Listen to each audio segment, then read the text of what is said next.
awa kong binalembang. Grabe, sobrang lakas talaga ng bagong no hero. Kaso kinakabahan ako, baka dito na ako mapulpo. Tignan niyo naman kasi, walang awa. Grabe, ang lupit, balibag bata. Naku, isipin niyo na pag ginamit ito kay Nana. Siguradong masama ang lalabas sa bunganga. Dito guys, nakita ko si Sipon, pero na namang sinapian. Kasi yung dragon, sobrang kunat ng katawan. Madali nga lang namin siya na itumba. Kasi makakampi ko, agad-agad drumeta. Nang hindi ako inaantay. Sayang nga lang, hindi ko naabutan tong si Hanabi. Pero natumba naman namin, hinakalanok ng LPG. After that, pagkatapos nun, uuwi na sana ako. Kasi isang to, medyo makulit, hindi nadadala. Kaya hintog mulo doon na aking pinakita. Dito guys, isipan ko muna humigap ng buhay. Mahirap kasi pumasok, ayokong magarutay. Kaso nga lang, hindi ko na matiis yung aking kakampi. Ayaw kasing nakikitang pinumukbang sila ng mga enemy. Kaya eto, bahala na. Mabuhay lang yung dalawa. Dito guys, nakita ko yung mangkukulam na gumanda. Inahabon ni X-Burge. Wala nga akong nagawa, pero wag kang mag-alala. Maghihiganti kita. Pinindot ko nga kaagad yung aking ulti. Kasi isang to, may sa pusa. Para na kang dalawang aegis, yung walang iya. Pinilit ko pa nga rin makipaglaban kahit yung kaliskis ko, naiinitan. Buti na nga lang, dumating na yung iba kong kakampi. Kaya siguradong tapos ang kinabuhi. Tipi. Dito guys, nakita ko yung core nila, nangangalahati na. Gusto ko nga sanang itumba, kasong bilis niya makalawa. Pero okay lang, may iba naman binigay sa amin grasya. Etong si Laila, nalapitin ng disgrasya. Grabe, nakapag-trigger pa nga isang to. Pero huwag kang maglala, diretso ka pa rin sa inidoro. Grabe, KS talaga. Dito guys, pinapaatas ko na yung aking kakampi. Sabi ko di kaya yan, baka makambak pa kami. Di ko alam yung mga pinagsasabi ni Panigans. Pero isa lang alam ko, diretso lang tayo ng takbo. Tawa-tawa pa nga to si Bexana. Di niya alam, may sasapitin siyang di maganda. Pero hindi siya yung focus ko. Etong si Lailang, masakit sa ulo. RKO. Boom, bagsak. Dito guys, sabi ko kay Hanabi, huwag mong banatan. Kasi isang to, ang sarap ibalik sa sinapupunan. Grabe, kawawa tuloy magkukulam na gumanda. Pero tatapusin na namin to, huwag kang mag-alala. Dadalawa na lang kasi natitira, si XP at etong core nila. Hindi ko na nga ito pinatakbo. Gustong gusto ko na kasing tapusin yung ralo. Pero pinaubaya ko na siya kay Hanabi. Tapos nabaretso ko ng TP para makaabot ako sa picture. Pero mukhang hindi na ata kaya. Ang hirap kasi ng nakapaa. Kaya eto, tamang sipat na ako sa kanila. Habang ini-imagine yung tunay kong pamilya. Si Candida kaya at saka si Bagang o si Gatotski at Aklas na pinagsama-sama lang. Comment nyo naman dyan sa video para araw-araw kayang victory!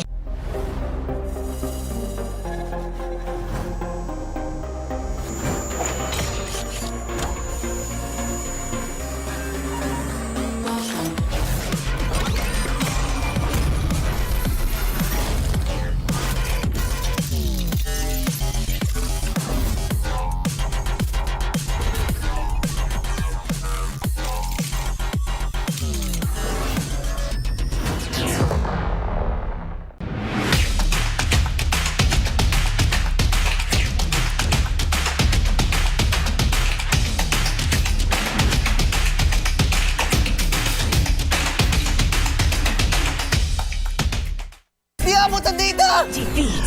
GG bro! Don't worry. Be only with Smart Power All 99. Hindi bitin with 10 gig data to power your games plus only Facebook or only TikTok. Load now.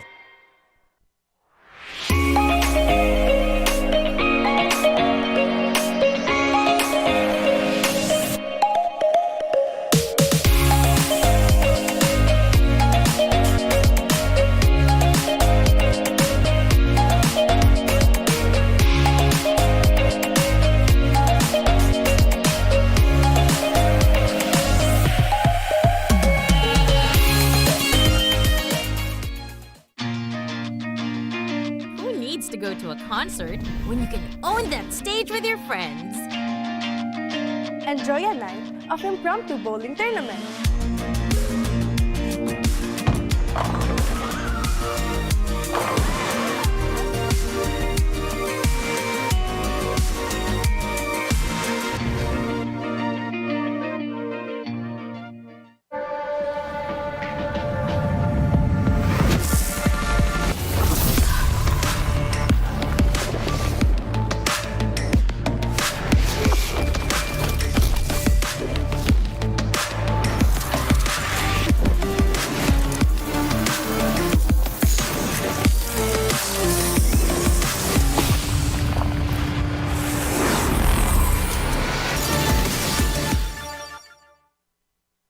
Want a skin that changes color in the middle of a game? Yep, this brand new Alpha Legend skin can do that. Watch this. Boom!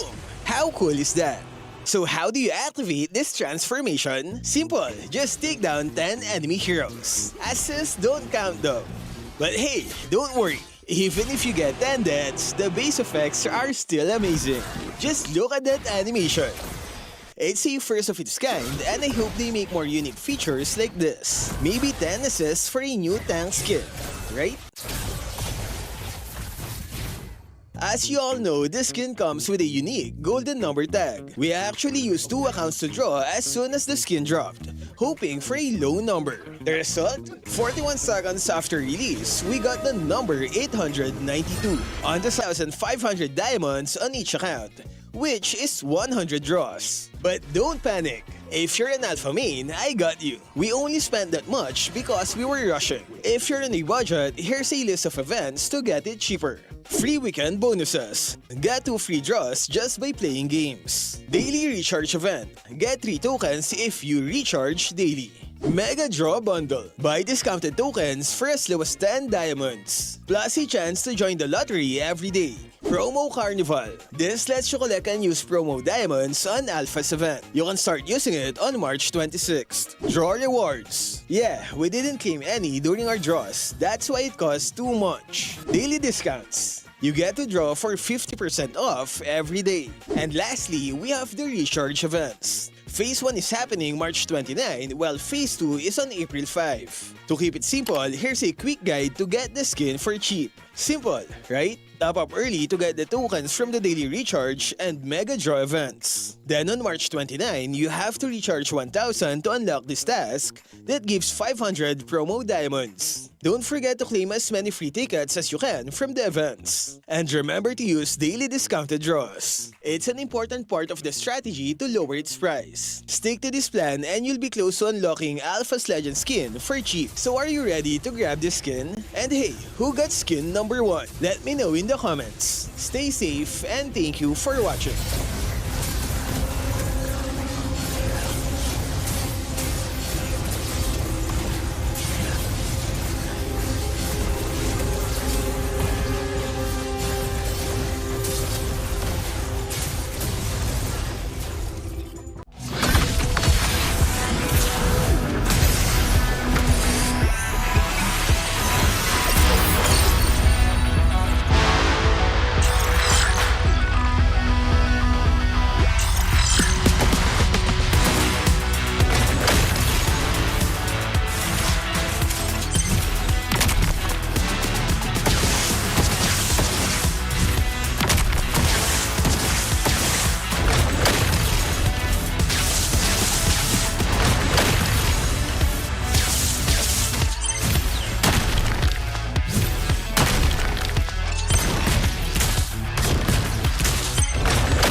Malakas, Pilipinas, malakas kahit anong lane, we become the monsters.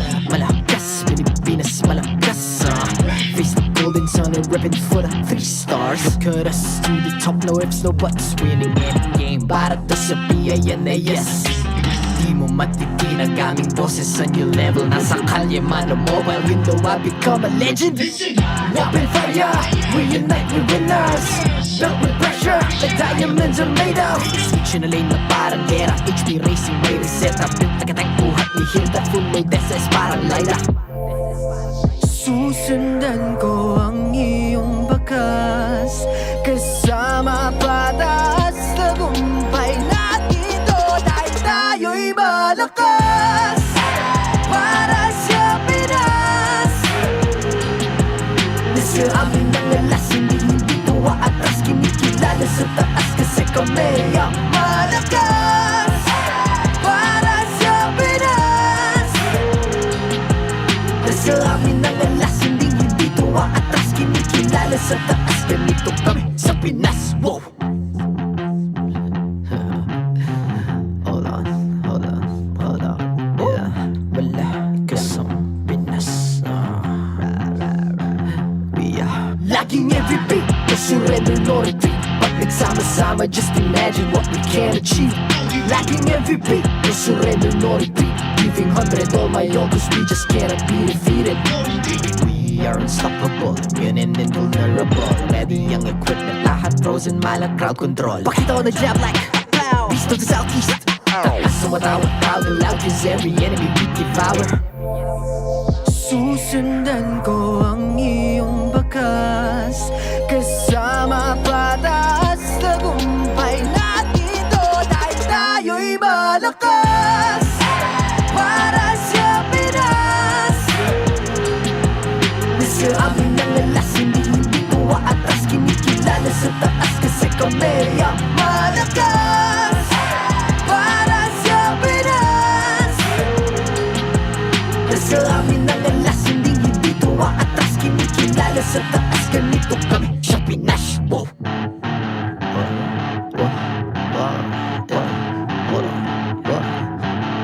Malakas, Pilipinas, malakas kahit anong lane, we become the monsters. Malakas, Pilipinas, malakas face the golden sun and repping for the 3 stars.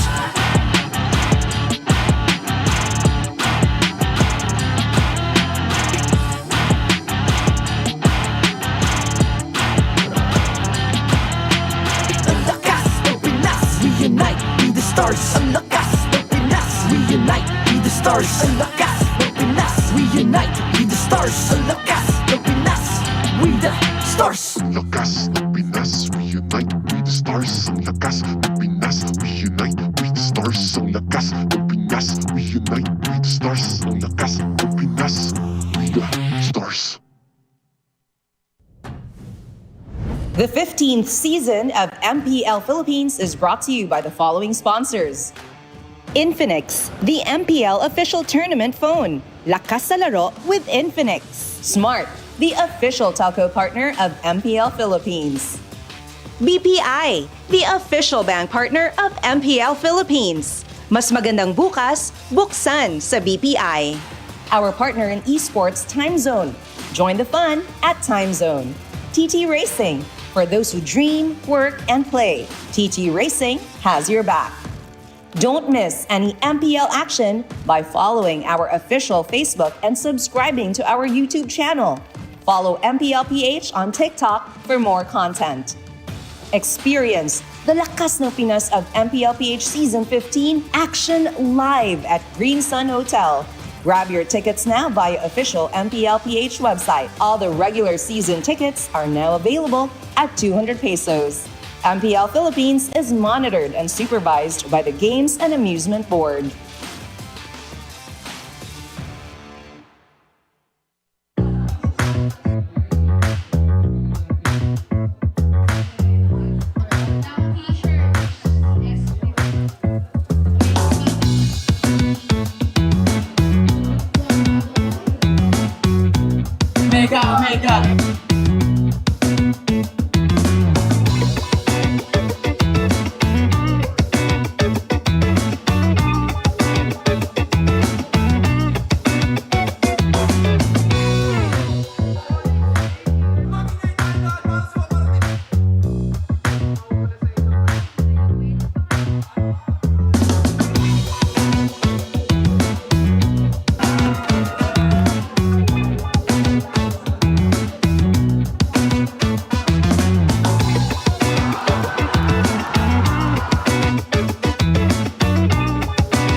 Maligayang pagbabalik dito lamang sa MPL Arena. Ako, si Hans Galeria. And I'm your very own Odin, and this is Super Fan Saturday!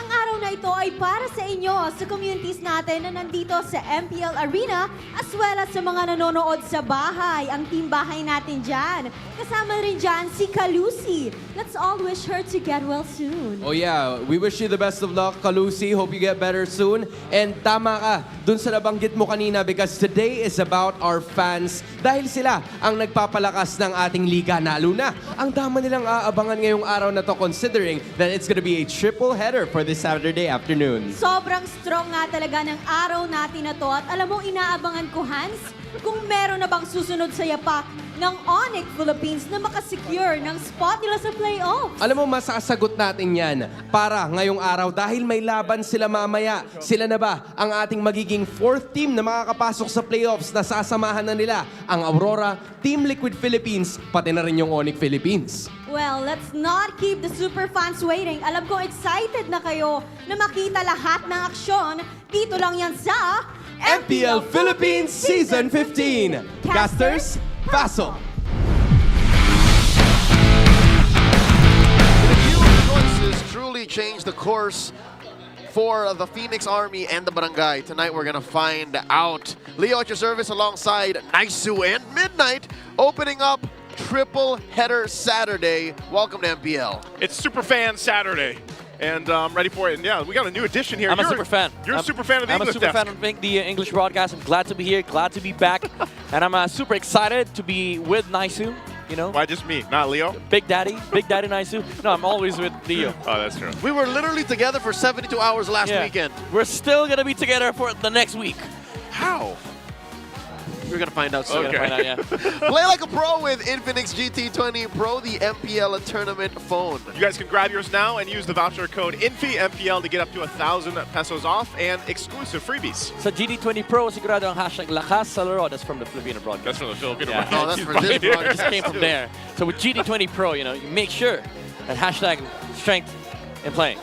Hashtag lakas sa laro. That's good. You guys know what's up. Level up your savings for an epic tomorrow. Open a hashtag save up account today via the BPI app, one ID, and in just 5 minutes, you already have an account. And plus, you have a chance to win 1,250 diamonds. It's now easier to save, and your in-game experience will be more epic. A more epic tomorrow. Open it up with BPI. That's right. Start saving up and do it with none other than BPI. Gentlemen, I think it begs to be answered what exactly happened last night here on MPL Philippines. A couple of sweeps we enjoyed. It was a quick day, I would say that. And, you know, I would think at least for a lot of people, they're kind of getting worried here because their fan bases want to see which team is going to lock in the playoff next. We already got Rora, TLPH, Onyx locking in their spots. We had a proposal also, by the way. Congratulations again. Congratulations. Coach, why not? And yeah, so we still have, what, three slots left to go ahead and lock in for the playoffs. And for today, we might see another team go through the playoffs mode, because like a couple of teams there are already looking into the next few weeks of MPL. That's right. Starting with Omega and TNC in action here today. Neither of them are close to locking it in. One of them is in danger. And of course, here's one for you. Team Falcons PH, they are one series win away. Can Twisted Minds stop them?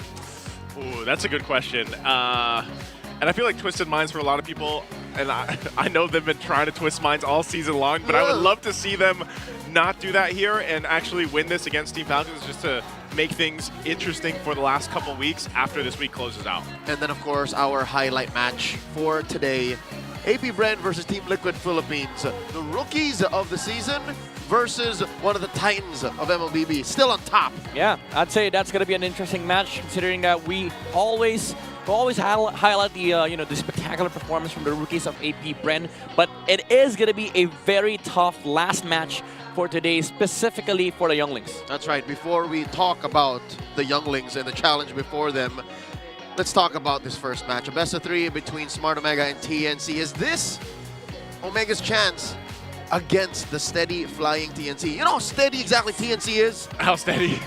They're able to even switch up their lineup and say, you know what, we're confident we're going to win. Yeah, they have, you know, but the teams that they've been struggling against is definitely the stronger teams, I would say, currently right now in the season. And TNC has shaken things up. I liked seeing Coil, by the way, the man in the middle here. But is he the K on the way, the next rising star? He's an instant hit coming into a league, a legacy, a history of excellence where if your name starts with a K, you have to follow up that act with strong gameplay. You know, if you've been a long time fan of MPL, you know that if you put a K as the first letter in your name, you have to perform good, because we have a lot of exemplary players playing in the league and even outside of the Philippines. Yep, multi-time champions, imports, Hall of Legends inductees, literally some of them the face of MLBB sports. So now, question lies with you. Is Coil the key for TNC versus OMG?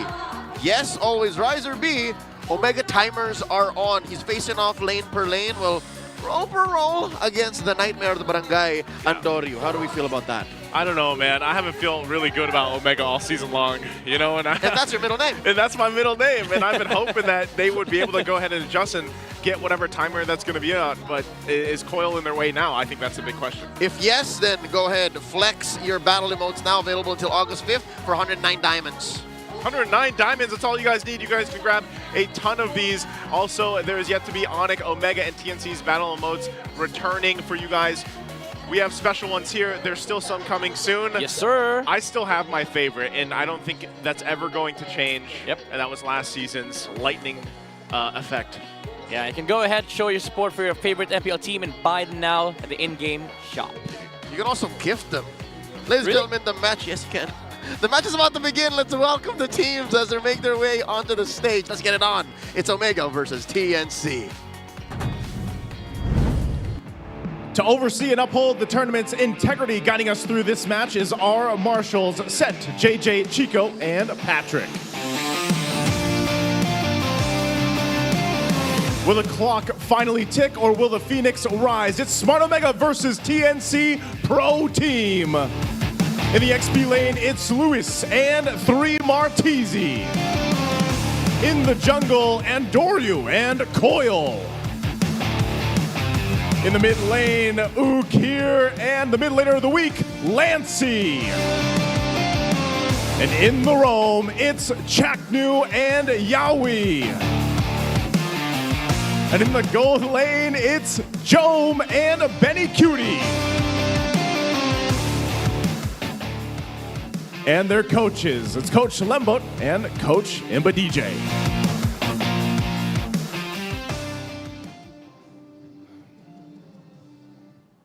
Ladies and gentlemen, before we begin today's match, we take a moment to acknowledge the resilience and strength of the people of Myanmar, who have been severely affected by the recent earthquake. We stand in solidarity and pray with them during this difficult time. Let us observe a moment and a minute of silence as we wish for peace and hope for the people of Myanmar.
We start off this matchup with respect and camaraderie. Teams, you may now do your fist bumps. This is gonna be TNC Pro Team going up against Smart Omega. Casters, pasok.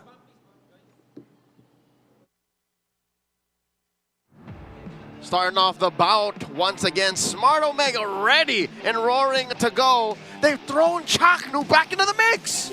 Yeah, it's going to be an interesting flavor for Smart Omega, considering that's week 6 now. So I think it's night time for them to put back the Venom, put back the Nightmare together to start the Omega timers. They come back to clinch those points and to qualify possibly for the playoffs. The Escape Artist exits left, now entering TNC Pro Team. Hold up, this is a new mix. Have we ever...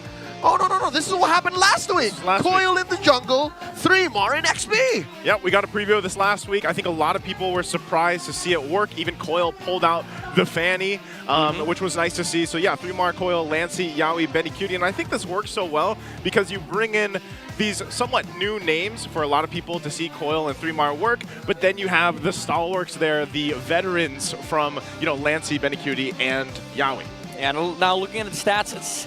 For Omega, it's quite nightmarish, I would say. Even though they have a Nightmare, they didn't have the best of performance in the first few weeks of the regular season, especially with the macro objectives. Yes, there were games that you see them dominating the early aggression. Those were the key factors as to how they win the games. But for TNC, it's overall stability. They have the early game aggression. Even with Coil filled in the jungle, he's able to show map dominance with his performance on the jungle. But for TNC, it's a matter of closing out games. Yep, I would do that any day, trading out early game aggression for stability and a good spike into the mid and late game, which is, again, what TNC was missing for the better part of the past 2 to 3 years. And now suddenly, with this 5-man, with this new squad, inspired and motivated, I think this is it.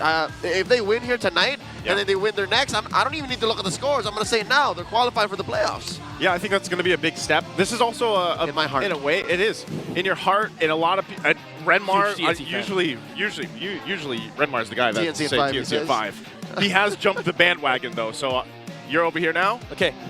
TNC, and there it is. For Renmar. I'll jump on the bandwagon. I'll represent Renmar. If you're watching, I'll make you proud. Okay, he's probably not. He's probably in the air. He's probably in the air. Oh yeah, he's probably, yeah. But no, the thing is this is actually, and also the fact that you have Smart Omega bringing in Chaknu again. As much as I love the Mamba, as much as I love his playstyle, I'm just wondering, is that the answer too? Because this is what we were asking about TNC. Now the Mamba coming back in, we saw him in the early weeks. He was kind of great, kind of not. And then now, as we get a look at him here, is he going to be able to help them kind of navigate through these bottom of the standings they're finding themselves in? The question is, what happened in the past week that made them bring Chaknu back up? Once more, he is facing off against the playmaker, Yaoi, who himself is, knee-deep in achievements. Again, MPL champion, cross-region, world champion. Stats don't lie. Hell, he might even be the most prolific co-player in the history of the game. Yeah, one of the most decorated roamers that we have currently playing in MPL. But I would say, even though as much as flavor Yaoi brings in for TNC, he doesn't have that for the past few weeks. Like, most people are saying that he's been checked for TNC, but that's different for Chaknu. It's always the question, every season, every year, Chaknu faces the same reality. How do I bring this team back to the playoff spot? And time again, has been able to constantly do that every year. All right, can he do it this close to the end of the regular season? Week 6, day 2 is where we're starting. Mind you, Chaknu's facing off against a brand new opponent. Never in the history of MPL, in my recent memory, yes, has Chaknu ever played against Coil, the next K-star, currently undefeated, a game MVP under his belt, 14 total kills, great objective control overall, and he's able to play with a Fanny and a Joy. Are these going to be key bans? You think Omega should start attacking Coil's hero pool? For sure. Fanny, yeah, because you see, if you watch TNC's games, he exudes confidence. Like, he doesn't go with a K. With a K, confidence. He flexed on day 1, by the way. Exactly. It seems like he's not playing an MPL stage. It seems like he's just playing an RG. Yeah. I was actually surprised because I remember specifically watching that game, and I was like, man, his debut for the MPL, he comes out flexing, and then he flexed in-game too. So, it's like when you have the talk, what is the saying? Do you walk the walk? Walk the walk, talk the talk? Yep. He did. Coil did. So I want to see if he can do it again and just to go ahead and make sure that, hey, that wasn't a fluke when he came through last week. Yeah, dude, he was freestyling. He was freestyling. He was freestyling against James Banks, mind you. And a very, very, I would say, successful player as well on the side of AP Bren. And right now, TNT, we're having a lot of K-stars shaping up to be, you know, the next potential future of, you know, Filipino players. I need to change my name. I need to be Kaisu. either Kaisu or Kyo. Kanaisu. No, I gotta keep. Well, mine fits. Kid Knight. Kid Knight, Kyo. I don't think it works for casters. I don't think that's how it works. Well, here. maybe we should test it out. It's never much know. better than Daddy Shortlegs. I'm not willing. Hey, do not attack Daddy Shortlegs, or to lie is a bridge. We don't do that here. Ladies and gentlemen, the match is about to begin in about less than a minute. We should be getting to the draft shortly. Once again, Smart Omega needs every single point that they can get to change the course of history. In MPL Philippines, 7 years running, Omega only really missed one playoffs, and that was in season 13. Yeah. They've suffered many first-round exits, but a total miss, especially with such a stacked roster that they had now that they've been working on for the better part of the past year and a half. Yeah. Imagine if they miss out now. It'd be kind of, well, it's not Friday, but it'd be a little bit of a Freaky Friday if eventually we don't see them go into Saturday. the playoffs. Yeah, no, it's Superfan Saturday, man. It can't be No, for Omega, if they don't make super sad Saturday. Yeah. But then again, it is only week 6. There's still a couple weeks to go. Those bottom of the standings right now can be really shaken up depending on who wins even the matches today here. And I think that's a big part of it. Because the same can be said for all the Phoenix Army out there looking to see if TNC is able to actually go ahead and change their destiny, which has usually been the case where, you know, they haven't been able to really make the playoffs consistently throughout the past seasons. And a lot of people, when they started now this season, they're like, all right, this is the season, man. This is the season we're going to see them go into the playoffs, dominate there. But then that has changed in the past couple of weeks. And I mean, as we get a look even at Benny Cutie, remember when he came in a couple weeks ago, he made a change. Let's talk about the Infinix keys to victory. Talk us through, what do they gotta do, especially with Yawi and Chakno at the lead? I mean, to be fair, it's very team-specific. Now you have Smart Omega showcasing the Barangay Omega's identity, again with the Chak Mamba right at the helm, able to lead the team and charge with the sets that he can initiate in the game. He has to be able to forge the Omega's way into, you know, clinching out the victories. But that's also the same thing for TNT. You have to pave the way for Coil. Utilize the confidence, utilize the aggression, and of course, the star power with their jungler. And I know TNC's been having a lot of like really good games, but they have to close it, because that's been the issue with TNC. You get a good game victory, but you don't translate it into a match win. So for both, I think you have to respect the counterpart for you know, for each side signature, the Venom and also the Rising Star of the side of TNC. I'd reckon this is a good way to begin. By going on blue, Smart Omega can dictate and lock in those final pieces of their draft on the blue 4 and 5 before TNC can even clap back. Already, I'm looking at an even fight because look, yeah, there's 3 points between them, but if you watch their matches, Omega, even in their best form, feel kind of lost. So maybe with their North Star coming back in, that being Chakno, it should look a little better. Game 1 is upon us. Here comes the draft. Again, Omega on blue. Let's see what Coach Lembo and Coach Snap decide to ban out. And yep, that's the Jawhead taken out. Coach and DJ alongside Coach Semi taking out that Fanny. Yeah, we're looking forward to whoever gets their hands on the Kalia. All things considered, Yawi and Chakno, we all know them. They're great setters. But the Kalia is going to be an X factor in this upcoming match. Surprised though that the Fanny ban came out from the side of TNC. There goes the Kalia as well. Yep. So we go back to the typical Sui Joy exchange, which has been, you know, We gotta change it, man. We gotta change it up. Like, if there was one thing on my wish list, if it was early, you know, early for that, I'd be like, man, change the jungle. Like, Suyo, Joy. Nervous Soul. It's either that or maybe the gold lane. I don't know which one I want more. The Granger Harith constant that we see. I would say I'm fine with the Harith and Granger because, like, Are you though? No. The thing is, even though it's been a while that we haven't seen a lot of different marksmen or gold laners, you have to also acknowledge the fact that for 2 years we only had Claudes and carries. So Granger and Harith is relatively fresh. They're still young. They're still young. Okay. And last time we saw Granger, by the way, was like 3 years ago. And he just got revamped. Yeah, you just got revamp. So I'm already sick of it. Hold up. That is there no? What is the ban for TNC here? Did they not ban? It's part of the strat. Did they not ban? Uh-huh. Last time we saw this was M5. And did we hear that right? There is a Diggy ban for Yeah. TNC. I think we go for I a don't know. redraft, boys. Maybe there's a. Well, we'll wait for that, but All right, go back to Granger. back to Granger. Well, okay, I'll be honest. I gotta be honest though. I liked the Granger revamp. I just don't like the fact that the revamp was so OP. The initial Granger was so OP. Now they've dialed it down. But the thing is, he's one of the the heroes that really synergizes well with timings and item synergy. You know how bad it is for Granger? How bad? They nerfed him and he was still a priority hero.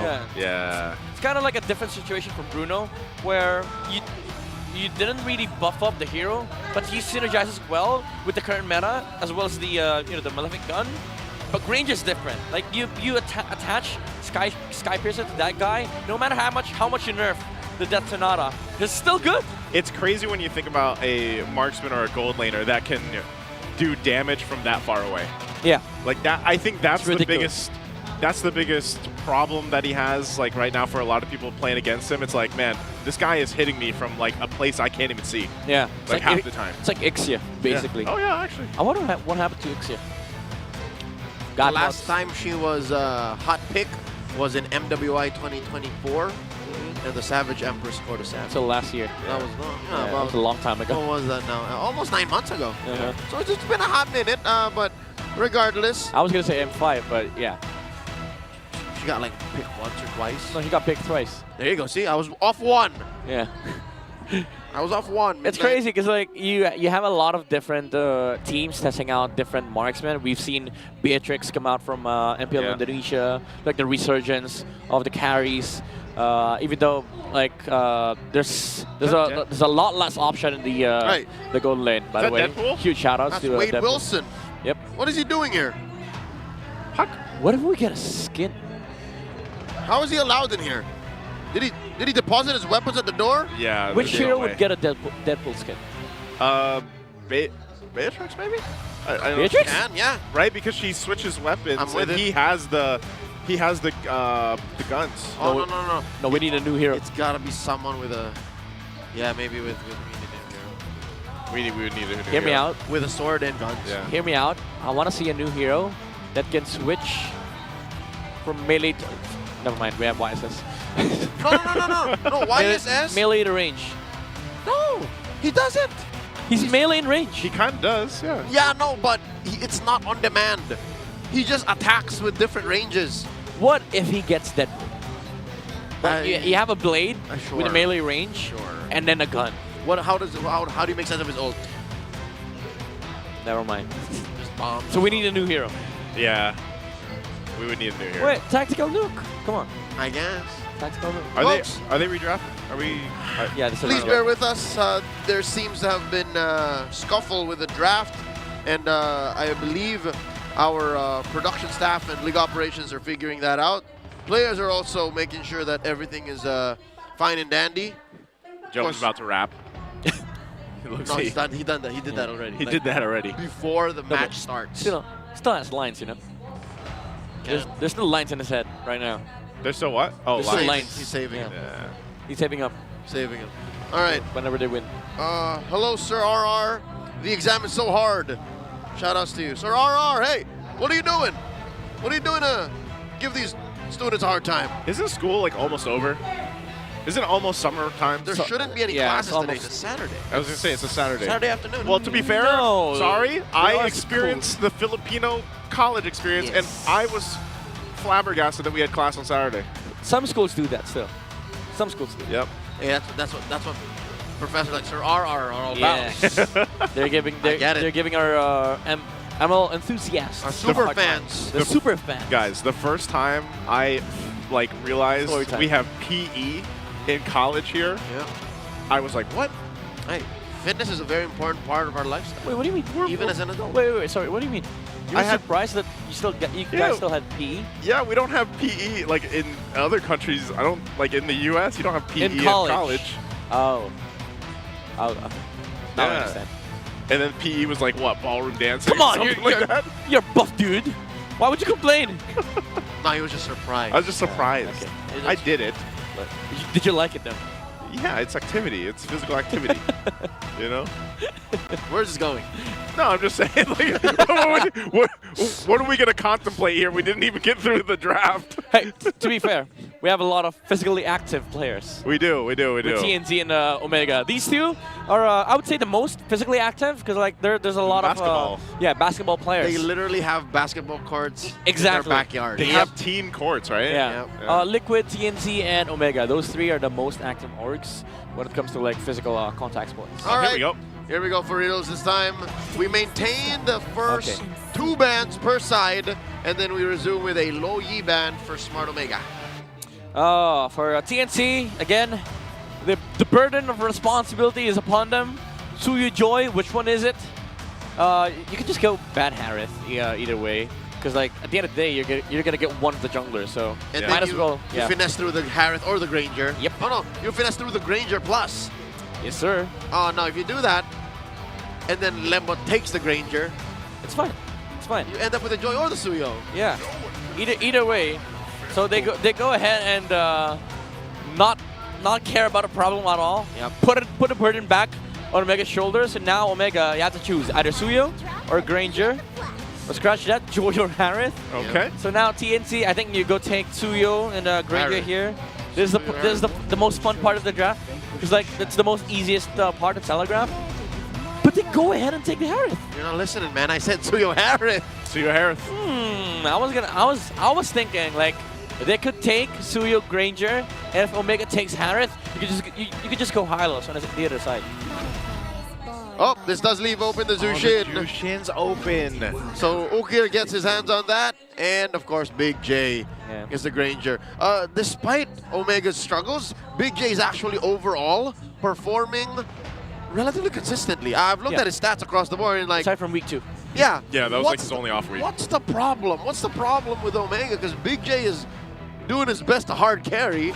It's just the game just doesn't follow through. Yeah, I'd say they have a hard time dealing with like Lord fights, especially against teams that are equipped in terms of like just overall Lord dances and stuff. The macro aspect of the game is what gets to them, and I think that's also part of the reason why they've been having a lot of success with Super Yoshi, because they play more relaxed, a more relaxed version of MLBB, but with Chocolate it's more chaotic.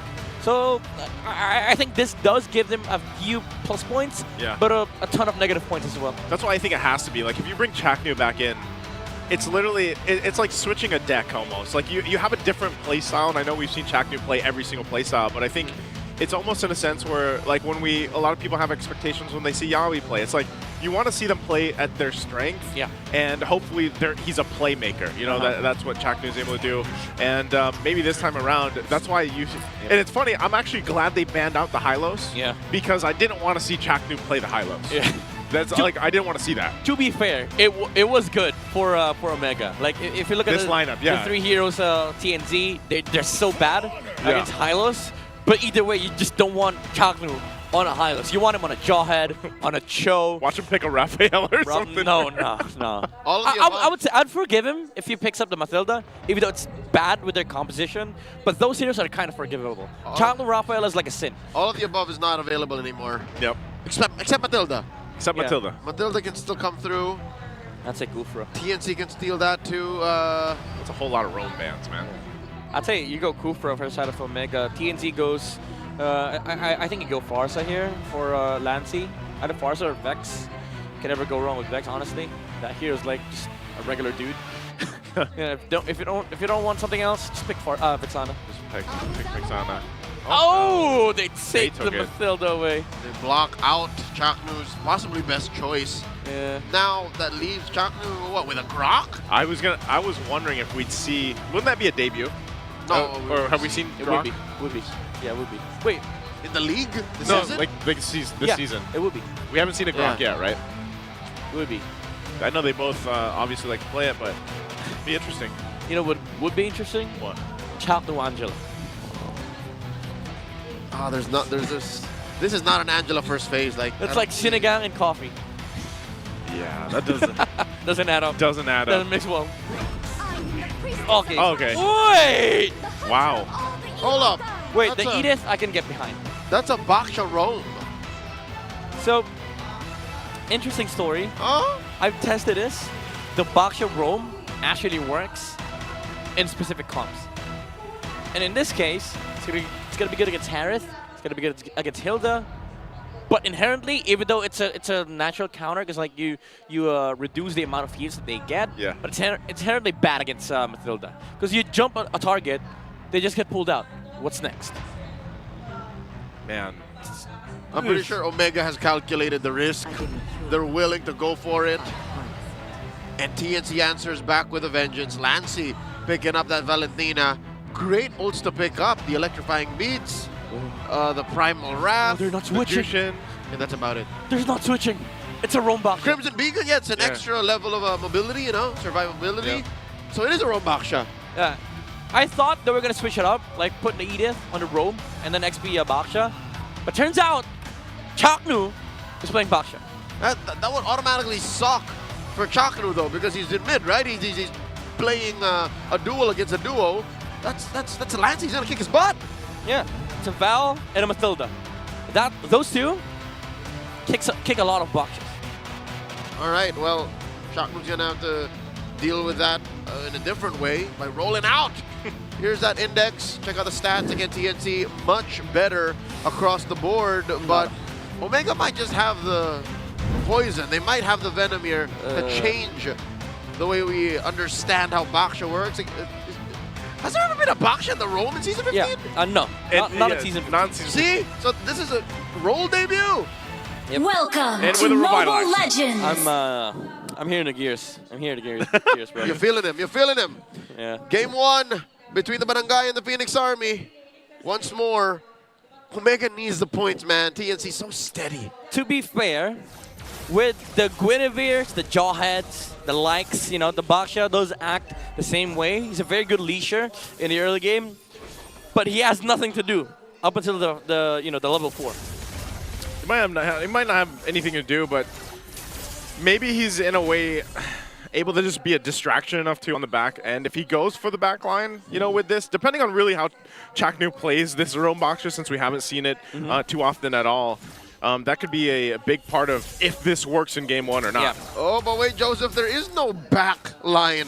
TNC are fighting in the paint. Look, they're all relatively mid-range. Yeah, Harith, Val, Tsuyu. All these heroes, they want to get in front.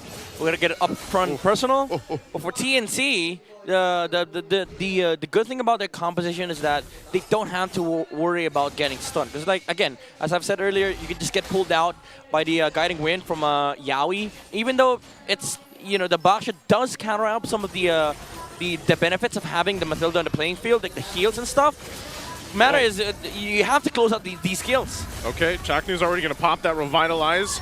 They were trying to follow up. He's just going to get whittled down here until he goes down. First blood for Coil. First one of the game. Ukir, I don't know what the communications were, but hey, man, I can deal enough damage. Lou's in trouble. Oh, no. Lou's going to be in trouble. And no, another kill. Come on the hands this time around with 3 more. This isn't looking too good for Smart Omega already. First turtle's up. And I don't think they contest this at all. Deja vu. Again, I was just wondering, what are the players of Omega saying to Ukir to make him say, yeah, just keep fighting, bro. I got him. I got him. Yeah, I mean, that's usually just, you know, a Zushin thing. But Smart Omega, they don't have damage. They don't have the kit to deal with the heroes of TNC, especially up against a Suyo, a Val, and a Mathilda. Now the effect is, you lose mid. And it's miserable because even Andoni was like, man, I got to catch up on the farm. He Retribution's a small camp. That's how bad it is, and that's how scared he is for his own farm. Yeah. That TNC is going to start rolling into that side of the map. You were asking this earlier, Leo. You know, what about Jome? He's been pretty consistent in his lane, and I think this is the case. Like, Jome, he doesn't have control of what's happening here in the early game, and most of their games for Smart Omega, it falls apart before it even gets to the point where Jome can shine. Yeah, if you just try to get into Jome's head right now, thoughts would be running. He would be feeling like, okay, I can take off my lane. How about you guys? You guys good? Yeah. And that evolves as the game goes on. It's like 3 minutes, it's that. 7 minutes, like, fellas, what are y'all doing? Big J's trying to work here, and Big J is behind maybe 100 gold from Benny Cutie here, who, by the way, is top in the charts. Benny Cutie, amongst all gold laners, he's doing great in Season 15. Yep. Now, TNC, they're feeling that they have the momentum. The joy at the moment cannot contest this Mathilda and Suyi combination. So Coil is free to roam the map, basically. Free to even invade in the jungle of Omega. Yep, look at that. Almost perfect pathing. You call him King Coil, the way he's gunning for that 15 level at 9 minutes. Check it out here. See, they're threatening even Andorio's little rock Ursa. Oh, they now want the fight. flip. They're going to go in. They use the flicker, already getting 3-mar. 3-mar just escapes with the amount of utility. So look at that. Smart Omega throwing a whole lot and getting a whole lot of nothing. They have no damage. They've used the flicker on Luis. They've used every damage spells that they have. And the only thing that they forced out on the side of TNC was the guiding wind from Yawi. I don't think you even say you force out a guiding wind. That's literally just a second skill, my dog. Yeah, exactly. That's the point I'm trying to make. Like, Omega, they're putting all effort to kill down, to take down the Hilda. But they save him. Oh, no! They're going to fight again. Once again, they're going to be in trouble. Revitalize is going to be popped. 3-mar's the one to go down. Couple flickers used. Andorio somehow gets the turtle, though. Still going to be breaking on the fight, and Lancey will escape with the guiding wind. Ukir does jump in with the Binkin and makes TNC retreat. So, hey, they get on the board. They get an objective. Well, I'll be damned. That's all they needed. Midnight, they needed Big J to be part of the engagement. Well, if you're asking for big damage, of course, it is going to come from the Granger. The timing is there. Fortunately for Smart Omega, Turtle spawned on the top side, so they did have some form of damage. But is it enough? Oh! Okay, he's going to be fine, Luis. Luckily there to stop Benny Cutie. I'm not sure if Benny Cutie would have even been able to get that kill, but yeah, we're back to it, and now it's more or less even across the board, at least in the item-wise here, as we take a look. Okay, for actually Andorio is getting a lot of farm. Has a higher gold, has a higher net worth over Coil. That's surprising considering that Coil has been invading a lot of jungle creeps on the side of the Omega. Uh-oh. Team Martese here running around. And there's a conceal coming in.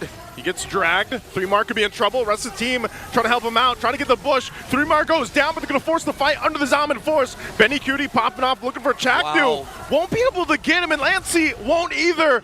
Going to be chasing down Chakdu. Chakdu still on the run, but finally, Lancey comes in. Ooh. Coil joins the fight. Will be able to find Jome. Takes him out with a Soul Sever. TNC finds 2. Yeah, the Blade Surge did not hit, but fortunately for Coil, the Retribution Slow was there to be able to catch up to the Granger and TNT. Even though there's a couple of like targeting mishaps on their side, they still are the stronger lineup in this mid game. The Barangay overheated. It looked great until it didn't, because the rest of TNC were ready to answer back, and Coil finally finding his footing. Looking at it again, he's catching up again. He was down like what, 200, 300 gold earlier. Now he's about on par with Andorio, who I reckon took a lot of the gold from that bottom lane tier 1. He chopped away the shield, and now they're looking to go last turtle on the line. Going for the turtle here. Andorio's going to be able to secure it, but the fight already breaks out. Chaknu's gone, and now Luis in trouble under the Zaman Force of Benny Cutie. Benny Cutie looks for one. Now going to be looking for Jome. Jome's going to be chased down by 3-mar and Yawi as well. They'll clean up the kill as Yawi takes out Jome. Yeah, this is going to be a big problem for Smart Omega. Even though it looked like they were having fun with the Baksha, it was making sense for some of the few and key team fights that Omega were winning, especially with Andorio being consistent on the Turtle Steel. Bigger story is you have no catch against Benny Cutie, and he's rocking a Purify. Even the jump from Chaknu or Luis can just get purified. Yeah, sure, your tanky targets, but we only just need to take down Joe. And the thing is, Benny never needed to use his Purify. Not 8 minutes into game number 1. And who's going to catch him, right? You already mentioned Luis, you already mentioned Chaknu. How is Andorio supposed to get the job done? How is Jome supposed to get the job done? Because Jome is afraid of Lancey. Jome is afraid of Coil too. Hell, even 3-mar. 3-mar's been taking heads. Yeah, he's an easy target here for TNT. Andorio has to find a good angle where Yawi has already exhausted the guiding wind, because that's the only case that they take down this Harith. If Yawi is not able to save Benny Cutie in time for the electrifying beats to come through. Oh, look at this. Down bottom, Andorio doing some work. Chaknu engages. Chaknu jumps in. Guiding Wind's going to be able to find a couple of members and into the Soul Sever. Chaknu's gone, and they're going to fight under the tier 2. Benny Cutie popping off with his Dominant Force. Looking for Lewis. One hit away, but will be able to get away. So the turret goes down. Only one body, and that's Chaknu for TNC. And that turret. They lose that tier 2 up top, but Andorio does find his mission accomplished down bottom. But that's all they get. Yeah, I mean, to be honest, Benekiri missed a chrono dash there. Could have taken out Luis. Could have gone for more. Even a tower in the middle lane, it's not safe anymore for Smart Omega. But now comes the Lord fight, and I think Smart Omega, they don't have the capacity to contest this Lord, even if they jump all 5 members onto one single hero. Let's see which hero that is. It's not a TNC if they're willing to throw out. Might be 3 Martizi. Gets hit with a Crimson Flare. And oh, no. He can't be touched again. He's already built that Radiant Armor. Yeah, he's pretty tanky himself and just will heal up in the bushes here with that passive. So Lord is up, and it does look like, hey, Smart Omega, they don't mind that they've been losing all these team fights, that they're actually willing to go ahead and show face here for this first Lord. Nope, not going to take this line down. Smart Omega staying within range. The Lord dance has begun. Quick knock up, Lord at half health. Benny Cutie still holding on to that Purify and that Zaman Force, and soft reset.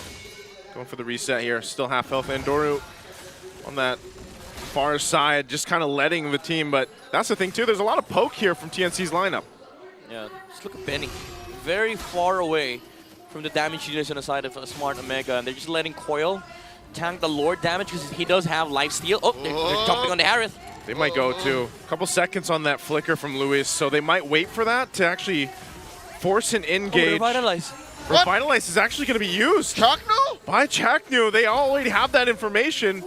And Dory's going to jump in. They might want to just go ahead and reset this and wait. That's another one coming through. Lord now with a 5th of its health, an 8th, a 10th. Oh, they're going to go for it. And Coil will be able to secure the Lord. Now Lewis on the run. Pops the Primal Wrath, going for 3 more. And now the rest of the team comes through as Benny Cutie finds Luis. Very easy job for TNC. Gets the objective and now looking to take the mid turrets. The Phoenix Army is eating good. Omega got nothing out of that. Yeah, I'm actually surprised as to how close that Lord Dance was. But again, it's hard to out Retribution a Suyo with a Soul Sever Retribution combo. And they lose Luis off the back of the Lord contest. I was going to say, again, they didn't have the capacity to contest that Lord from TNC.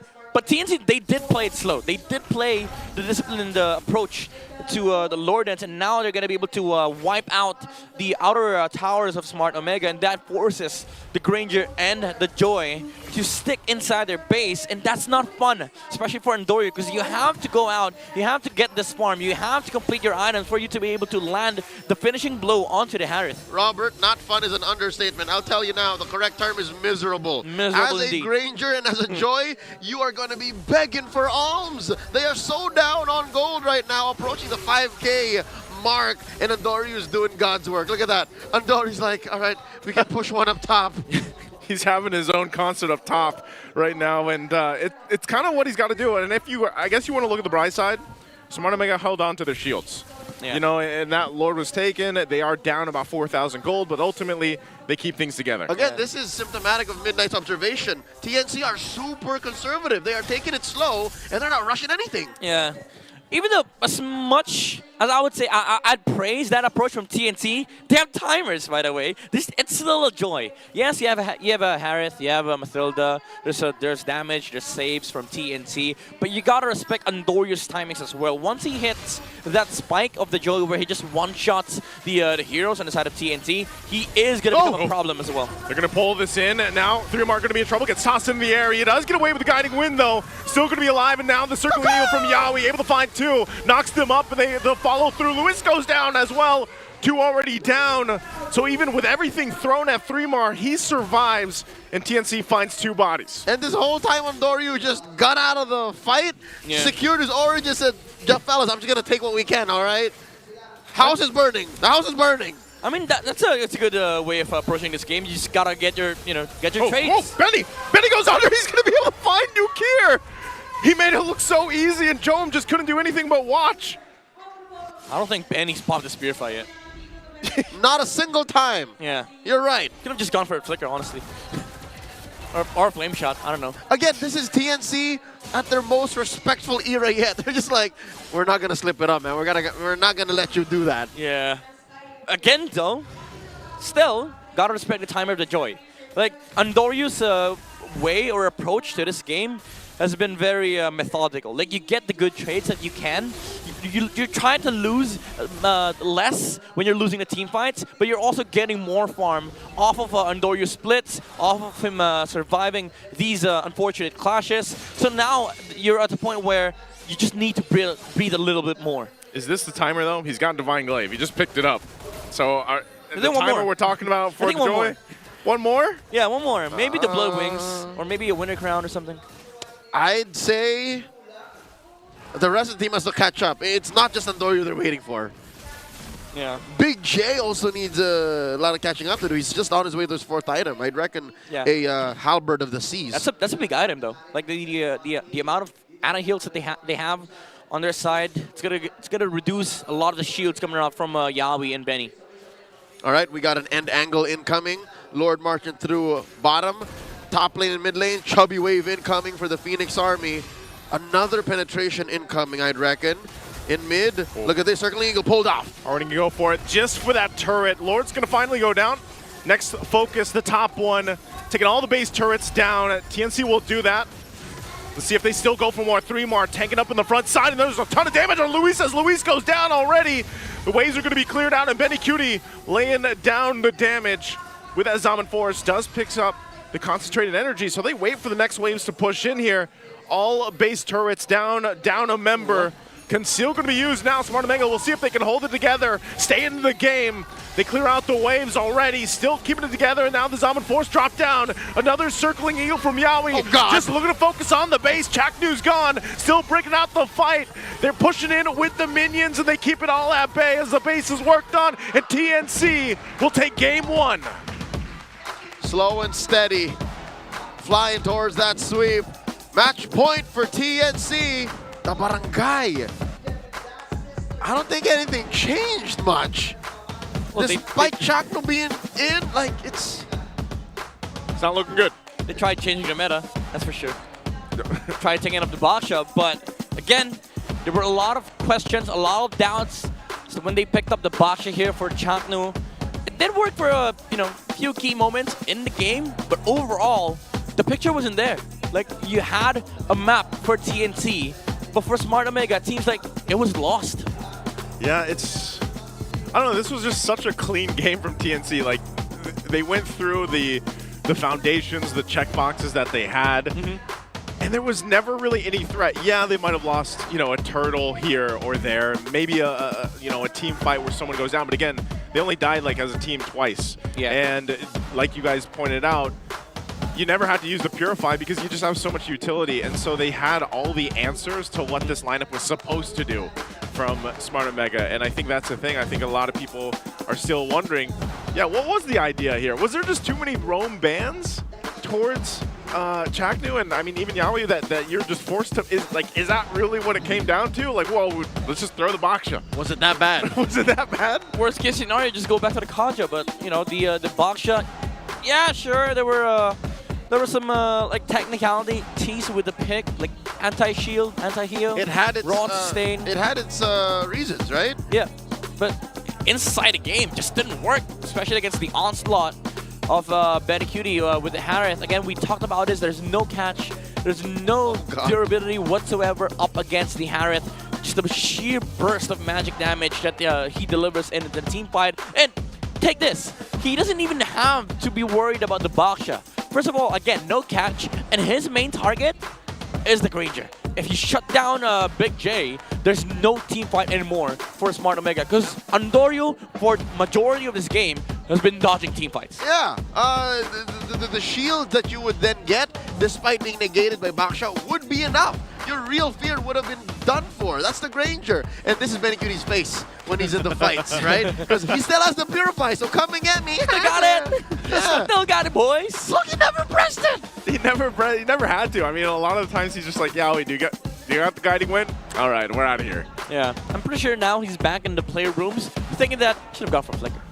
I could have taken like 2 or 3 more kills. Oh, he's literally in the boys' room right now. Yeah, it's in the He boys' just room. passed us. So maybe they're just talking about how Benny has never used the Purify. Could be saying I could have gone for Vengeance, Flame Shot even, Flicker, or Retribution. I don't know. I mean, even here, the 3-Mar, man. Like, 3-Mar was so good at just providing that kind of front line, whether it was just, and that's what Hildas do, right? They just run straight forward and they're like, all right, they're here, they're there, and he did his job. Which is crazy, because towards the last few moments of game 1, you'll remember, see here these clips, there was no more bushes where 3-Mar was playing. So he played the Hilda to such a degree that he didn't need the passive. Yeah. Guess what? Two kills on Omega, 2 deaths on 3-Mar. That's it. He definitely did his job, soaked up the damage coming up from Smart Omega, be the frontline shield of TNC. Because again, you could just always be, guided out by the guiding wind from Yaoi. Even though the first 2 deaths, it was horrible for TNC, but that meant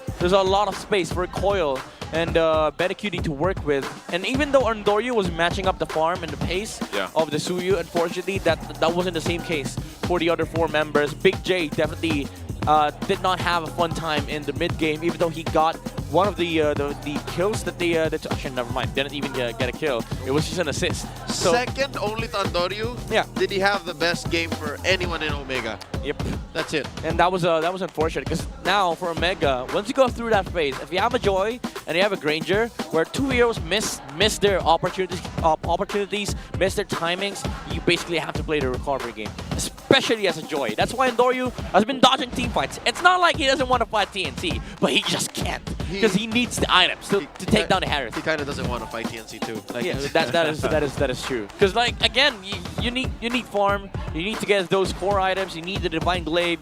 Might as well go for the glowing one as the last item to just have some form of anti-heal against the Harriet, but that wasn't enough, because like at the end of the day, you're also waiting for TNC to scale, and they scale way harder compared to Smart Omega, especially with how much Benecutie deals in terms of magic damage. There's nobody that wants to soak up those damage. You think Luis and Changlu would be happy taking up this damage? Guess what? There's a Hilda on the side of TNT who would just pummel away the durability, and you'd also suffer the consequences of having low health against Soul Sever from Coil. Look at the carry here, Benecutie dealing about, what, 3/5 of the damage that the whole of Omega were dealing. That's how much 76,000 is, ladies and gentlemen. And of course, our BPI rich guy, Coil, who despite keeping it pretty humble for a BPI rich guy at 821, just shows that that's how low to the ground this game was for TNC. This is just enough for him to deprive Andoryu even of his own resources. Yeah, it's map pressure too. Like there was a point in the game where Andoryu was richer than Coil, but Coil was putting more pressure on the map, securing more objectives, allowing them to enter the mid game with a much better momentum, and that's where his farm came from. Like the amount of space that they were able to get in the mid game translated into the gold, the resources, and also map control. So even against the Nightmare, even against the Mamba, Coil has proven that he deserves to sit on that chair, on that stage, just as much as anyone from TNC does. So now comes down to this, one more game, a match point moment for TNC. Can they do it? Well, what does Omega do right now to change the course of this? Is it too late? Is Super Yoshi here? Would we do it? Will we do them like that? I know. I think even if you put Super Yoshi there, man, these have been the inconsistencies of Smart Omega for the past 6 weeks, regardless of what combination we've seen from them so far. So I think that's been pretty difficult for them to go ahead and figure out here. I'm pretty sure folks over at the Omega Watch Party are all shouting out their own alternative solutions, saying, don't pick the Baksha, let Yoshi play, prioritize the Cho. They're over at the PUP Condo Tel Manila with their own watch party. Again, this is for Barangay Omega. So look at that, that many people saying, you should do this, you should do this. They're in Manila right now. Yeah, huge shout outs to those fans who are watching with their co-fans, with their super fans. And Barangay Watch Party, props to you. Thank you for supporting Smart Omega. But yeah, sure, share your thoughts as to how Omega will be able to bounce back and give your alternatives. And they are also facing off again remotely against the Phoenix Army. They're having their own watch party over in TNC P Noval. That's happening today. Yeah, there's also a surprise awaiting 5 lucky fans. Stay tuned to the official social media pages of TNC Pro Team. You know what's crazy? What's crazy? This very TNC where this watch party is happening is where I used to spend a lot of my days when I was in college. Yeah. When you're in college? Yeah. It's a legendary TNT station. Yeah. So Why, what's so special about it? It's where a lot of pros played. Yeah, it's one of the longest standing TNT cafes. Yeah, so about 2 years ago, I still stepped. Wait, was it 2 years ago? Yeah, I was still college 2 years ago. Yeah, that was. I thought you were in college last year. I had graduated sooner. Ladies and gentlemen, before we begin and resume the match, let's go ahead and check out what's going on with an all-access here in the MPL Arena. Maraming salamat sa ating mga casters. Kasama natin ngayon ang Smart MPL Battle Trips. And there we finally have it. Ang kanilang mga representatives ngayon ay walang iba kundi si Razel at si Yuzel. So si Razel galing siyang TIPQC. And of course, ito namang si Yuzel ay galing sa NWSSU main campus. Kamusta naman kayo, guys? Sobrang saya po na nandito kami ngayon sa MPL. Ayan, madaming energy yung mga to, Hans. Dahil galing sila sa ating battle trips na ginanap kanina lamang. So, Renzel, ano ba yung ginagawa dito sa battle trips? So sa battle trips po, nalalaman po namin yung backstage ng MPL kung paano po ba nangyayari before the broadcast. Ayan, ano naman favorite part mo doon? Yuzel? So, bale po, yung pinaka-favorite part ko po, yung sa discussion about sa mga background like sa caster kanina kay Coach Leo tsaka kay Sir Rockhart. Ano ba yung mga nasabi nila sa inyo? Bale po, sa kanina, na-explain po nila yung mga background nila kung ano yung struggles tsaka mga pinagdaanan nila. Tsaka yung kung paano ba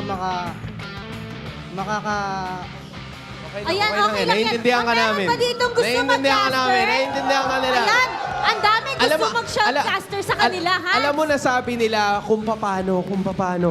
Paano nga ba sumali? Alright, so for the MSL po, may promotion po ang MSL ngayon na kapag open po sila for a esports organization. So mag-apply lang po kayo for MSL para makasali sa battle trips. Bali, hindi lang po yung sa MSL o sa student leader. Meron din po tayong community heroes which is part ng community na pwede din makasali sa battle trips. So pwede kahit hindi estudyante, lahat ng gusto sumali, pwede dito sa ating battle trip. Guys, salamat. Thank you so much. Umpisa pa lang ng araw. Sana mag-enjoy tayong lahat. Alright. Babalik na natin to sa ating mga casters. Kaya naman, casters, pasok! That's our all-access featuring battle trips for this weekend of MPL Philippines. Yes, he did say that right. Coach Leo and Sir Rockhart did give him a little talk, and we shared, you know, the ins and outs of being an esports talent, specifically for MPL Philippines, and yeah, I hope we opened their eyes. Why can't you be Sir Leo? What? Why can't you be Sir Leo? Because I'm Coach Leo. No, you're a coach. Yeah. So what do you think should be an alternative? I'm asking the actor. I don't know why. Don't do this, Midnight. Don't do this, Midnight. Not today. You're here for all 3 matches. I know. You're starting early. It's a little too early, sir. I know. That's why I'm sharing the burden, you know? Okay. You know what? Pacing. Give me alternatives, bro. I'll tell you now. Okay. Omega's draft grinded my gears. And your gears were grinded. Yeah, I heard it. It was turning. I heard it. It was churning. You know what else we're about to hear? What? What was going on before the match began. Remember, we did not get a ping test prior to game 1. I did get word from our producers that they will be showing us and letting us hear exactly what those ping tests were like for Smart Omega and TNC in just a bit. So, by the way, these ping tests are now brought to us by Smart. So, you can experience ultra-fast 5G connectivity like our players. Check out this ping test. Salita ko dito, magbabago yung mundo eh.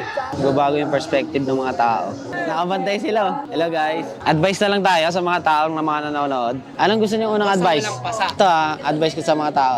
Okay lang madapa, basta wala nakakita. Sarili ko, hindi ko ma-advise yan eh. Nakapokus ako sa game ngayon eh. Hindi. Sorry sa mic check Wala, pre, bawal lumubog yan si Kalea, summer kasi. Madaya lang yun ang Kalea tuwing Tuesday. Pag nanalo tayo dito, pre, meron tayong 5K, 5 km run. Okay, mic check, mic check! It's back to me, guys! Coil in again. Ay, kubo. My bestie. Chakno. Si Idol Yosh, hindi nakatapat. Chakno is back with a brand new truck. Chakno is back with a brand new truck. Kaya, ayun na pre. Ayun na yung mga inintay mo, Coil. Akong bahala, Coil, ha? Susunod ka na lang. Alright. A lot of wisdom from Chakno. What did he say? Kalia is only broken on Tuesdays. I don't know why. Why would you say that in a smart pink test? Because there's a saying, only on Tuesdays. It's like a... What's... Yeah, it's just a thing you say, like... It's like skibbity. Insert what does here. It mean, though? Insert... Oh, I only drink 3-in-1 on Tuesdays. It's like skibbity. It doesn't mean anything. It doesn't mean anything, but it's a thing. You're getting old, Midnight. Come on, Midnight. I'm rattled.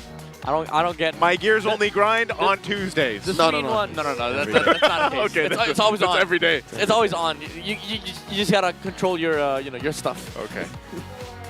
You were saying. What was I saying? Exactly. No, Tuesdays, right? Yeah. Tuesdays. I understand the 3-in-1 part, like the coffee. I understand that. Only Tuesdays with Kalia? Like, what Tuesdays? Patch notes?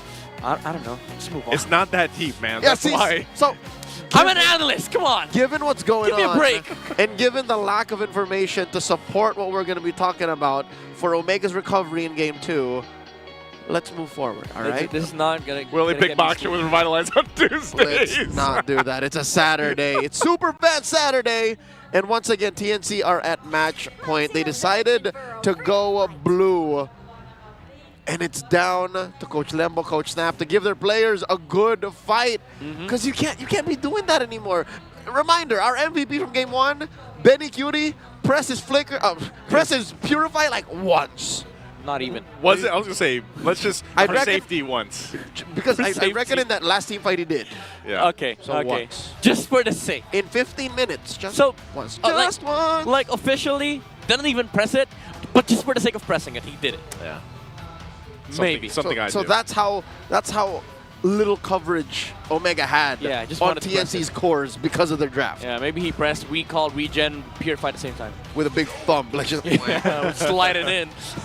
Yep, so TNC now with Coach Imba DJ, Coach Zemi at the lead, ban out the Fovius, the Lo Yi, and the Badang, while Coach Lembot and Coach Snap from Smart Omega still wondering, hey, what's this last ban worth? There's a Fanny and a Kalia there. Let's not kid each other. Yeah, it has to be the draw head. It was banned in Game 1. So it's still going to be banned in game number 2. Now, Suya Joy Exchange and Granger Hat as well is open for TNC. Oh, wow. Up to them to take whatever they want. They should not leave one open because, like, that's going to give Omega 2. So they take it to you. You got Joy and the Granger for the side of Omega. Maybe Joy Harris for Omega here.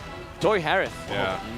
That's I think that's risky business. Is it risky business? Yeah, it's full magic. And then you just risk getting gatod by TNC or Hylos. Gatotted? Gatotted, yeah. It's the past tense of yeah. Gatotted. It's like the gataunt, That's true. You got gataunted. That's better than See, a Filipino broadcast is mentioning it. Oh, the gaton in a Hylos. So yeah, don't. It's literally just don't. Synergy, bro. Synergy. It's just worse that way. So they take Zushin and Harith. All right. Okay, this one I like. They don't need to rush the Joy though, but I don't think they should pick the Joy anymore. Yeah. With these 2 picks here. I think you go Hayabusa with the with jungle on third That's for better. Smart Omega. Or as you would say, which by the way Renmar can't get over, the better alpha. Who's the better alpha? Lucas. Renmar was losing his mind, bro. Why is it? Yesterday there were a couple of less than ideal Lucases, man. Wait. So what was his Was he his reaction? memeing? He didn't like. No, he just does not like Lucas the way I don't. Still. Okay. I only like it in the hands of Demon Kai. So you guys are synced up with how you want to treat Lucas. Yeah. Because I did mention the better alpha version. Yeah. On the Filipino broadcast. He was going off about how Lucas is good last weekend. Yeah. I still think Lucas is great. I'm on the fence, bro. It's like, hey, come on. Like people thought okay, people thought Alpha was trash for a long time. He was not touched by Moonton. For sure. And then he became meta. You know what's trash is the win rate of Hanzo. It is trash. It's 0%. Hey, from one shinobi to another, this one is possessed by a demon. I would have preferred the other ninja though. Yeah, I would have wanted the Hayabusa. Exactly. So what is going on with Omega, man? We need a montage of Hanzo like not winning but getting kills and being like, it's demon time. Oh my god. He's on demon time, but he's not winning. Cue the sound effects. The gears are definitely a grinding. All right, second phase alongside TNC's closing for the first. The Granger and the Cho closed up. TNC, they could clamp down on roamers again. And I think that's a great idea. Yeah. Just deny all the picks from Chaknu. Yeah, take the Hylos down as well. The Gatot, the Cho was stolen already, so I think TNC's very happy with that. So again, you go with the Hylos man, I think. Yeah. For TNC, don't want to give it to Omega, especially could be flex on both XP and Roam. But again, I still wait. I just have to get this out. Why would you put Basha on Roam when you have an Edith? You could have put another XP laner elsewhere. Oh god. All right, they're not hamming down in Chang's Hero Pool. They went on ahead and banned the glue. I smell a Lucas. I don't know why they banned the glue. They could have just taken the Vexana or the Paramus on the side of TNT. Maybe Lance ain't feeling it. Yeah, maybe just because of the fact that Lance does not want to play Paramus today. Yeah. So the go ahead, ban the glue. Hylos is still open. Just maybe just ban the Hylos or ban the Gatot. I think take out the Hylos. Yeah, Hylos. Yeah, Better. because look, here's what's crazy. I rarely say this, but Omega can afford. TNC can afford to give Omega the Matilda. There's very little synergy. Oh, they took out the Tigreal instead. So Matilda or Hylos here or Gatot, they're all open. They have their pickings now. You know, Cho is an answer to Watch two, them right? pick none of those. And they can pick one, and then TNC picks the rest. Oh, got taught. There you go. Ready to get Gatoed. If they don't take Hylos here, I think Smart Omega just takes the Hylos. And who are you going to kick? There's Purify and Harith for sure. There's going to be Purify and Zushin. You cannot kick the ghost. Kick, yeah. The ghost of the Hanzo. You can. It just doesn't do anything. Yeah, you can, but like the gears will be turning. They already are. Still is running. Oh, so man. again for TNT, Pick the Hylos. Hylos XP. Or CC. I don't know. 3-Mar can play in the XP. Maybe Uranus. 3-Mar special. Let's not do that. Yeah, let's not When do that. 3-Mar TZ debuted under Workoster Force in Season 7, he played a lot of Uranus, but that's a different time. Different meta. I have Vexana, Aurora, Farsa. It's decent against Zushin. All right. Oh, thank God. They Okay, needed thank God. a little more, tankiness and upfront too. Anyway, Yeah. to deal with all this, I'm just wondering how this is gonna be for TNC, because that's one thing. Even if they get a lead, like the Hanzo's always a threat. That is one thing why teams have, the few teams that have picked them up, play them. Yep. Okay, there's the Edith. Yeah, that's always going to be the case for Smart Omega. Oh. Almost all last picks that are XP for Omega has always been the Edith. Yep.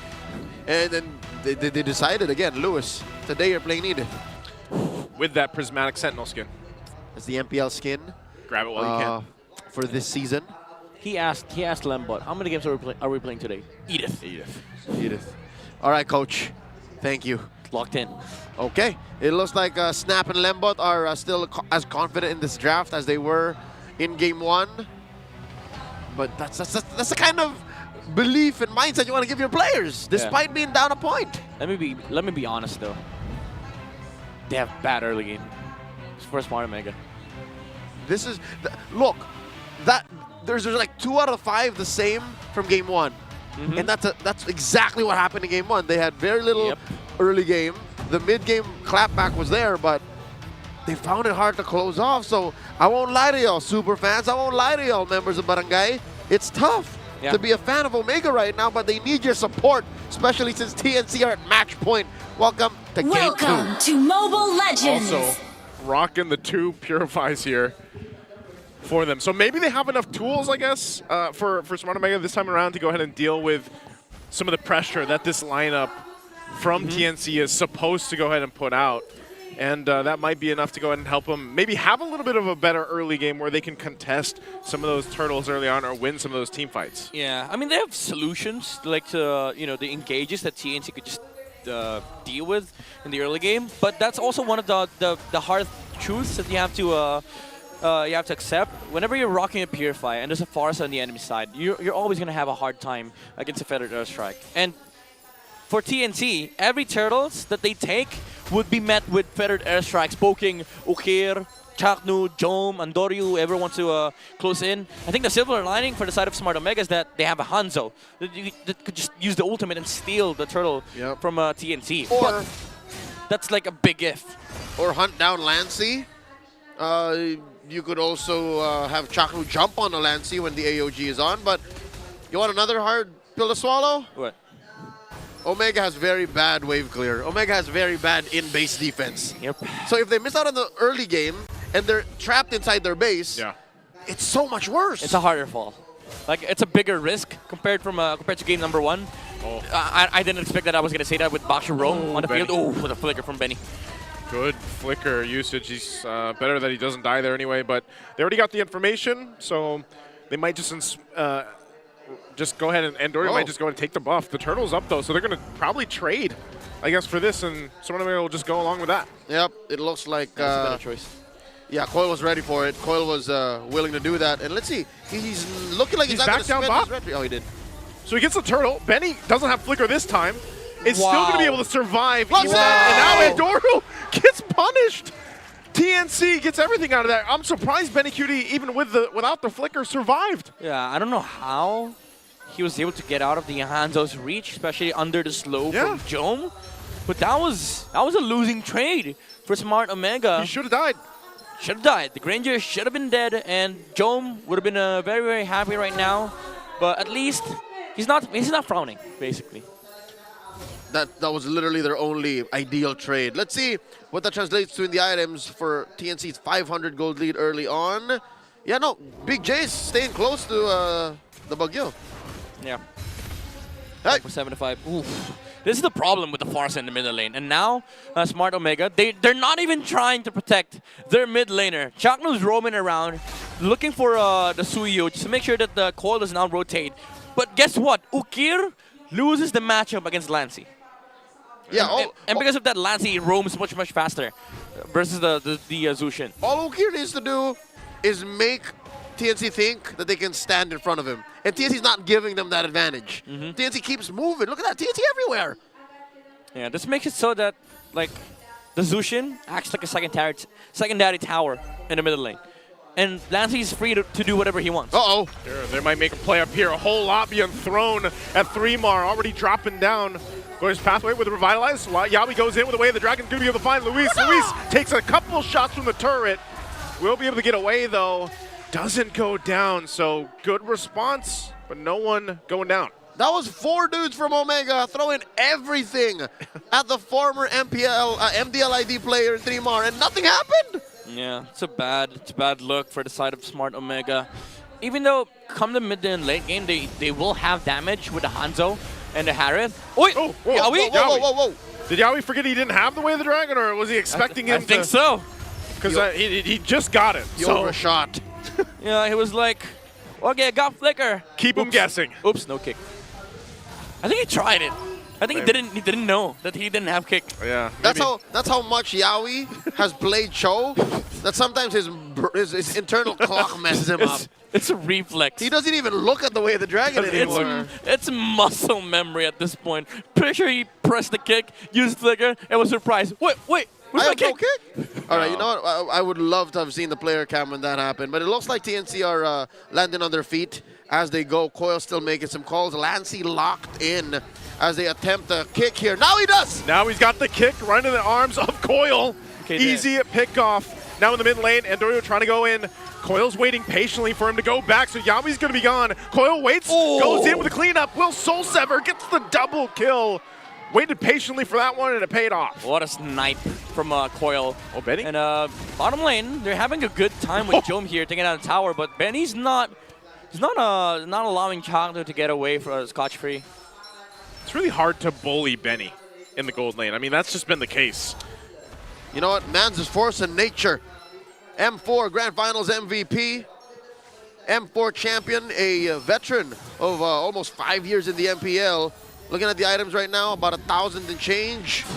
So far, look at the damage. Ukir's making the most of this lane disadvantage. He's still at about 100 gold within Lancey. Yeah, but they're not able to utilize the Zushin, though. That's a one big factor as to why Omega's not been able to move around the map. Like the Zushin, the strength of the Zushin is that he's able to zone out heroes. But if you're getting zoned out, you're basically just a tower in the mid lane. Might as well put a different hero that clears much faster. At Midnight, it comes along with the liability of being a tower. You can't move. Yeah, exactly. You're there. You're just posted up. I'm here. Sky Piercer now on Benny Cutie. So even Chuck knows to think twice about pressuring Frederick Benedict Gonzalez. This is the final turtle spawning upper quad. The jump! The kick! Goes in again. Jikudo will be able to find two, and Lewis can't even play. Now Andorio going to be able to spot them out. Turtle's going to go and reset for now. Andorio still in that backside. Yawi might be able to find him. But again, Yawi starts a fight, finds a pickoff, and Luis goes down the second time in the game, and that's the next turtle in the hands of TNC. Nope. Big J dropping that Zaman Force, stopping TNC from pushing on forward. Andoryu with a Pinnacle Ninja clearing those bushes. Gentlemen, it seems like Omega, they want to fight, and they have a plan in mind. It's just, it takes too long to get off the ground. Yeah, no damage. They have to go through the revitalize from 3 Martizi, and the setups could not go out because, like, again, positioning from Mukina has always been weird. They have a re-engage with Chaknu, but that's it. It's a re-engage tool. So TNC, they have all the space in the world to execute their engages, especially with Yawi. Yeah. And I'm surprised Yawi, with that 3-man knock-up, he decided to kick Lewis. And they just didn't want the Edith to play Edith today. Uh-oh. He could be in trouble here. He's going to be able to zone in. They already take out Yawi. The jump in from Chaknu on the backside. Benny Cutie going to be focused on him. Revitalize already popped 2, and 3-Mar goes down. So now Smart Omega able to get a couple kills. But Yawi and 3-Mar are the trade for Chaknu. All right, so there's one way Omega can actually compromise TNC's approach. They catch him off guard from an off angle. Yeah, it was not a team fight that TNC wanted to take, and they were forced to sort of answer against the aggression coming out from Smart Omega. Yawi was caught off in a very, very weird angle, and then Chakno re-engaged with the Avatar of the Guardian, making sure that the front line is not able to fight with all their reinforcements available. All right, and that translates to a little bit of a presence from Smart Omega. Bottom lane is get taken care of by Benny, and in mid, Andori and Ukir might actually force out a response. They do. All this while, it was for Big J up top. 4 men present from Omega, forcing out a feathered airstrike. Already going for a kick, and now it's Chaknu to go down. Yawi could be in trouble too. Andorio on the hunt. Going to be going in. Will be able to find Benny. Soul Snatch won't find anyone. Now the re-engage. They're still going to be going. 3-Mar gets the call. Coil's there to help him out. And Benny Cutie firing off from the back. Ukir's going to be the next target as he comes in. And Benny gets a double. So TNC fights back. Dude, Coil has been great in this series. Oh, Yawi. Yawi should. Oh, the stun! Oh, and he keeps him, and now they collapse down under the turret. Good stun there. Coming out from Lancey. Midnight, you're talking about Coil. Yeah, Coil has been amazing in the series. He's always standing in the back line. He's letting Andorio do the hands-off thing, but he's always charging out the blade surge in the front lines. Andorio on Lancey. Soul Snatch has the damage. We'll be able to find Lancey. But again, an objective, a major one now in the hands of TNC as Lord is secured. TNC willing to sacrifice their mid laner, even committed a flicker to take Andorio away Yawi gonna be in trouble. The Lord. Gets tossed up, gets out. Oh, danger even amongst all of that. So again, Lewis burns the flicker and they can't capitalize a kill. That was 4 dashes away for Yawi. He spent his whole kit. Ukir as well did not use the first skill. So was not able to lift up the Cho. Even though the Shunpo was there for the dodge, pretty sure could have still have lifted the Cho up. Maybe even killed Yawi off. But TNC now, Retribution Recoil is looking for a target. Dude, look at this player! He's very confident, I'd say. You know, he's very aggressive. Reminds me of Demon Kite. It's the second Coil. Match. Demon Coil. Oh no. It's Demon Hours. It's Demon Hours right now. They're approaching 5K. The unknown raider. Popping these holy shields. The Lord will survive this engagement. will maybe even get a chunk out of that tier 3 up top. Oh man, TNC are shrinking Omega's map. Dude, it happened! Omega have to defend inside their base! Oh my goodness. Dude, Coil, you have Demon Kite, the last Raider. This is the Lost Raider. The Lost Raider. Lost Raider. The new K. He's very aggressive. In his positioning, again, exudes confidence. He knows that there's nothing on the side of Omega that kills him. The only damage that he has to worry about is Jome and Andorio. And Andorio is busy dealing with his backliners, like the Farsa, the Chose. But he has the Hylos with him. Like, Coil can rely on the Glorious Pathway, the Revitalize. Well, nice retribution from Andorio. He does have the Revitalize as well from 3 Martizi. And everything that he does makes sense. He charges up Blade Surge, and once he sees the dash from Job to dash away, he goes in. If he doesn't see the Harriet, he just fakes the dash from the Blade Surge. And this is just the jungler. We haven't even talked about Benny Cutie. Again, a couple of moments you could have sworn he was going to die. Here he is, still bulletproof. Look at the stacks on his Sky Piercer, stacks on his passive. Currently, they're taking control of the River Brush. And look at this Chaknu trying to go for some recon. Ukir as well. The range that they're playing with, I'm not so confident in Omega. They might be looking for a fight they're not ready for. Yeah, that's the troubling part of it is, you know, even for Andorio, he could, if he could find, for example, if he could find Benny Cutie or even Lancey, that's a major part of damage taken out from TNC. But they're gonna have to do work to be able to actually find that, and that's kind of what they're looking for right now. You've got the battle spells ready for Omega, so it might be up to Lewis again. Andorio on the hunt, won't be able to find Lancey. Lancey able to get away with that Wings by Wings. They can look, they can look. They know Hanzo does not have the ultimate. At this point in the game, I'd reckon it takes like 10-15 seconds.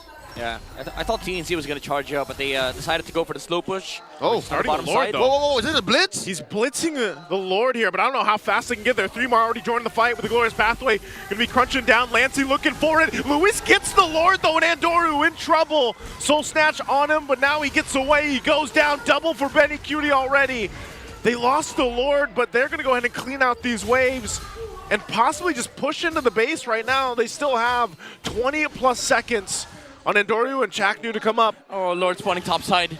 Lord's going to go topside. They might not be able to defend this. Oh no, what a gambit! TNC looking to take this base turret. They have a couple minions that are going to be cleared out. So Omega will stay together for now. 10 seconds away for the full force to be up. Feathered Airstrike drop down. They're going to clear out the Lord. Oh, Lancey. Wait, what? Lancey's already going to flicker out. Defensively, Ukir takes a lot of shots from Benny. But now they've got this Lord to work through. All right. TNC making the call. We'll take care of the Lord first, and then the rest follow. Coil pushing down bottom. I wonder what Omega's thinking, because you look at the map, you want to be aggressive, you have a Lord, but just the same, it's recovery mode. Your main artery in mid has been penetrated. You can't just be going around the map like this. To be fair, at least TNC did not get the Lord. And that was a good punish from Omega. Seeing Suyu was busy doing the slow push first. So Andorius went straight ahead, ran straight to the Lord, and then decided to just burst the Lord, take the Lord away from TNC. At least you get to the later game. It didn't cost them much too. I mean, 2 bodies, sure, but they're not dead yet. Yeah. There is a fat wave down bottom that they have to take care of, but, you know, you win some, you lose some, and they didn't have to lose the turret. So Smart Omega still breathing. At this point, you got to wonder, what is Omega timers? Are we looking at a late game power spike here? Can they make a comeback through that? I'd say there's a chance, especially with the Harith and the Hanzo. Like, these 2 heroes are incredibly powerful in the late game. Their damage is something that you shouldn't underestimate. Like for TNC, Lancey, Benny Cutie, these 2 targets are primarily the targets of Andorio here. But even then, you have to be worried about just the Suyu standing in the front lines, because Ukir, Chaknu, and Luis has not been able to handle Coil for the past, like, what, 6 to 8 minutes. And Coil is a threat regardless of whether he's fighting dudes or minions. he can literally just leave a chubby wave and then be a part of the fight 5 seconds later. So that's what he's been doing down bottom. Look at that. A lot of work that Jome and Andorio have to get to. And sure, these are extra gold XPs, but TNC understand that Omega's going to get them anyways. Yeah, this is also just a very kind of good look that we see from TNC, where they're really just playing the disciplined game. They did this in game 1, too, even when they had a lead, and now they have a relatively bigger lead than what we saw in the previous one. Whoa. Yahweh's going to use that conceal. Not sure if he's going to be able to catch Ukir. He doesn't. So Glorious Pathway going to be dropped down too. Interesting. Coil will take a shot Oh, no, on the back. Now Joim going to force the fight a little bit longer. And Doru as well. Soul Snatch right for 3 Mar. But he pops the Revitalize. He's able to find a multiple Jiku No as Lewis goes down. And once again, Yawi able to pull something from the tricks and the hats here. And Chaknu goes down as well. 2 down with Lord up. That's TNC's green light for the Lord. Oh man, that 3-man knockoff from Yawi. The fake as well. He knew Ukir. He had Purify. Decided to go outside of that skirmish. 3-Mar went in with the Glorious Pathway. And then they spent the Zaman Force on Job. After the Zaman Force has been exhausted, TNC goes back in. And Yawi finds an amazing 3-man flicker play.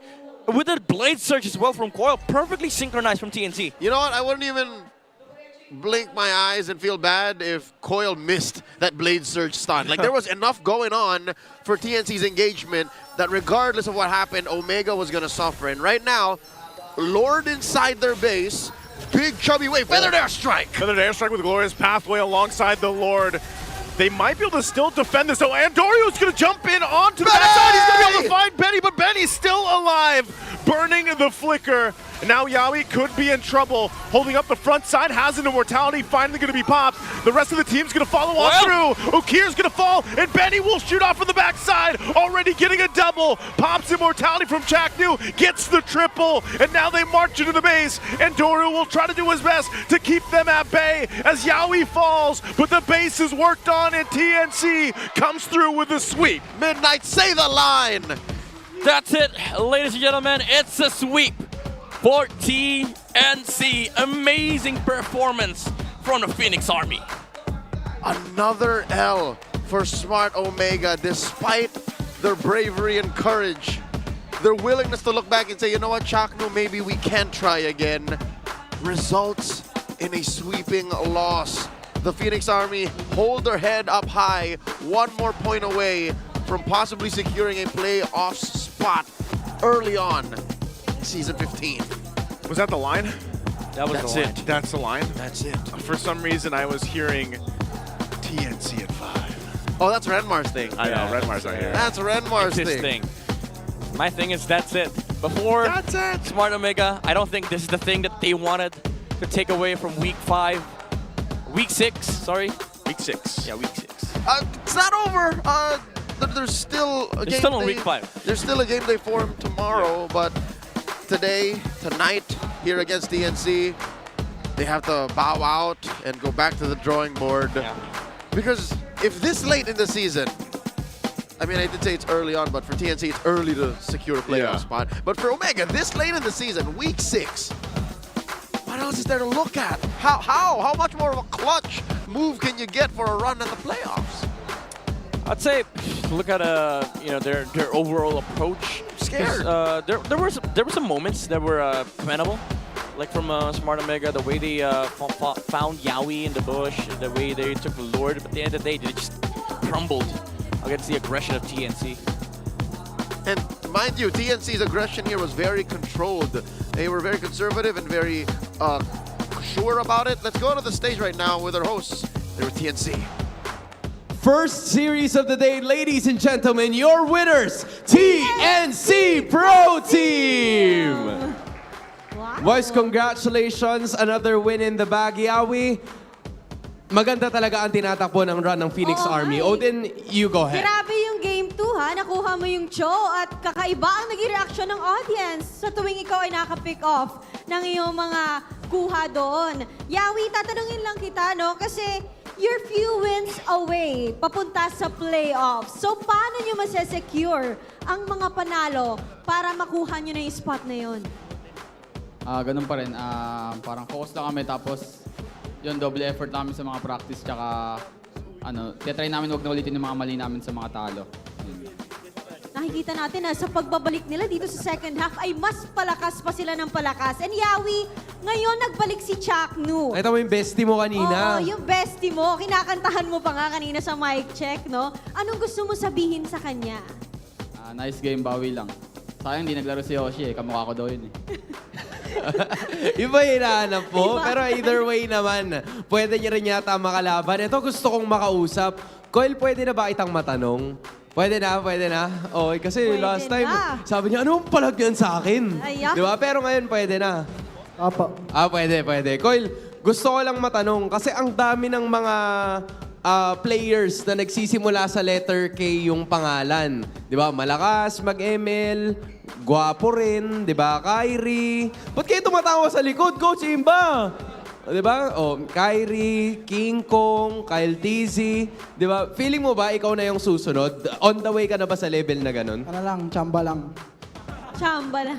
Para siyang pag tinanong mo, ilang beses ka naliligo, minsan. Ikaw na ba yung susunod? Siguro. Ay. Wow. Siguro, ayaw pa niya i-claim, Oo. pero hinahayaan lang niya yung community na mag-cheer para sa kanya. Oo nga. Katulad ng mga super fans ng TNC. Ang dami, ang dami nila sumuporta. Gusto ko lang din tanong, Koyla, kasi unang beses ka naglaro sa MPL, Season 13. Tapos kalaban mo rin yung Omega during that time. Kwentuhan mo naman kami, ano bang pinagkaiba ni Coil nung Season 13 sa ngayon Season 15? Coil, ikaw lang. Busog lagi. Yung pala ang pinagkaiba. At least busog lagi. Ano na lang ang masasabi mo sa lahat ng Phoenix Army na nagpunta para sa araw na to? Maraming salamat sa pag-support every laban namin. Thank you sa pag-support. Maraming salamat. Then once again, your winners, TNC Pro Team! Gentlemen, you may now take your walk of victory. Parang required na laging may ganun. And with that win, you may now take your bow. It was a dominant win galing sa Phoenix Army. Sinusubukan ko i-hold yung tawa ko, pero wala. Nangyari na. Nakuha naman nila yung panalo still. Sobrang bilis nga ng mga pangyayari doon sa match 1 na yun, Hans. Hindi natin in-expect lahat na naghihintay sa atin at nagsisimula pa lamang ang araw ng Sabado. Ano kayo masasabi ng ating mga casters? Babalik na namin sa inyo. Kaya naman, casters, pasok. I love the emphasis on Coil's character. TNC definitely feeling themselves with the sweeping victory again. Congratulations. Congratulations to them. And so TNC is currently right in this middle of the standings, right? Yeah. So they are points. getting closer now. Yeah. To be able, maybe To next week. secure. Maybe next week. Yeah, there's a magic number that they're chasing. Magic number. Whoa, 10 and despite Coil's all-star, spectacular, stupendous, splendid performance, you cannot put down the storm. The force of nature, Benny Cutie, with a back-to-back MVP performance. I mean, how do you stop a typhoon? How do you stop a storm? You can't.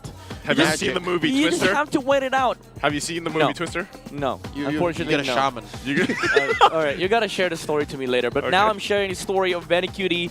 In the highlights, again, it baffled us in the early game how he was able to survive the gank from Andoryu. Maybe he's just awake, so he didn't get the nightmare from Smart Omega. That's a good way to put.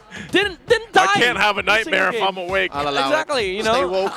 How do you get bad nightmares if you're just, you know, just awake? If you're living a nightmare. If you're living a nightmare, you start hallucinating. That's different. That's a lot of, that's scary. You ever just sit there, stare at the wall, and be like, oh.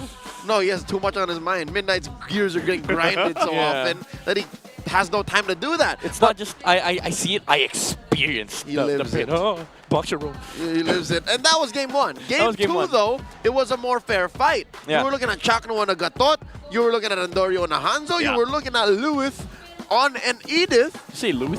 Lewis, what are you talking about? Louis, okay. And Benny dodged all that. Dude, it's just unfortunate for Omega. Again, bulletproof. In contrast to game number one, they fielded a much higher risk composition with a bigger downfall. And in the earlier parts of the game, there were some signs that they were trying to like make it work, have a fantastic early mid-game power spike. But Benny Cutie just halted that for Andoryu. And then they had to play the recovery game once again, and then just the landslide started all the way from there. And even though the game looked like it was fairly even, it's just because of the fact that Omega punished this one play from Coil where he tried to initiate the slow push on the opposite side of the Lord lane. So Omega got the steal from TNC when they blitzed down the Lord. But even then, after that, you were just waiting for your key items. You were waiting for a late game. But so is TNC. And unfortunately for Andorio, even though he found a very good angle to take down Benecutie, all Benecutie needed to do was buy a Rose Gold, switch it up with Immortality if he's nearing death.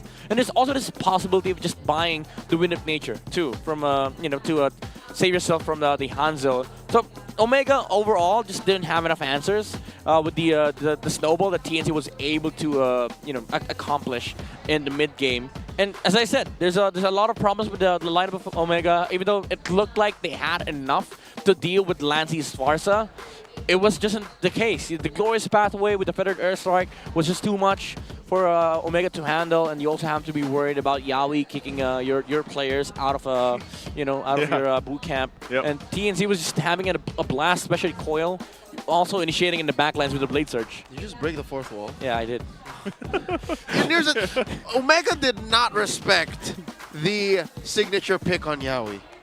It came in the first phase. To be fair, I don't think anyone was expecting the Cho to come that early. Nope. Third pick, right? Yeah, Third pick. literally. I was gonna joke, dude. I was gonna joke earlier. Like first pick Cho would have been a thing, but I did not expect TNT's confidence to be that high to take the Cho first phase.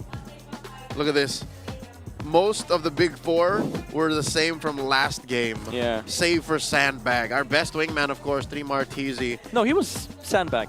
Last game. Yeah. But it was Wingman. Wingman was Yaoi, I believe. That's what you switch up. Yeah, because There that you was go. Mathilda. But it's still TNC all the way. Our BPI Rich guy, of course, still Coil at a 907 GPM. He did the same thing he did in Game 1, literally with the same hero. Yeah.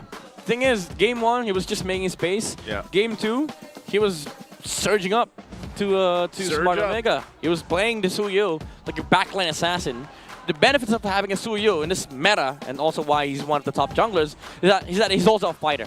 With a damage reduction, a stun, a HP-based damage. I don't know what is with Suyo, why he's not getting nerfed anytime soon. He did, but here's the thing. Suyo got nerfed a record once in his life as a hero. He probably needs another pass-through. Dude, the nerf was like just a cap. Don't tell Moon on that. He probably needs another pass-through. I'm sorry. A revamp. Suyo is fine the way he is. No. Suyo is amazing. No. He is a balanced hero. No. No. I do love Suyo, but no. There's nothing he can't do. He's like Renegade. He just does everything. He does. He does everything. He's an assassin. too much. He's a fighter. He has range. He has mobility. He has escape. I see the value. I see the value in Suyo. He's amazing. He's amazing. Ladies and gentlemen, let's take a peer behind the curtain and see and hear exactly what was going on with that mic check.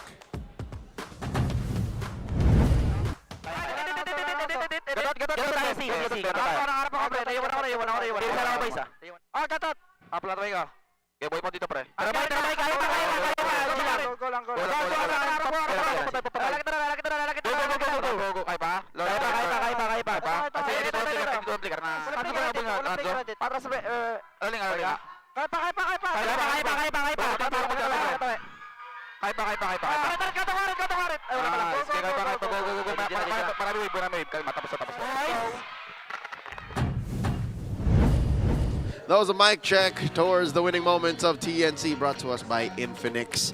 Gentlemen, is it just me, or is TNC one of the more vocal teams in Season 15?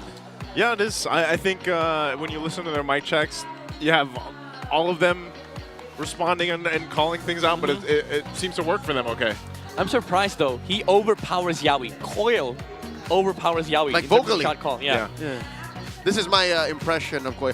Very fast. Yeah. Three times. It's the Filipino way of doing it.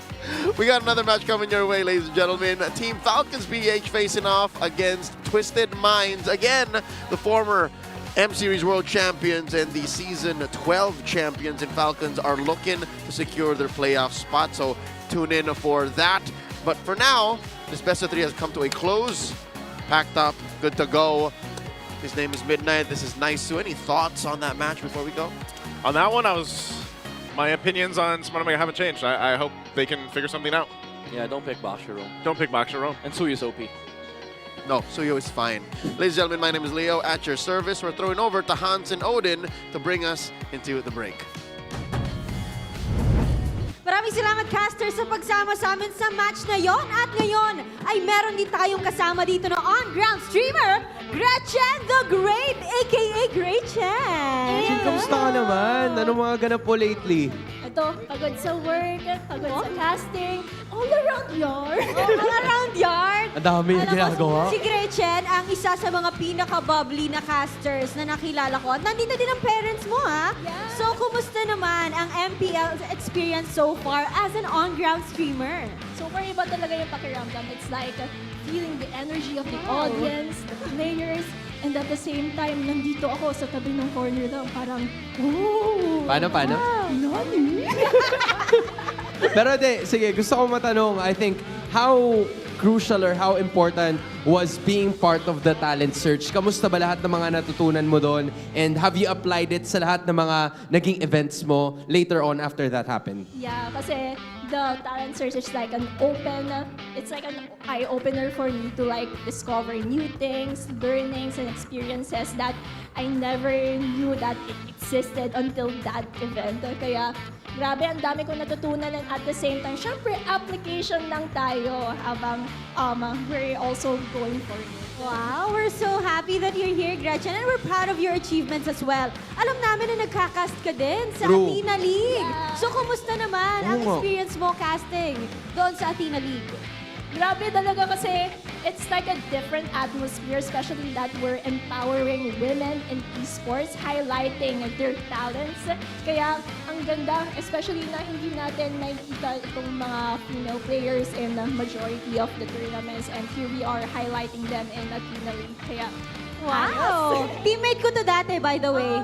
Nag-female league kami ni Gretchen before talaga? kami mag-talents. Oo. I did not know that. That's fun. Hindi nag-work out ang magiging players namin. Kaya nandito kami Kaya ngayon. And speaking of which, since nagkakasta rin naman kayo sa Athena League, considering that you're former, I would say pro players, kasi wala eh, nandun na kayo nang galing eh, di ba?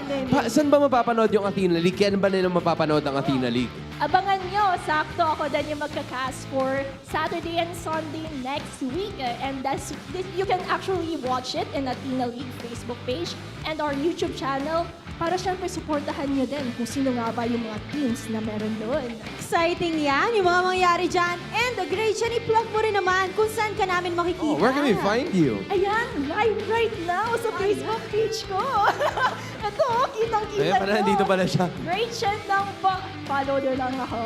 Ayan, sa lahat ng social media accounts, i-follow natin si Gretchen. And once again, maraming salamat for Thank being you. with us today. Guys, huwag kayong aalis dahil marami pa tayong aksyon na makikita sa loob ng Land of Dawn sa pagbabalik yan ng MPL Philippines Season 15. Break time! Pasok!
GG bro!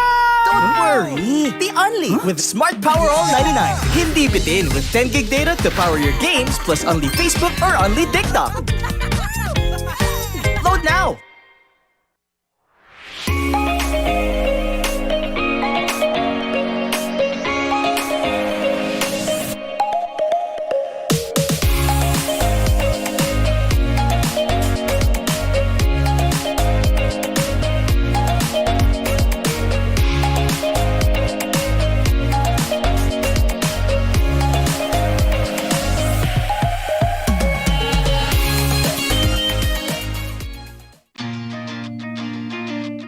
To go to a concert when you can own that stage with your friends. Enjoy a night of impromptu bowling tournament.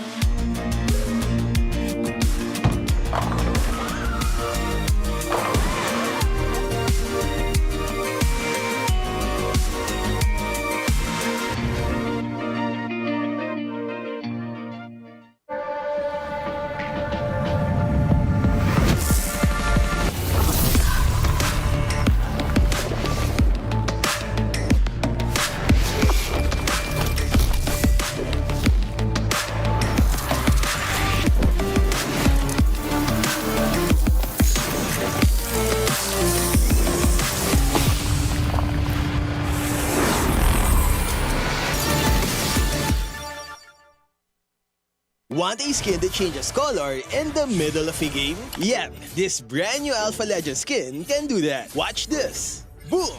How cool is that? So how do you activate this transformation? Simple, just take down 10 enemy heroes. Assists don't count though. But hey, don't worry. Even if you get 10 deaths, the base effects are still amazing. Just look at that animation. It's a first of its kind, and I hope they make more unique features like this. Maybe 10 assists for a new tank skin, right?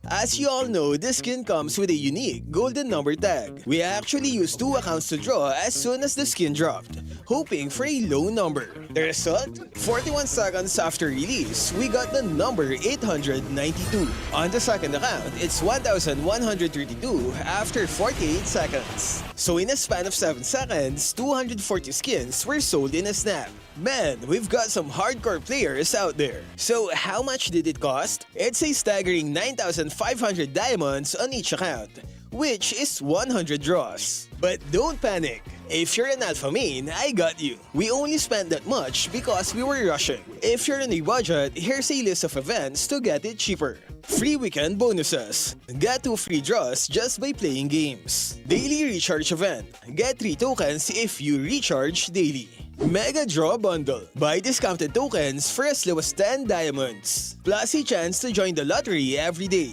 Promo Carnival. This lets you collect and use promo diamonds on Alpha's event. You can start using it on March 26th. Draw rewards. Yeah, we didn't claim any during our draws. That's why it costs too much. Daily discounts. You get to draw for 50% off every day. And lastly, we have the recharge events. Phase 1 is happening March 29, while Phase 2 is on April 5. To keep it simple, here's a quick guide to get the skin for cheap. Simple, right? Top up early to get the tokens from the daily recharge and mega draw events. Then on March 29, you have to recharge 1,000 to unlock this task that gives 500 promo diamonds. Don't forget to claim as many free tickets as you can from the events. And remember to use daily discounted draws. It's an important part of the strategy to lower its price. Stick to this plan and you'll be close to unlocking Alpha's Legend skin for cheap. So are you ready to grab this skin? And hey, who got skin number 1? Let me know in the comments. Stay safe and thank you for watching.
Malakas ka ba? Sali na!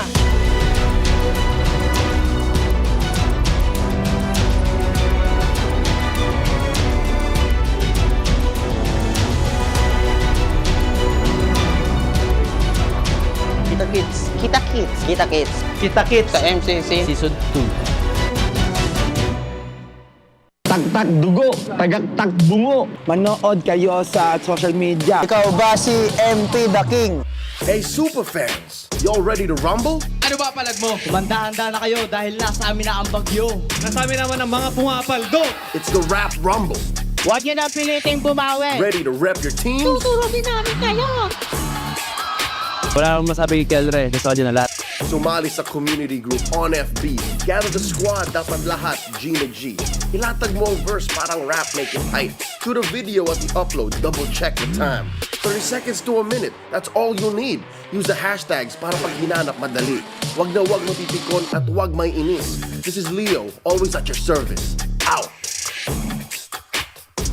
Dito guys, sobrang lakas ng palagad na nakasama ko sa random. Tignan nyo, andito kagad siya ng gugulo. Nasa minalas sa papuri ko. Pero kayo maglala, hindi ko naman sinahin kanyang pinaghirapan. Ako yung tumatapos sa mga natitirang palaban. Sa puntong to, ako yung kanyang pinapauna. Pero sabi ko, ba't ako? Hindi naman ako leader. Alam niyo namang marksman user ako. Kaya gusto akong maging scorer. Grabe, ayoko talaga maging tank. Sobrang bagal. Lagi kasi akong wali sa mga umatikabong eksena. Para akong parak madumadating. Pagtapos na yung gera. Pero okay lang, kahit uli, mayroon naman ako mga gandang nagagawa. At tulad ng pagbalibag na makulit na bata. Dito guys, gusto ko sanang gayahin yung napanood ko sa video. Yung first skill, second skill, play ka sabay ulti. Grabe, ang galing, hindi umabot. Pero okay lang yan. Sabi nga nila, hindi ka matututok kung hindi ka lagimbo. Dito guys, nakita ko yung bulate namin pinagtutulungan. Tignan nyo, apat yung kalaban. Gusto ko siyang lapitan, kaso hindi pa ako insured. Daratok si export, siguradong kill secured. Grabe, pagsambot ko nga sa kanya,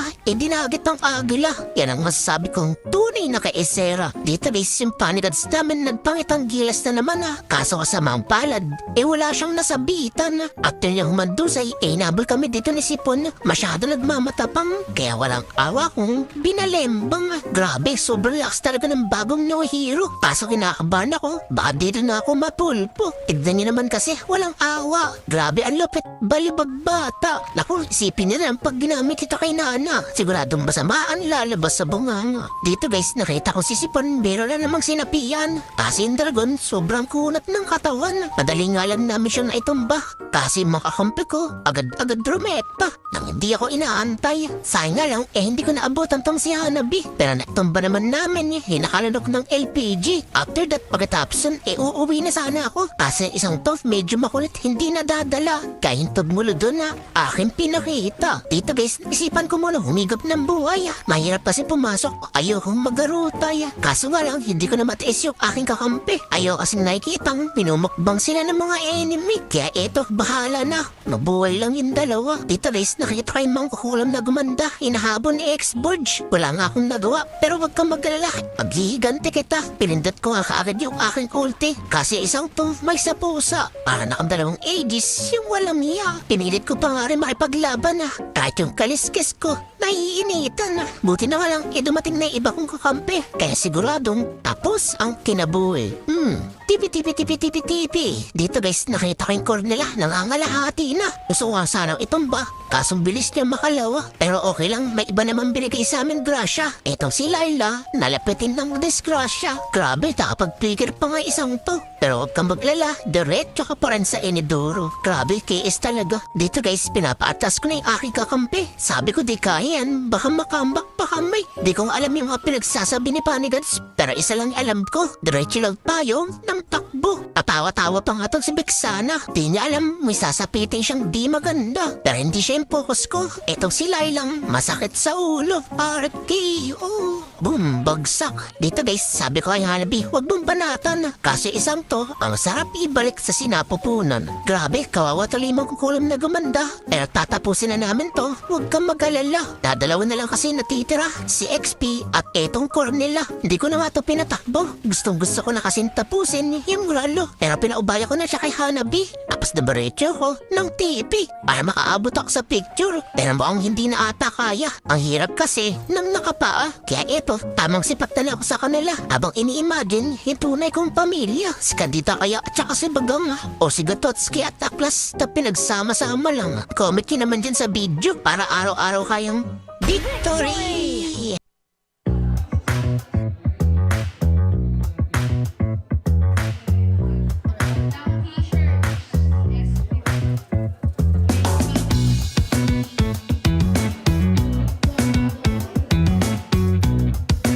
Mega!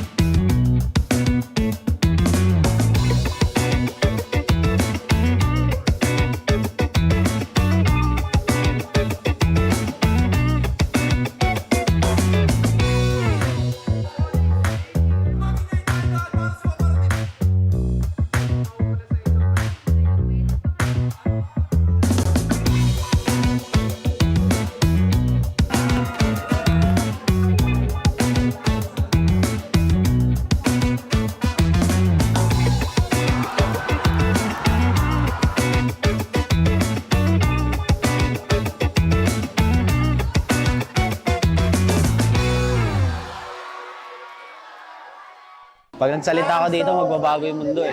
Magbabago yung perspective ng mga tao. Nakabantay sila oh. Hello guys. Advice na lang tayo sa mga taong na mga nanonood. Anong gusto niyo unang advice? Ito advice ko sa mga tao. Okay lang madapa, basta wala nakakita. Sarili ko, hindi ko ma-advisean eh. Nakapokus ako sa game ngayon eh, hindi.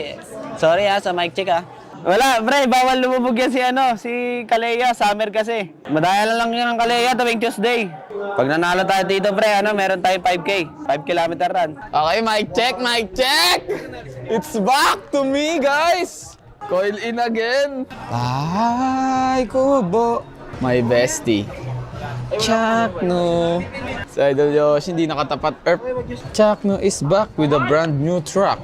Chakno is back with a brand new truck. Ayun na pre. Ayun na yung mga inintay mo, Coil. Akong bahala, Coil susunod ka na lang.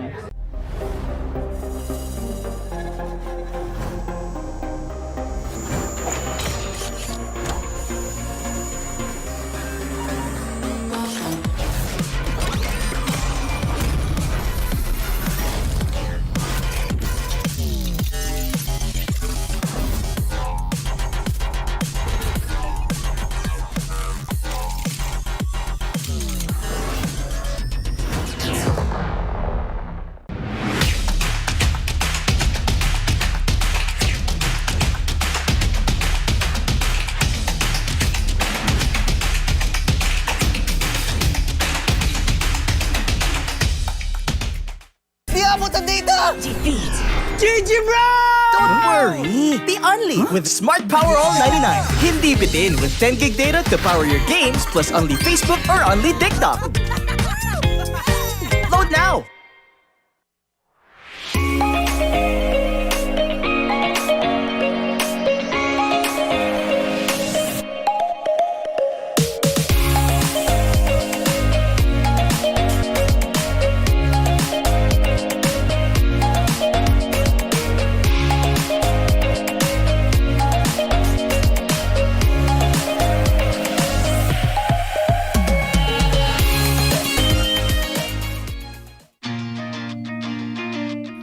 To go to a concert when you can own that stage with your friends.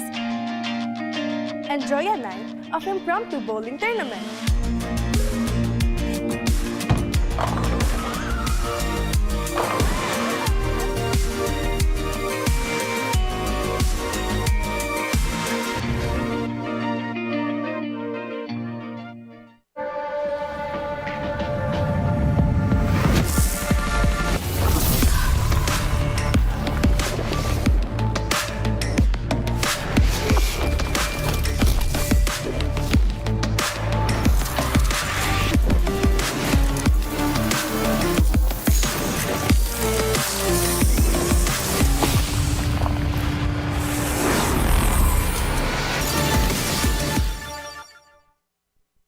Want a skin that changes color in the middle of a game? Yep, this brand new Alpha Legend skin can do that. Watch this. Boom!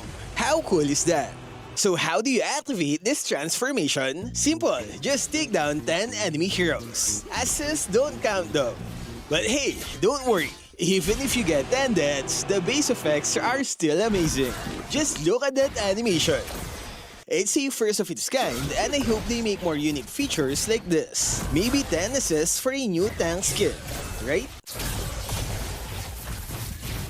As you all know, this skin comes with a unique golden number tag. We actually used 2 accounts to draw as soon as the skin dropped, hoping for a low number. The result? 41 seconds after release, we got the number 892. On the second account, it's 1,132 after 48 seconds. So in a span of 7 seconds, 240 skins were sold in a snap. Man, we've got some hardcore players out there. So how much did it cost? It's a staggering 9,500 diamonds on each account, which is 100 draws. But don't panic. If you're an alpha main, I got you. We only spent that much because we were rushing. If you're on a budget, here's a list of events to get it cheaper. Free weekend bonuses. Get 2 free draws just by playing games. Daily recharge event. Get 3 tokens if you recharge daily. Mega Draw Bundle. Buy discounted tokens for as low as 10 diamonds. Plus a chance to join the lottery every day.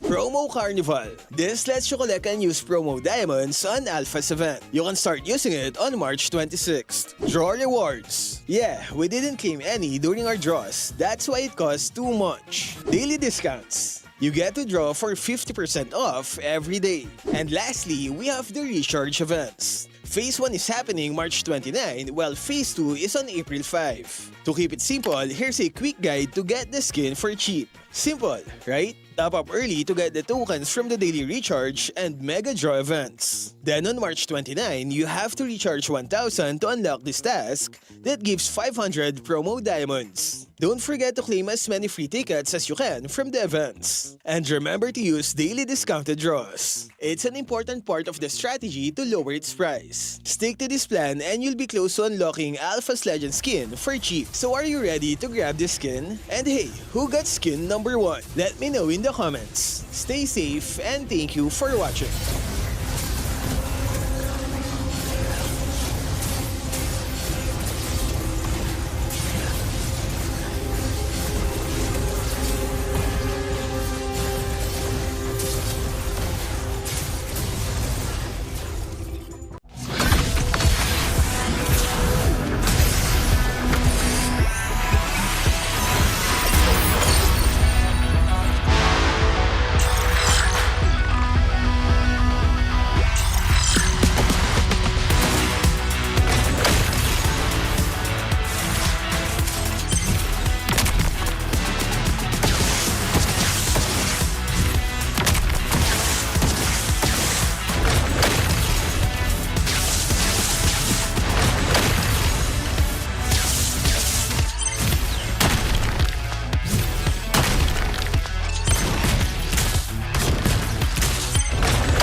Malakas ka ba?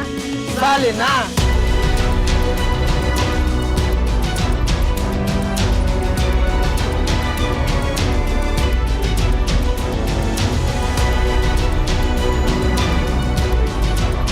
Kita-kits. Kita-kits. Kita-kits. Kita-kits. Sa MCC Season 2. Tagtag dugo, tagagtag bungo. Manood kayo sa social media. Ikaw ba si MP The King? Hey superfans, y'all ready to rumble? Ano ba palag mo? Kumanda-handa na kayo dahil nasa amin na ang bagyo. Nasa amin naman ang mga pumapaldo. It's the Rap Rumble.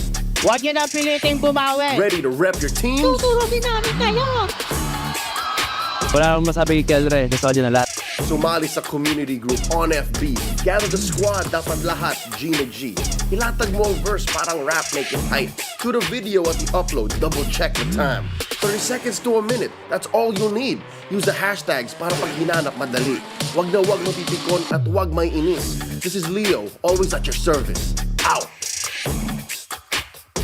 Dito guys, sobrang lakas ng palagat na nakasama ko sa random. Tignan nyo, andito kagad siya ng gugulo. Nasa minalas sa papuri ko. Pero huwag kayong maglala, hindi ko naman sinaing kanyang pinaghirapan. Ako yung tumatapos sa mga natitirang palaban. Sa puntong to, ako yung kanyang pinapauna. Pero sabi ko, ba't ako? Hindi naman ako leader. Alam niyo namang marksman user ako. Kaya gusto akong maging scorer. Grabe, ayoko talagang maging tank. Sobrang bagal. Lagi kasi akong wali sa mga umatikabong eksena. Parang na dumadating. Pagtapos na yung gera. Pero okay lang, kahit uli, mayroon naman ako mga gandang nagagawa. Katulad ng pagbalibag na makulit na bata. Dito guys, gusto ko sanang gayahin yung napanood ko sa video. Yung first skill, second skill, play ka sabay ulti. Grabe, ang galing, hindi umabot. Pero okay lang yan. Sabi nga nila, hindi ka matututo kung hindi ka lagimbo. Dito guys, nakita ko yung bulate namin pinagtutulungan. Tignan nyo, apat yung kalaban. Gusto ko siyang lapitan, kaso hindi pa ako insured. Daratok si expert, siguradong kill secured. Grabe, pagsambot ko nga sa kanya, dinagit ng agila. Yan ang masasabi kong tunay na kaesera. Dito guys, yung panigads namin nagpangitang gilas na naman kaso kasama ang palad, wala siyang nasabitan. After niya humandusay, nabol kami dito ni Sipon. Masyado nagmamatapang, kaya walang awa kong binalembang. Grabe, sobrang lakas talaga ng bagong no hero. Kaso kinakabahan ako, baka dito na ako mapulpo. Tignan niyo naman kasi, walang awa. Grabe, ang lupit, balibag bata. Naku, isipin niyo lang pag ginamit kita kay Nana. Siguradong basamaan lalabas sa bunganga. Dito guys, nakita ko si Sipon, meron na namang sinapian. Kasi yung dragon, sobrang kunat ng katawan. Madali nga lang namin siya na itumba. Kasi makakampi ko, agad-agad drumeta. Nang hindi ako inaantay. Sayang nga lang, hindi ko naabotan tong si Hanabi. Pero natumba naman namin, hinakalunok ng LPG. After that, pagkatapos uuwi na sana ako. Kasi isang to, medyo makulit, hindi nadadala. Kahintog mulo doon aking pinakita. Dito guys, isipan ko muna humigop ng buhay. Mahirap kasi pumasok, ayokong magarutay. Kaso nga lang, hindi ko na matiis yung aking kakampi. Ayaw kasi nakikitang pinumukbang sila ng mga enemy. Kaya eto, bahala na. Mabuhay lang yung dalawa. Dito guys, nakita ko yung mangkukulam na gumanda. Hinahabon ni X-Burge. Wala nga akong nagawa. Pero wag kang magalala. Maghihiganti kita. Pinindot ko nga kaagad yung aking ulti. Kasi isang to, may sa pusa. Para nakadalawang ages, yung walang iya. Pinilit ko pa nga rin makipaglaban kahit yung kaliskis ko, naiinitan Buti na nga lang, dumating na iba kong kakampi. Kaya siguradong tapos ang kinabuhi. Tipi. Dito guys, nakita ko yung core nila, nangangalahati na. Gusto ko sanang itumba, kasong bilis niya makalawa. Pero okay lang, may iba naman binigay sa amin grasya. Itong si Laila, nalapitin ng disgrasya. Grabe, nakapag-trigger pa nga isang to. Pero huwag kang maglala, diretso ka pa rin sa Inidoro. Grabe, KS talaga. Dito guys, pinapaatas ko na yung aking kakampi. Sabi ko di kaya yan, baka makambak pa kami. Di ko alam yung mga pinagsasabi ni Panigads. Pero isa lang alam ko, diretso lang tayo ng takbo. Tatawa-tawa pa nga to si Bexana. Di niya alam, may sasapitin siyang di maganda. Pero hindi siya yung focus ko. Itong si Lailang, masakit sa ulo. RKO. Boom, bagsak. Dito guys, sabi ko kay Hanabi, huwag mong banatan. Kasi isang to, ang sarap ibalik sa sinapupunan. Grabe, kawawa tuloy magkukulam na gumanda. Pero tatapusin na namin to, huwag kang mag-alala. Dadalawa na lang kasi natitira, si XP at etong core nila. Hindi ko na ito pinatakbo. Gusto ko na kasing tapusin yung ralo. Pero pinaubaya ko na siya kay Hanabi. Tapos nabaretso ko ng TP para makaabot ako sa picture. Pero mukhang hindi na ata kaya. Ang hirap kasi ng nakapaa. Kaya eto, tamang sipat na ako sa kanila. Habang ini-imagine yung tunay kong pamilya. Si Candida kaya at saka si Bagang o si Gatotski at Aklas na pinagsama-sama lang. Comment nyo naman dyan sa video para araw-araw kayang victory!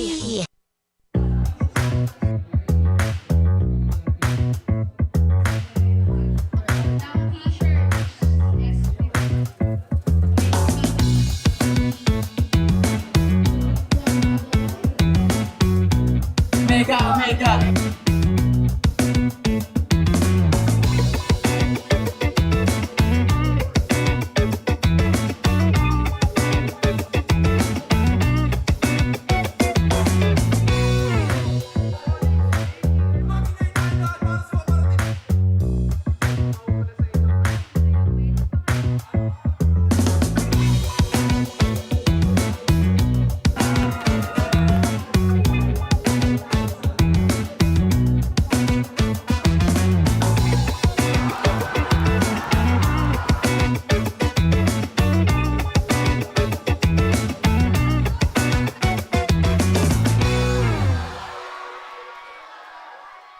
Pag nagsalita ako dito, magbabago yung mundo eh. Magbabago yung perspective ng mga tao. Nakabantay sila oh. Hello guys. Advice na lang tayo sa mga taong na mga nanonood. Anong gusto niyo unang advice? Ito advice ko sa mga tao. Okay lang madapa, basta wala nakakita. Sarili ko, hindi ko ma-advisean eh. Nakapokus ako sa game ngayon eh, hindi.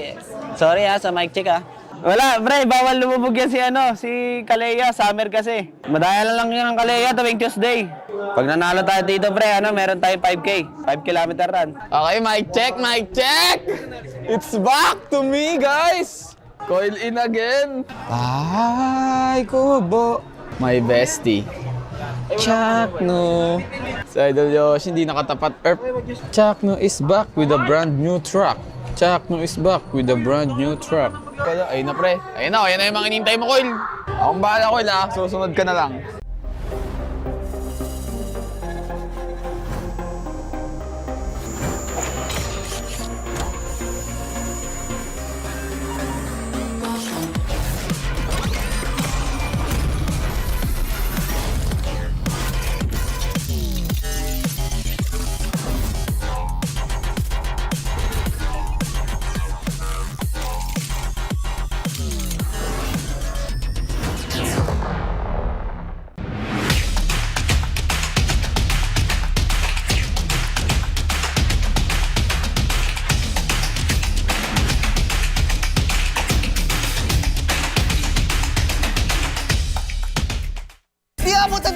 Defeat GG Bro! Don't worry, the only with Smart Power All 99. Hindi bitin with 10 gig data to power your games plus only Facebook or only TikTok. Load now!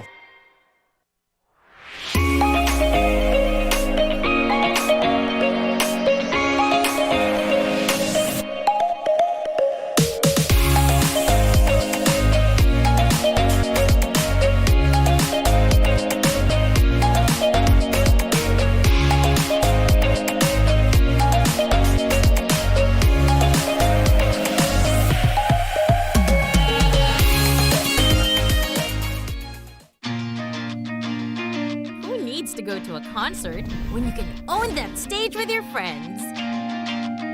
Enjoy a night of impromptu bowling tournament.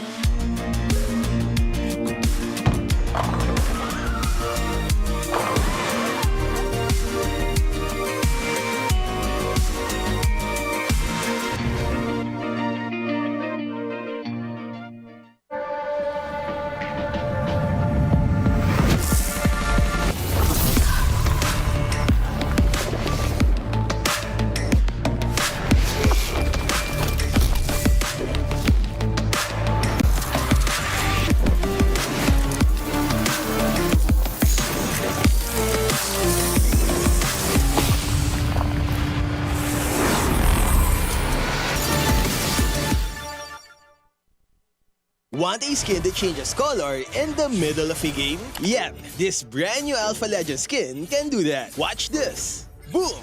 How cool is that? So how do you activate this transformation? Simple, just take down 10 enemy heroes. Assists don't count though. But hey, don't worry. Even if you get 10 deaths, the base effects are still amazing. Just look at that animation. It's a first of its kind, and I hope they make more unique features like this. Maybe 10 assists for a new tank skin, right? As you all know, this skin comes with a unique golden number tag. We actually used 2 accounts to draw as soon as the skin dropped, hoping for a low number. The result? 41 seconds after release, we got the number 892. On the second account, it's 1,132 after 48 seconds. So in a span of 7 seconds, 240 skins were sold in a snap. Man, we've got some hardcore players out there. So how much did it cost? It's a staggering 9,500 diamonds on each account, which is 100 draws. But don't panic. If you're an alpha main, I got you. We only spent that much because we were rushing. If you're on a budget, here's a list of events to get it cheaper. Free weekend bonuses. Get 2 free draws just by playing games. Daily recharge event. Get 3 tokens if you recharge daily.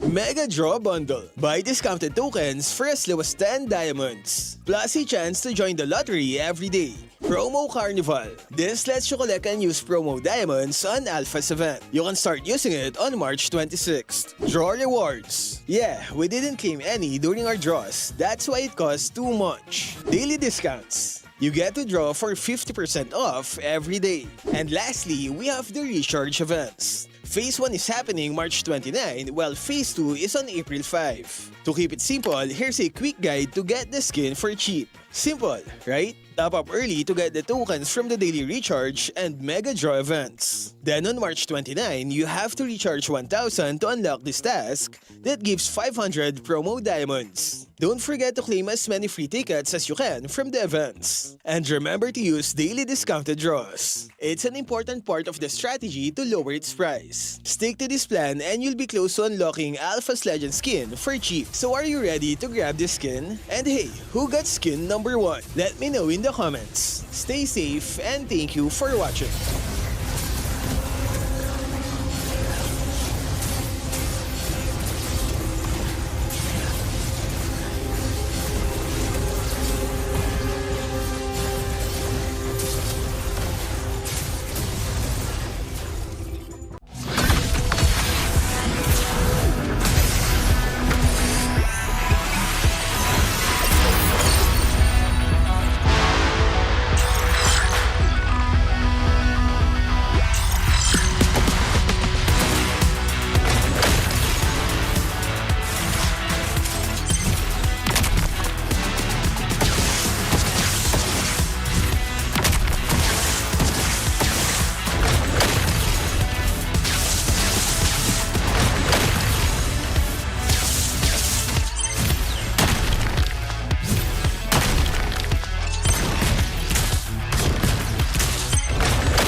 Nagbabalik ang MPL Philippines Season 15. We're still right here at the MPL Arena. Kasama ko, of course, si Odin. My name is Hans Galeria. And it is now time for the Time Zone Easter Egg Hunt. Odin, ano ba ang dapat nating makita? Oras na para maghanap ng mga hidden eggs ang ating mga audience sa ilalim ng kanilang mga upuan para makakuha ng in-game redeemable code. Okay, check nyo na guys. Ayan na. Yung ilalim ng upuan nyo, ayan may nakikita ako. Sumisilip na sila sa ilalim. Sige, hanapin nyo lang. In-game redeemable codes din yan guys. Malamang sa malamang makukuha nyo. Alright, and you can definitely use that for the rest of... Kaya nga tinawag na Easter egg hunt kasi hahanapin nyo talaga. Oo, that's right, Hans. Ipakita nyo naman kung nakapag-claim na kayo. Meron pa mga nakakuha? Meron? Wow! Can we see a raise of hands or a hand or something?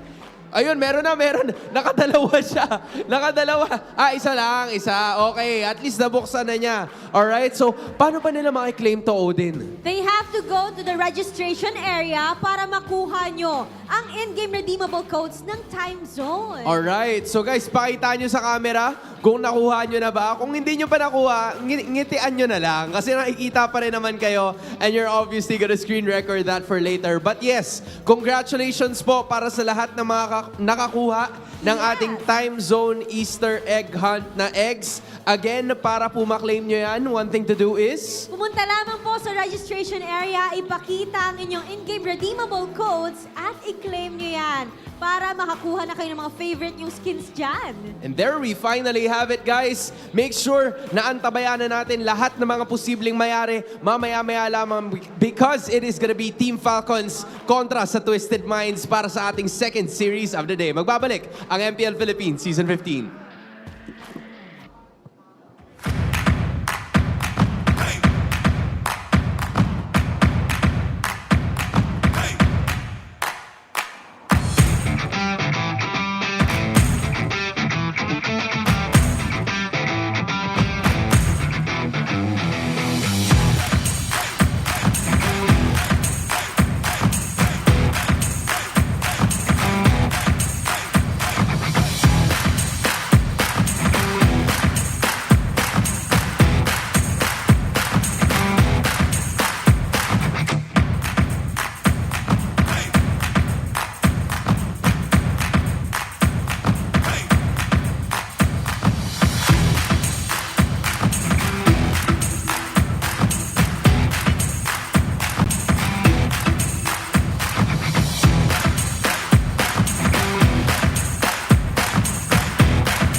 put us to the top, no ifs, no buts. Winning any game, para to sa PIN na yes. Di mo matitin ang aming boses sa new level. Nasa kalye man o mobile window, I become a legend. Open fire, we unite, we winners. Built with pressure, like diamonds are made of. Switch in a lane na parang gera, HP racing, way reset up. Built like a tank, buhat ni Hilda, full load SS parang Lyra. Susundan ko ang iyong bakas, kasama pataas, tagumpay natin to dahil tayo'y malakas.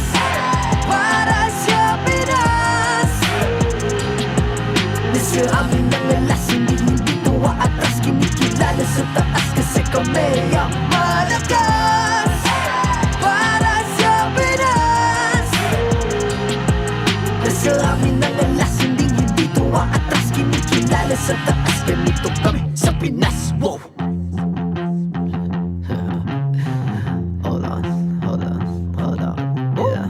Wala kasang Pinas.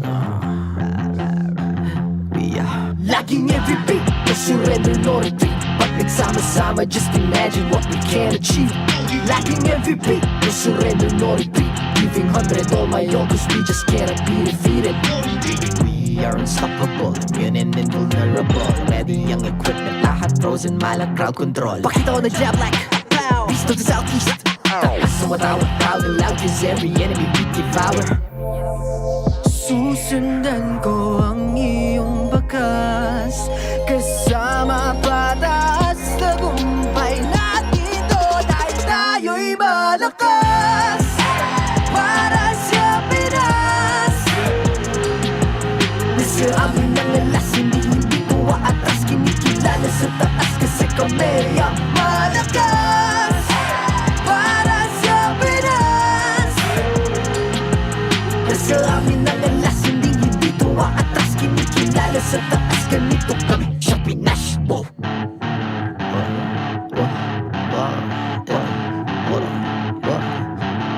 Malakas, Pilipinas, malakas.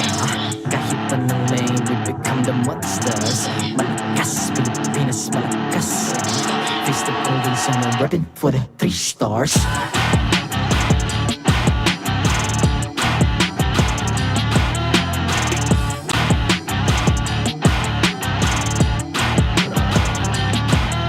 Ang lakas ng Pinas, we unite, be the stars. Ang lakas ng Pinas, we unite, be the stars. Ang lakas ng Pinas, we unite, be the stars. Ang lakas ng Pinas, we the stars. Ang lakas ng Pinas, we unite, we the stars. Ang lakas ng Pinas, we unite, we the stars. Ang lakas ng Pinas, we unite, we the stars. Ang lakas ng Pinas, we the stars.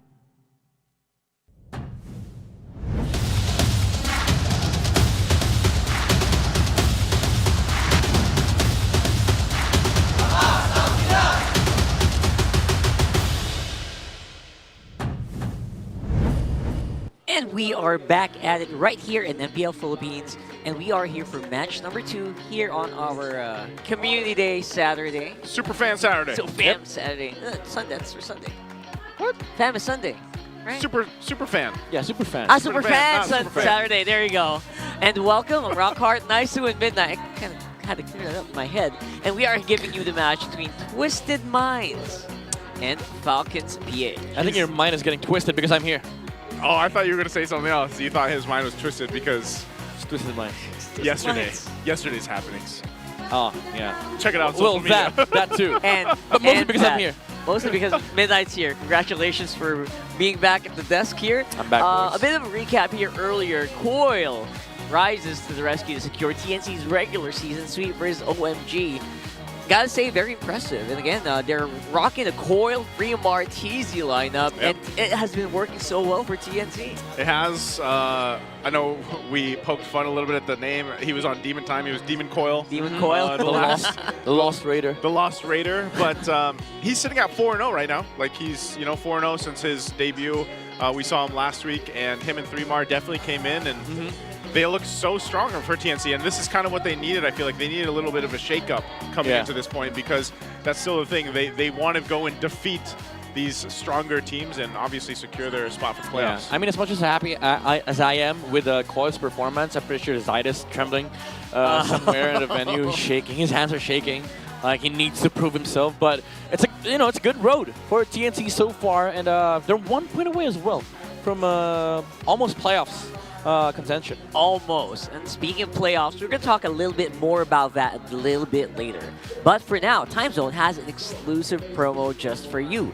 You're going to be able to get 400 peso power load for only 200 pesos. All you have to do is register on the Time Zone Fun app, insert the promo code TZXMPL, and then redeem the voucher at any of your favorite Time Zone venues. And don't miss out on this amazing deal. I feel like Renmar right there. Don't miss out. He basically trademarked that deal, right? He did. And you know what? There's a lot more in store for us because you can get a 2,000 pesos worth of discount on your next purchase by using TT Racing X MPL Philippines exclusive voucher code MPL2000. That's MPL2 and then 3 zeros over at ttracing.ph. Don't miss out on this. Amazing Yeah, just kidding, I'm kidding. Don't miss out on exciting TT Racing Gaming Chair giveaways as well.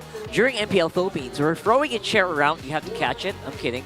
But stay tuned for more info, man. Just remember, for those who dream, work, and play, TT Racing has your back. But that's real. We're giving away chairs. We're not, but the throwing it to you is not real. Yeah. Don't worry. You don't have to come here and catch it. Trying to catch a chair. maybe some other chairs. That's a different chair. It's a different chair. What kind of chair? What kind of chair? I don't know. Some crowd chairs. It's a wordplay. I feel like people throw are some crowd chairs. They're worried, man. They're worried. They're worried now. No, the cheers. Oh, the cheers. Teams. Come on, dude. Man. You're in Philippines. There's a lot of word plays going on. Nice. That's a good one, Midnight. Yeah, that's a good some one. crowd cheers. Throw some cheers. You're bringing the Tagalog. Especially for Twisted Minds. Bringing the Tagalog humor over here. We're getting twisted a lot here today, aren't Welcome we? to welcome to Philippines, my friend. It's gonna be a crazy Saturday with Midnight here. I can tell you that, 100%. So, you remember earlier we were talking about, wow, we got potential playoff partners with TNC. But you know what? I feel like we might also get some news about the playoffs just now, and very specifically for this matchup, because I feel like at least one of these teams, I guess you can kind of guess who it is going to be very close to that as well. Yeah, I think now that we're in this point, week 6. I think a lot of us were surprised that we were seeing teams lock in playoff spots as early as last week. Yeah. And so now as we get through already week 6, and then I know we have kind of like a break in between everything, it's like there's not going to be many spots left, I feel like, after this week closes out. That's right. And you know what? Here it is. It's breaking news time. It is Falcons, who are currently running on 6 points. Remember, with Omega's loss versus CNC in match 1, though, with their possible points now at 6. So that means that Falcons right now are playoffs secured. Yep. And to keep things short, basically Omega, AP Bren, and Twisted Minds max possible points is 6. So that means there's 3 teams that are fighting for the second round in terms of playoff contention, but one of them will incur a loss. At least 2 teams. By the way, at least 2 teams from each of those 3 that I mentioned earlier will incur a loss, because guess what? They still have to face each other. So that means with 2 of those teams, their max possible points will be 5. So among the 3 teams that are fighting off for that bottom slot as well, and their maximum cannot exceed 5, because one of them is bound to lose. It's impossible for both of them to win. Yes. So theoretically speaking, like there's 3 teams, max possible points 6, but the 2 of them will only get 5, because again they're fighting head to head against each other. So one of them will have to lose points. That's common sense. That's basic math. See, I don't know basic math. That's why I just let you guys go through all this. And I know some of our community out there probably doesn't know basic math either. They've got a lot of opinions here, and you know what I see here with all of these people, like from Nasser, Mary, Kimpi, Ace, Vaughn, and Ramon. What's up, Ramon? Ramon. The common denominator is I think a lot of them are still kind of banking on Twisted Minds as well. Yeah.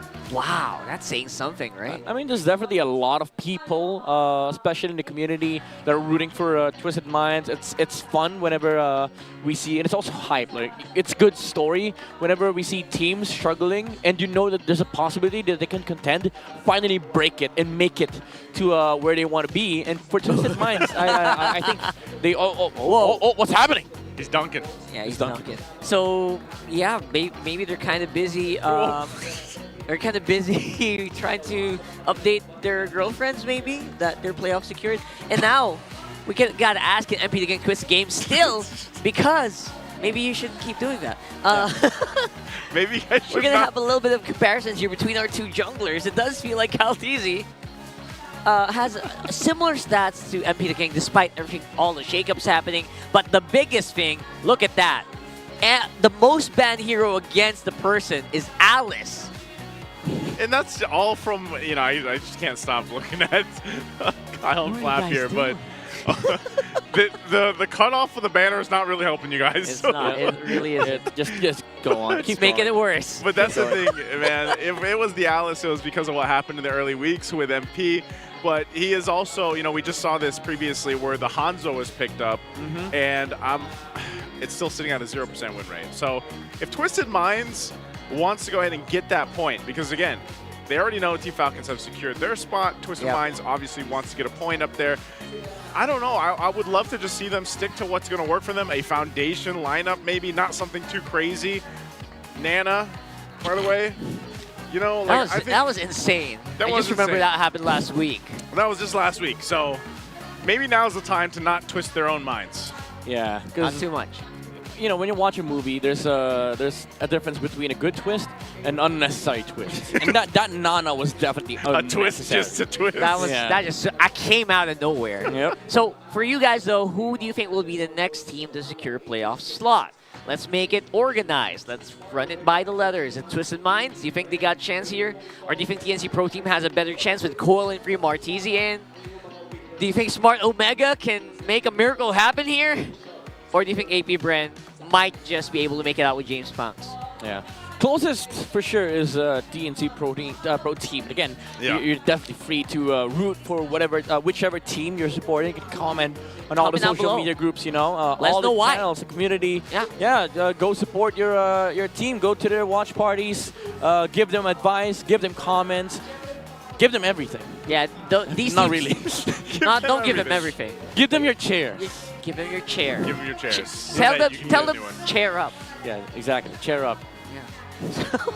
Again, always feel free to drop your comments on social media or on the stream chat. We'll try to read them as much as we can. Also join our community groups and socials on MPLPH as well.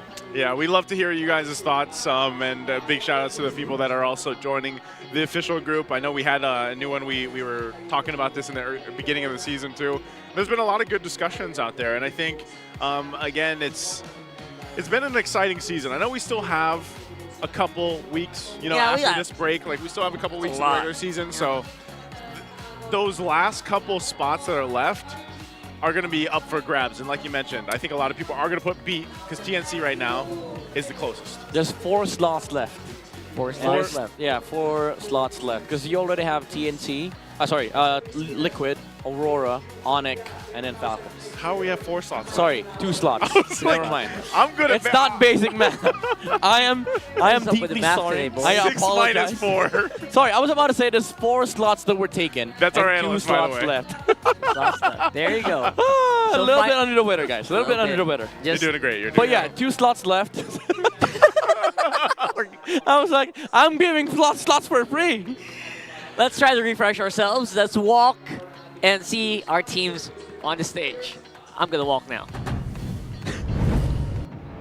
To oversee and uphold the tournament's integrity, guiding us through the matches are marshals Joshua, Duvin, Patrick, and David.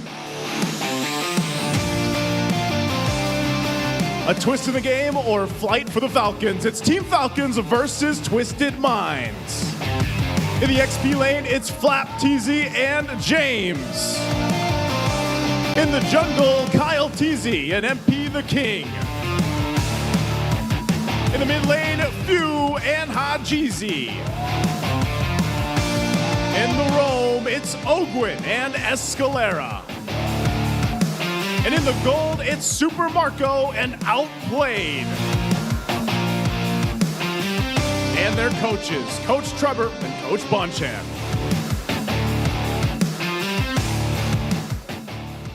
And now is the perfect time for another face-off. This is a jungle matchup. Kyle TZ, MP the King, step forward.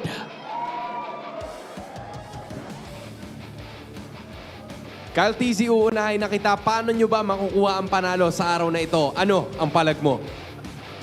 Gagalingan ko lang, tsaka papakita ko sa kanila na consistent ako maglaro. MP the King, how will you battle that consistency? Ano naman ang palag mo? Mukhang wala talaga eh. Hindi natin pinag-usapan yon. Players, fist bump. Twisted Minds, Team Falcons, go ahead and do your fist bumps. Falcons Nest, Minds, magingay tayong lahat para sa paparating na laban na ito because it's finally underway. Casters, pasok. What is up with Flaptease's head today? So we are bringing you Team Falcons who look very happy because they are playoff secure, but don't forget, the fight is not over for the upper bracket yet. Yeah, there's a lot of matches left to be played, and Team Falcons, for the longest time, we keep on reiterating their road towards their glorious form, much like the pose of Flaptease. And there's a lot of matches to be played, and there's room for improvement. There's a lot of things that needs to be done behind the scenes, especially when it comes to teams that are very, very good and chaotic in playstyle. And for Twisted Minds, of course, still clawing or trying to claw their way back into this one, with a lot of opponents proving it very difficult for them to get a point. Yeah, I'm going to say this. I've loved to see the shakeup in the draft, but at some point, in some way, you have to kind of be like, all right, are we shaking things up too much? Are we trying to do too much out of the bounds of the current meta that's forming and has formed? Maybe we should take a step and just go and focus on winning the series. And now if they do it against the Team Falcons, that's going to be great for Twisted Minds. And I'd love to see them do it here in the series. Yeah, and I think that's a key factor as to what are the things that Twisted Minds needs to do. Like, control the twists that you deliver. Because, again, at the end of the day, Team Falcons is a very methodical team. They're very keen on, like, the macro aspect of MLBB. And you see it in the statistics, like the lure control, the turtle control, just the overall objective, the conversion. So, for Twisted Minds, it's a question of the quality of the twist that you can actually deliver in this game. Actually, completely agree. Yeah, from the matches I've watched, they really do get really good team fights early on, which does show in that graph as well. Even beating out the stats of Falcons on that first blood ratio and kill participation. So you kind of wonder, all right, they know how to fight, they know how to do these skirmish, they don't know how to duel. But what's happening in the late game? Yeah, and that's why I think, again, it's either you kind of default to not twisting things so much. Like,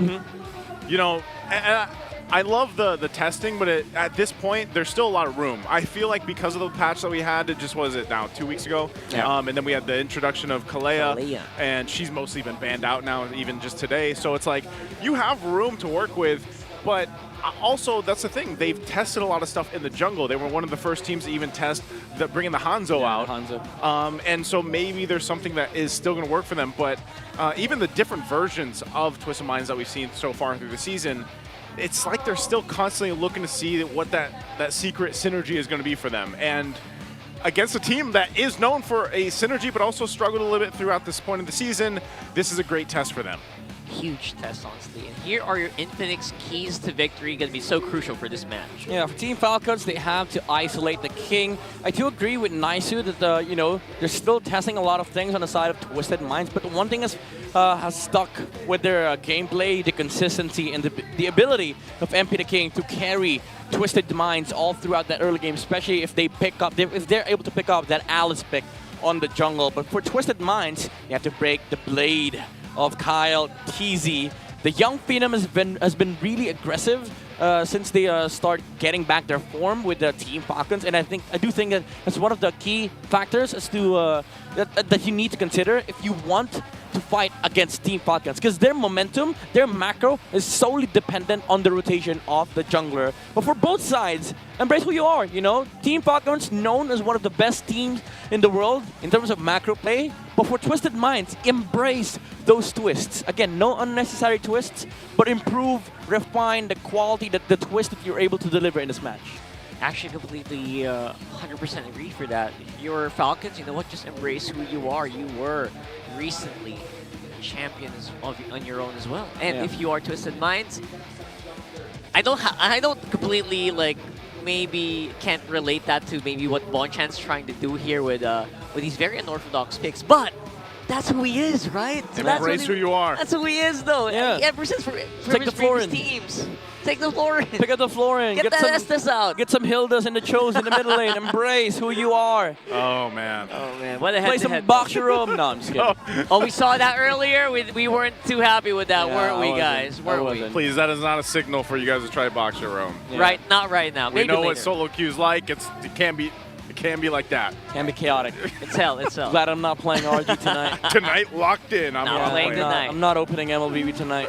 All right, I have so a here flight you to go. catch. Huge introduction for our two mid laners. You got beautiful KDA for View, and that's kind of to be expected, especially with how the Falcons have actually been doing despite their loss last week. Yeah. To be fair, the stats, although skewed towards View, you see it. You see the control from Haji as well, coming from the mid lane, is always up there when it comes to the team fight for Twisted Minds. And that's the thing with MLBB right now. Everything comes from the mid lane. And now looking at the matchup, I do think it's important to highlight both you and Haji, considering how they turned out to be captains for either team. You know, the rotations, the movements, the momentum, it is all going to depend on how good they perform in their mid lane. I also really like this matchup, man. It's a really good matchup. These two players also very adept at playing the Faramis, which we have not seen from other mid laners aside from both of them. Yeah, it's actually kind of a surprise that we don't see the Faramis pick up much anymore, and that the blue side is actually going to go for game one to Team Falcons. And honestly, we've seen already the pattern. Like, we're already expecting, you know, the Suyo either to be Prio or the Granger, the Harith, especially for teams like this. And when you have Super Marco on your side, like, we've seen him. He's bulletproof still for a reason. Yeah. He's probably got some of the best stats right now for the gold laners, especially in terms of KDA. And they love to prioritize that Granger. You know, we had this whole discussion earlier on about Granger and the Harith pick. If that needs to be shaken up or not, you guys can let us know too what you guys think if you're tired of always seeing the Granger and the Harith. But so far, that kind of damage, that kind of range that's provided, the stacks for the Granger, the fact that you have Skypiercer still, these are things that really won't change the course of that gold lane too much. Yeah, I mean, what else do you want to see in gold lane? Masha? No, of course not. You know, I mean, we got other marksmen. Put them there. Yeah. Hey, Beatrix did pretty well in Keller yesterday, so there's that. Yeah, but where's the Hanabis? Where's the Laylas? Where's the Mias? Where's the Mias? Big J, come on. Come on now.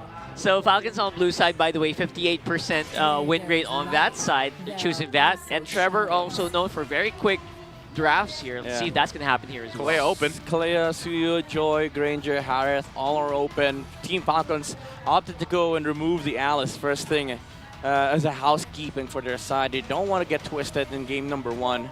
And of course, for MP the King, there might just be another hero that would pop out from Twisted Minds, but this could also mean that they have to go back to the typical MLBB gameplay that we are familiar with in MPL Philippines. But now, Team Falcons, they take the Kalea's first pick. Finally, Flaptease has been wishing for this hero for a whole week now. And maybe there's a chance he gets it on XP. Yes. I personally have been playing that Kalea, and I've been winning. I have a 90% win rate on that hero. 90%. Wow. It's so good. Hope all. Hope all. You know, while we wait. Okay, there's the flex, guys. There's the joy. No, it's fine to flex. I just randomly thought about one of my games that I recently played. What? It was crazy. There was a Kalea and an Atlas. What? I cannot remember where the Kalea was. For some reason I think it was Kalea Jungle. Kalea Jungle. Kalea Jungle, Atlas Roam. Dude, we were literally in a wrestling match. Yes. Like, there was just RKOs and like big slams everywhere. Like, I was only seeing my team get thrown in the air. I love that. I so love that. I had a better, I wouldn't say better experience, but a more crazier experience. What? Because I played Kalia's jungle. Yeah. And then I asked my teammates to play Gatot and then Guinevere. Oh my It was God. it was just a bungee jumping game. Yes. And People are flying. Yeah, my enemies couldn't play ML. They were just flying. They had more time in the air than in land.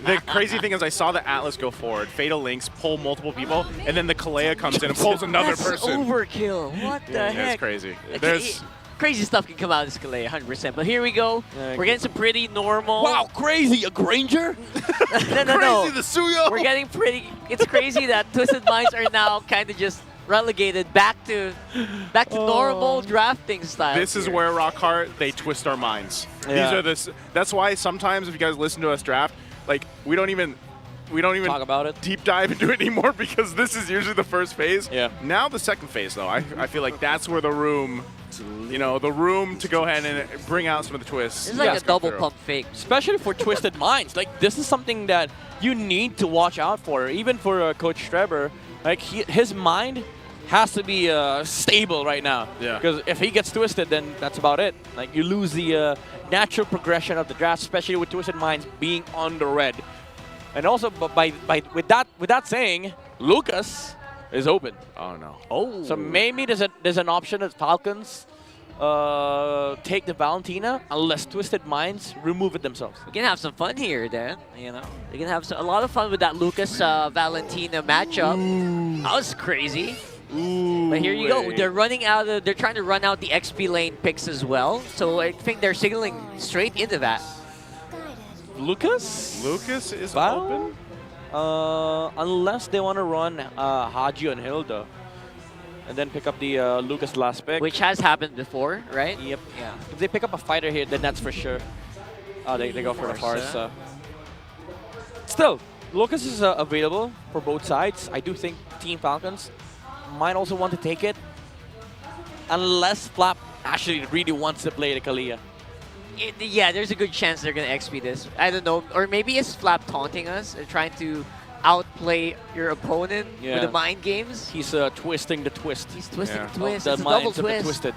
I don't even know what's happening. That's a double helix right there. That's your DNA. Double twist. Yeah.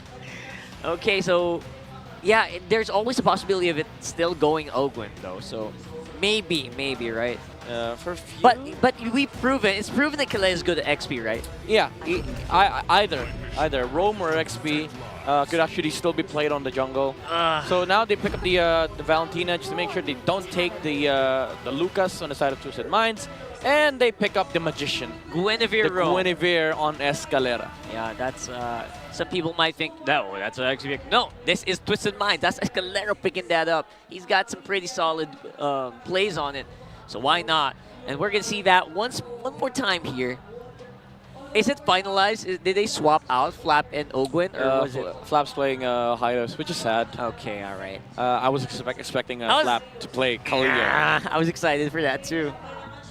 I mean, to be fair, I do think the Hylos merits a lot of being in the XP here because you are up against the Hilda. I mean, the Kalia wouldn't mind playing into the Hilda, but you'd rather have a faster level 4 with the Glorious Pathway so that you can actually help out your jungler, in this case, Kyle TZ, and then allow the Kalia to be able to play up into the Guinevere of Twisted Minds, which is not really a bad matchup, but at least both of them have threats of just jumping in. That's right. So we're into game number 1 here between Falcons and Twisted Minds. Falcons PH just doing some pretty good job despite the loss again. Yes, last week. Welcome they were to actually on the Mobile roll, Legends. So let's see if they can continue that here. Again, despite being playoff secured, they are still fighting for that upper bracket slot. See if they can get off to a good start in this best of 3. It'd be great. Twisted Minds bring this lineup. It's not anything too crazy. So Few, wow, Few going really aggressive. Flickers on out, but MP, as we were just saying, maybe they get the right footing already in game 1, and they do. Ooh. Talking about crazy, I mean, I think that happened right there and right now. MP the game feels like he is out for blood here today. Yeah, I think in the last 5 years, that's the most aggressive I've seen Few in the middle lane. Oh! Oh, already jumping in again. Escalera going to try to get away. It does flicker, but it won't be able to escape. So, hey, Few gets one back from earlier. Quick re-uptake here, and Falcons feel like they might be at a bit of an advantage coming up on the top side. Again, Hajizi very happy to just deal with that, whatever happens here on the mid. Now we're going to see them kind of just rotating here up top. Try to get outplayed in the good scenario maybe, but again, map presence is already a given for these folks. So pretty sure they're going to be fine. Maybe run up to the turtle next in 20 seconds. Kaltizi just casually clearing a wave for Super Marco. That means a total reset on that wave. So Team Falcons don't have to worry about the matchup between the Harith and Granger. So that allows them to just focus solely on a Searle take against Twisted Minds. Yeah, haven't seen anything too crazy yet here, but Falcons really fast attack so on fast. the turtle.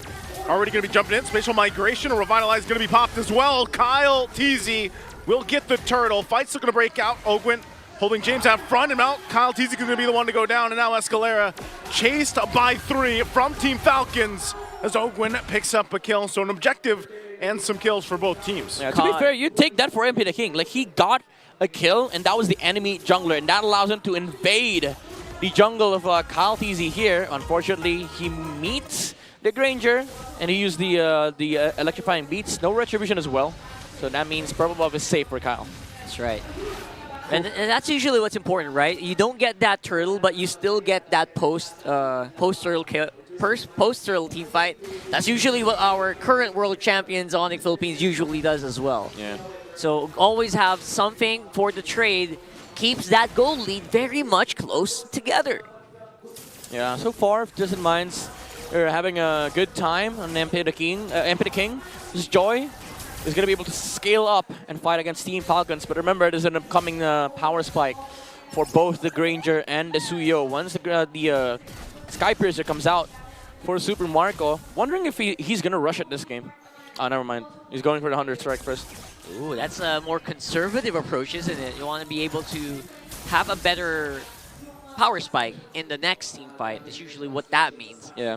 You usually go for a Sea Halberd first against this lineup of Twisted Minds. There's a ton of healed on their side. And Spell Vamp. Yeah, and Spell Vamp.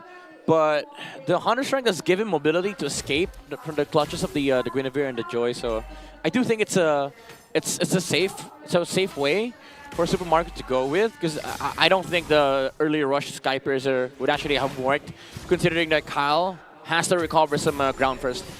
Yep, gonna go ahead and sidestep. Escalera gonna be in trouble, gets caught in. The slam wasn't even needed from Ogwin. So already a kill. Turtle comes up. Team Falcons has the numbers advantage. James will go ahead and give that information. So they're gonna go ahead and grab the buffs that they need. Few, pretty aggressive again in the mid lane, and now has to flicker out defensively from James. Meanwhile, Team Falcons holding the turtle the whole time, waiting for Kyle Teasy to make his way. MP just on the other side. Now Few gonna have to get away and dodge out from outplayed. Gonna be in trouble. Kyle Teasy gets the turtle. Few's already gone. Now Kyle trying to run away. Flap and Ogwin here to help him out. They'll go ahead and split up. Twisted Minds. James slowly whittled down, but they'll call it off. Turtle secured for Team Falcons. This Kalea pick from Team Falcons is soloing some of the top members on the side of Twisted Minds. The Surge of Life with the Revitalize from Flapteasy allows Ogren to sort of like be a fighter as well for Team Falcons. And that Surge of Life actually hurts. It even attacks towers, by the way, so the damage is insane. The sustain coming in from it is also just impossible to match with in a 1v1 scenario. So I think the Kalea really is working well with a Revitalize, with a high loss as well in this matchup. Yep. And for Twisted Minds, at this point, you're basically just waiting for MP the King and Outplay to have their items, but it's go time for Team Falcons. They're going to go again, and there's the Tsunami Slam. Escalera will be able to get away, utilizing the flicker and the spatial migration out. There you go. Looking really good so far for Falcons. They're taking as much as they can. Twisted Minds just trying to keep that gold as close as possible, but they're having a hard time doing it. Yeah, Twisted Minds, they're on not recovery mode, but they're just waiting for trades to happen, as they're you know, if you're Twisted Minds, you want to dodge team fights. You want to be able to just get trades, look for potential counter engages. And for Team Falcons, now that they have the Sky Piercer on Super Marco, it's go time. This is the time where you want to showcase the strength of the Suyo and the Granger. Yeah, and Few also has that glowing wand, so we got lifesteal under control here. Wow, so Glorious Pathway dropped down my flat just to keep the turret up. Good usage from Flap TZ there and Super Marco. That was 4 members of Twisted Minds up there. Yeah. I mean, it's an attempted push, but Team Falcons have defended, but they've exhausted the Glorious Pathway, so this is going to be a much easier take here for Twisted Minds if they ever want to contest. They should contest this. They know that's down for now. Still going to be able to respect that front line. Again, they're going to force a fight here. Revitalize going to be used as well, and Turtle for the taking. It's going to be Kyle that grabs it again. Already 1 down, and Kyle TZ will jump in with the go in with the Surge and the Soul Sever, but no one falling from Twisted Minds. But they slowly continue to lose ground in the gold department.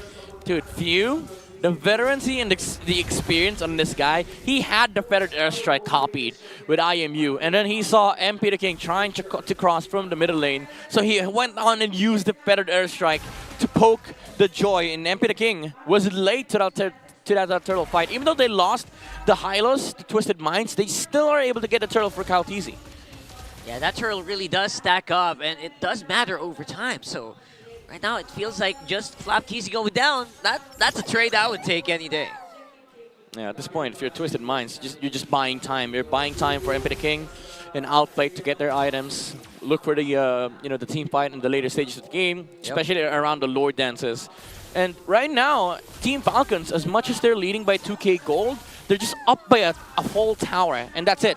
You know, Twisted Minds, they're still free to roam around the map. They're not constricted with their map movements. There's still lanes to be covered, and a lot of minions to be farmed. So I think if you're Twisted Minds, you're still happy. Oh, you're again, the game. Pathway drop down. Going to be looking for Hot Jeezy. Hot Jeezy out of the picture already. Tsunami Slam back in. A flicker from James, though, will try to keep him alive. And he does get away with his speed here on that Hilda. So only 1 casualty there. Team Falcons gets it. That's not a good trade for Falcons, I would say. Yes, they got the kill in the far side, but they also lose the tower on the top lane. Even though the Purify was burned on Hajizi, still, you're not touching the course of Twisted Minds. Yeah, you're not really able to do that much. Actually, I saw the gold dip below like 1,800 lead, so that means there was really some good that happened for Twisted Minds in terms of gold in that last trade. But then again, there's still so much map control here for Falcons. I feel like they have so much to work with either way. Yeah, there goes a Halberd for Super Marco. Now this changes things up. So some form of anti-heal for the Granger. And I do think Few has a glowing one as well, if I'm not mistaken. Yeah, he does. He built that really quickly. It was his first item. Oh, Lord Dance. It's still going to be used. Escalera trying to lead the charge here. Lord, a 4th of the health. MP's going to jump in. And Kyle gets it again with the Retribution after he goes down. So Kyle falls. Lord secure, though, for Team Falcons.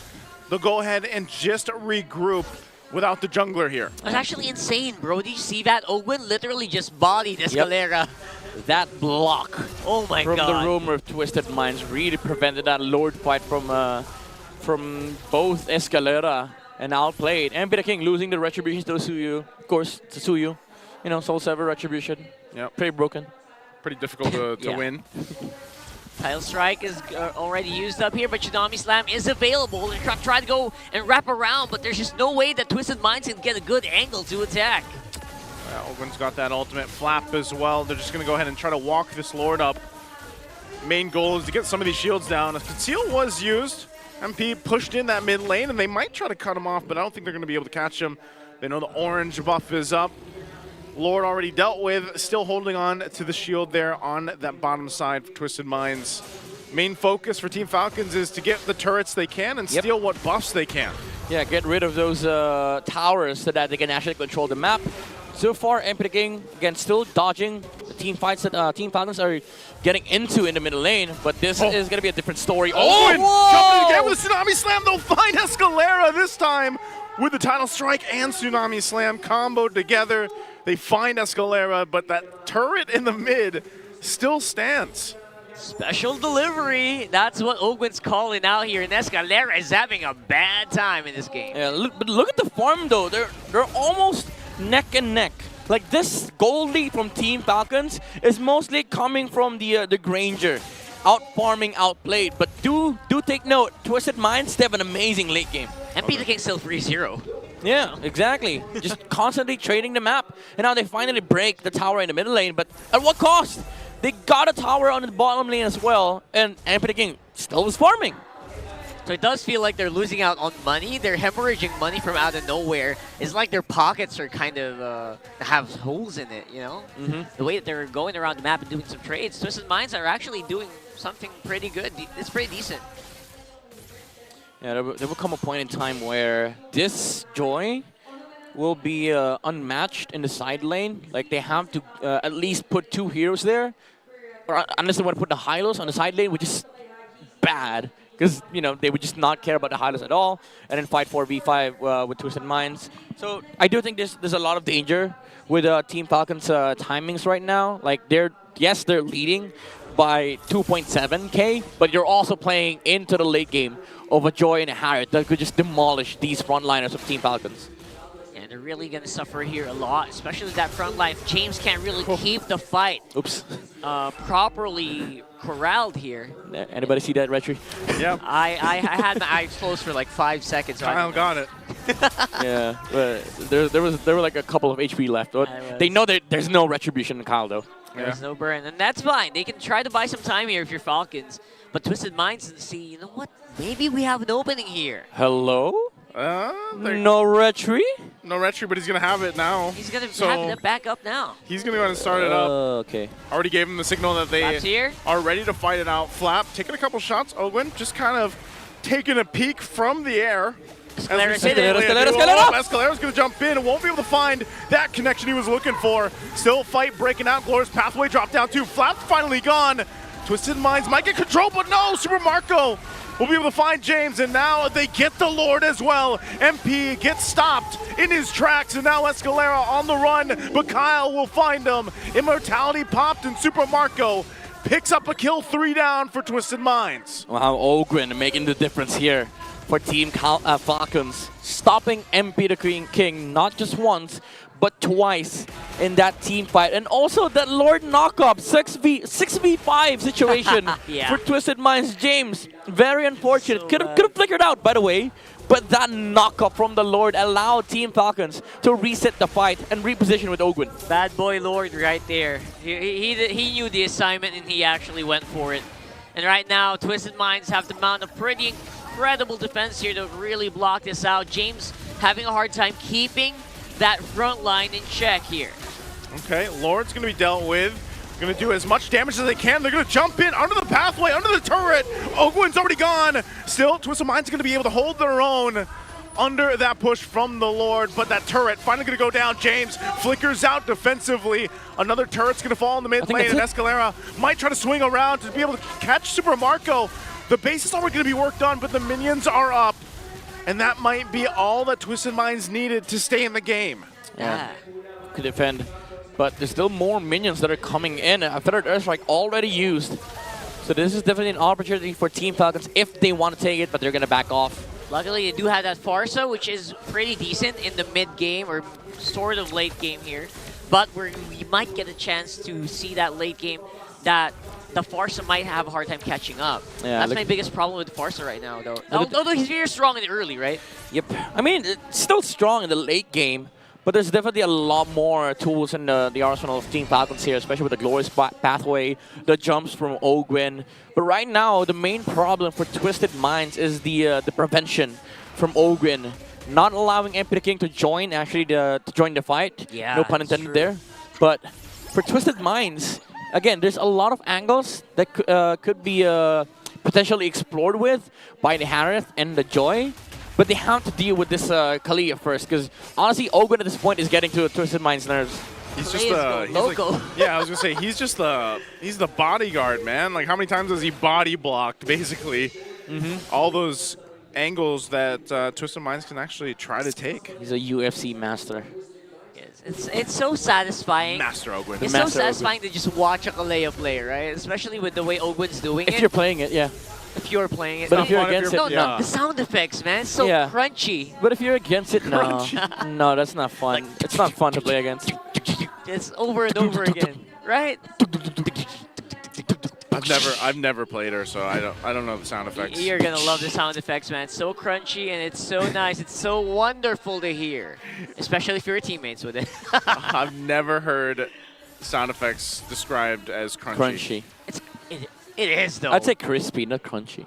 Okay. Like the sounds are crisp, but I would say it's crispy, but also a lot of bass. There's a lot of. You just feel the impact, and I think right now we are seeing the big impact of Escalera in this game. In the hands of Ogwin, though, Escalera very early conceal here. Yeah, he's going to use it. They burn out a flicker, but Hajizi popping the feathered airstrike too. Wow. So this Lord's going to be starting up. A couple crucial spells used already. A couple ultimates for both sides too. MP will wait patiently. Maybe this is the one he's able to steal from Kyle Teasy. It's going to go for a reset for now, though. Dude, Kyle Daisy dodged the flicker jump once. Few did the same thing. And this is respect from Team Falcons and also just a methodical and fundamental approach. They know that Escalera just might find a target there, so they just committed with a flicker to get out. Oh! Jumping in again, already utilizing the Tsunami Slam, but James going to be fine. They're going to force the fight anyway. Lord's going to be worked on. There's the spatial migration into the Requiem. Flap Teasy's gone, and Ogwin Immortality going to be popped. He's still going to be alive, though. And they force them back. It's Twisted Minds. MP jumps into the fight, and Kyle will get the Lord, and now MP on the run. Kyle Teasy goes and cleans up the fight and outplayed. Dropping down the Zaman Force. Kyle's going to be dropped down too. Pops the winner crown. Few trying to help him out. Super Marco trying to get space from James. Gets the immortality. The jump in from Ogwin. They're 1 versus 2. Meanwhile, top Few held his own as well. He bought time. Marco might jump in. Flickers forward. Gets a couple shots off. Rhapsody into outplayed, but Escalera's there with him too. The gold versus the Rome battle. Outplayed goes in. He has down into the tumble now. Super Marco goes in and gets the kill, and the Lord goes down the mid. He thought he had it. He thought he had it. No flicker. No rondo as well for Super Marco, but the Zaman Force ended. Haji though. Oh, the immortality purchase. Gets the immortality and the rose gold. Right on time. Oh my goodness, this game. They stay in the game. Yeah, the burst as well. From Kyle Teasy earlier and Super Marco to outplay MP the King. The opportunity was there for the Joy to steal the Lord, but the Death Sonata with the Soul Sever and Retribution got the Lord here for Team Falcons. And then what happened after that was an amazing sequence of micro mechanics from both Twisted and Team Falcons. But wasn't this exactly what we were talking about before the game started? Twisted Minds are so good. They're adept at these team fights. They know how to kill their opponent. Yeah, outplayed, almost had an outplay scenario there, but unfortunately the Zaman Force ran out and he didn't have enough chrono dashes against Super Marco. And then that ammo purchase was sexy from the Bulletproof. Last minute. He did not want to die right there. He's still bulletproof, man. Yep, still holding on to that 0 death. Super clutch, and I'm really loving what I'm seeing. Right now, Falcons feel like they are at least a little bit ahead in terms of overall gold, but that gold isn't really that much. It's only 2.7K. 810 stacks. That's almost unlimited. Rhapsody for Super Marco. Could 50 just stacks. spam it for days. 50 stacks is a lot as well. That's gonna hurt. Yes, sir. On that Sky Piercer. That's like what? 11%, right? More than that. Or 13? I forgot the numbers on the Sky Piercer, honestly. It's insane.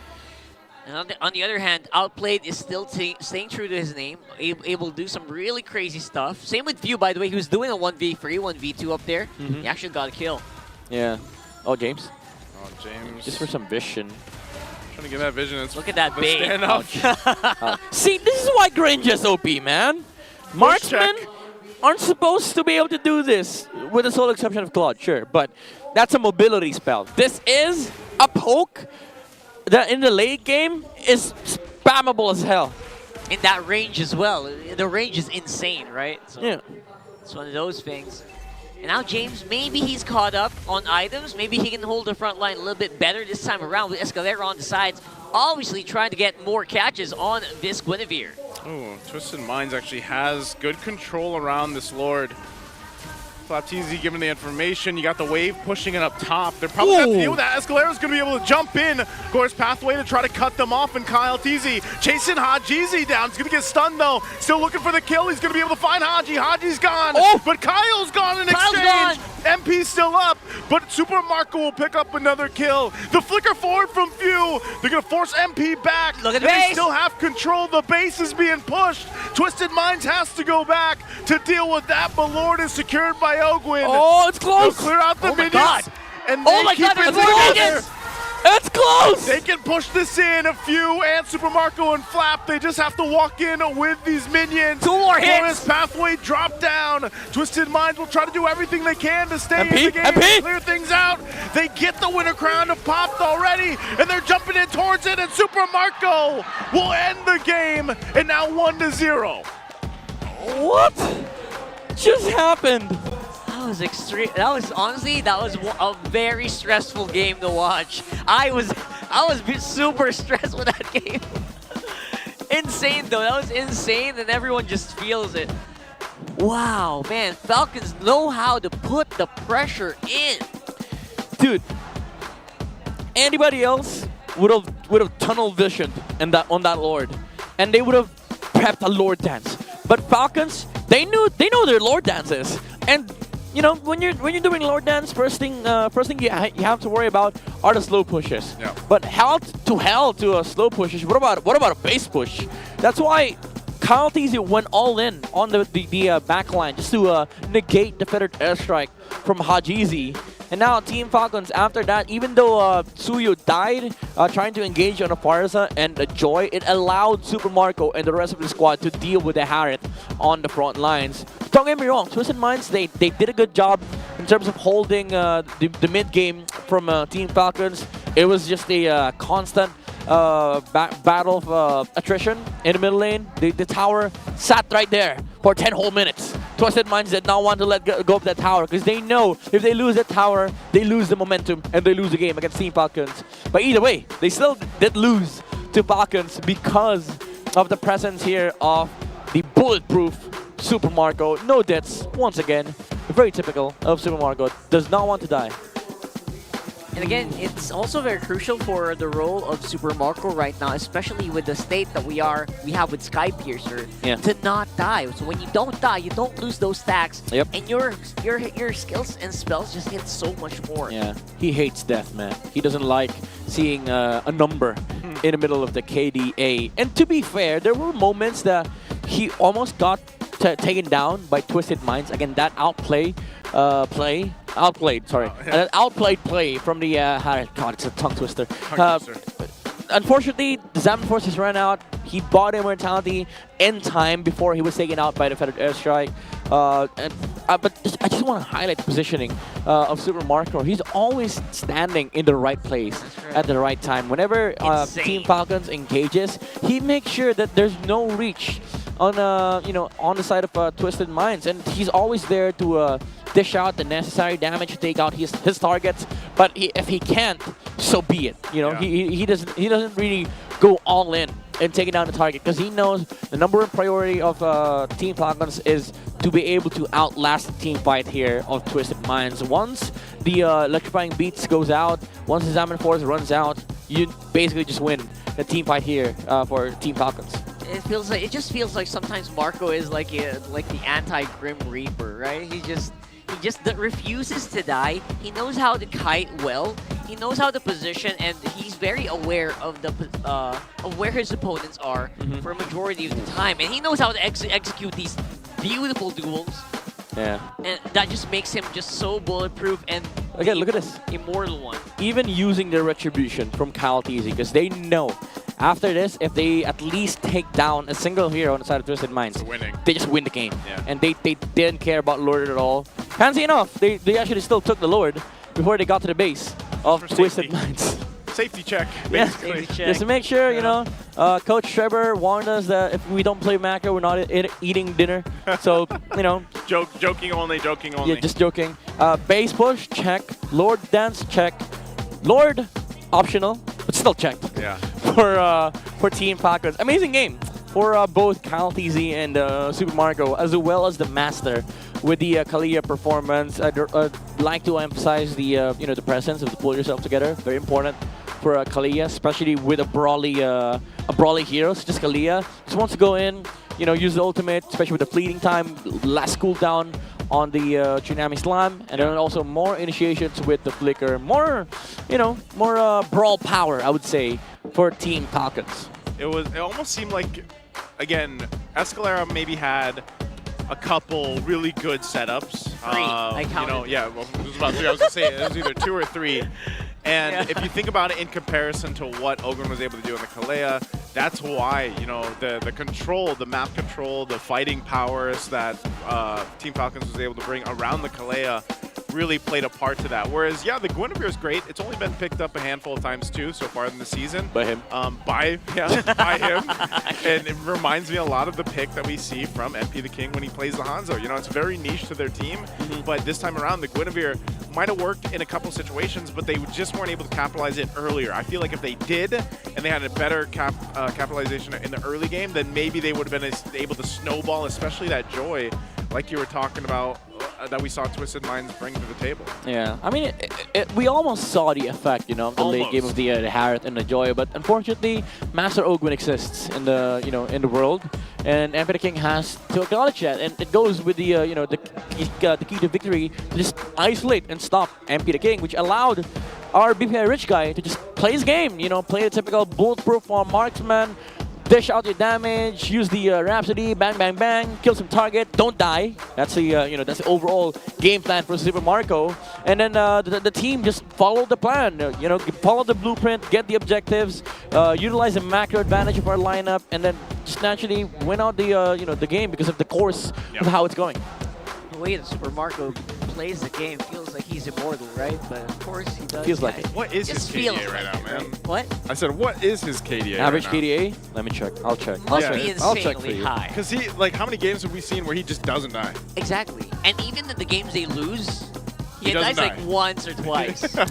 I am currently checking, so you guys talk. It's insane. Honestly, I feel like he just plays immortally. And also, not to downplay what Ogwen did in this amazing game for them. Few as well, Few as well. Was dueling 1v2 so many times. He was also flickering in. He was rather aggressive. So aggressive on that Valentina. Yeah. So, again, stuff like this probably won't be possible without such good communication and synergy for his team. I feel like at this point, Fuse, he's done so much already. Think about all the achievements he's had and everything. He's like, I gotta push the limit somehow. So I'm gonna play Valentina like this. Yeah. All right. Breaking news. Breaking news. Super Marco is sitting at number 1 in terms of KDA ranking. Number 1 KDA. Yeah, 7.75. Next is Benny Cutie. Yeah. But Benny has lesser games. Yeah. Yes, like so this is impressive for 5 games. Super Marco. 7.75? Yeah, 7.75. Wow. That's average 7 kills per game, no deaths. And he's played all weeks. He's played all weeks, yeah. Well, so insane. That's amazing. Wow. Bulletproof. We got a bit of an all-access pass here for you guys right there on the backstage. Let's see who it is. Maraming salamat sa ating mga casters. We are here once again at MPL Heroes, a Legends Chronicles. Ito ang oras natin para pag-usapan ang ating mga coaches and players that have left a legendary mark in the Filipino MLBB scene. At ang pag-uusapan natin, the one that's featured for this week is none other than Master Ogwen. Dahil sa lumabas na episode noong isang araw lamang sa Bilyonaryo Channel, nakapag-tour tayo sa bagong bahay ni Ogwen. It's a dream that he's been working so hard to achieve for years para sa kanyang pamilya. Nakwento nga ni Ogwen nung nakaraan yung mga pinagdaanan niya where he used to have no bed of his own to sleep in. His family once shared in just a single bed and they're cramped up together. Despite their situation, sabi rin ni Ogwen na todo ang suporta ng kanyang pamilya. Kaya nung nagsisimula pa lamang siya, ay pinahiram nila ang kanilang mga sariling cellphone kay Ogwen para masimulan nila ang kanyang training and to also get his gear on right at the amateur scene. Doon niya na-realize na kailangan niya ring buhatin ang kanyang pamilya to give them a better life and to give his family better opportunities. So he decided to become a master of his own fate. This is the Ogwen that we know now, a decorated local and international champion.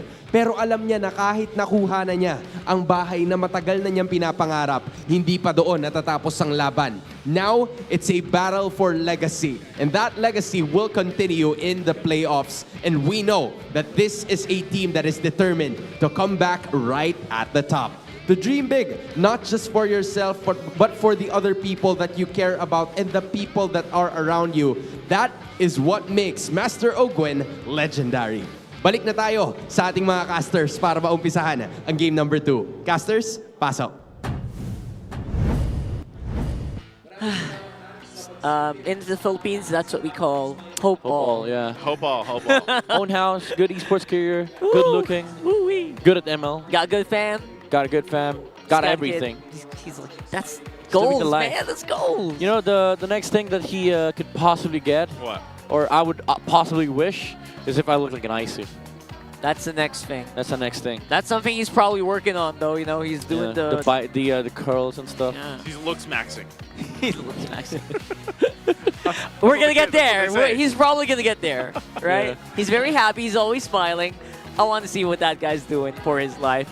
But yeah, I feel like that's eventually what the goal is for a lot of our esports players. I mean, a lot of other players have already moved on to like other things, bigger things. They already have like houses. You know what I'm talking about, right? And and like a big mansion and everything. So big mansion, cars, all that stuff. All the good stuff. Check out the players' experience though with ultra-fast 5G with this smart ping test. That they were doing that on stage a little bit earlier. Okay na to. Bakit ganito? Pinaparusahan ako. After ng laban namin, Recta Airport. Tapos darating sa Indonesia ng umaga na. Sabay, walang tulog. Recta Media Day. Ano mga sikat na dating kanta? Mga JJ Days. Pag may magpapa-shoutout sa mga pro player or sa mga artista, shoutout sa inyo guys, shoutout sa inyo. Ingat ka pero lagay, and God bless. M5 pre-drink ko na to, pre. Feel ko bumabalik na yung dati kong galing sa sa pagbabasketball, no? Kevin Kembao, tumira ng 3, alas 2 na. alas 12. Lugi tayo sa kalaban, pre. Katawan pa lang, lugi na. Buti pa sila, boy. G-gym na. Lakas pa mag-ML. Puro panalo. Tayo, puro ML na lang. Di pa manalo. Ang lala! Buti pa sa checkping dito, nananalo. ML na lang ang kalaban, di pa manalo. Jojo, nakatulala ka na naman, Jo. Iripat na naman isip ko. Ang solid talaga ng Infinix. Solid, bro. Solid in Phoenix. Good ambassador right there. Should hire him. Very good ambassador. And the King is such a fun character. I love the guy, man.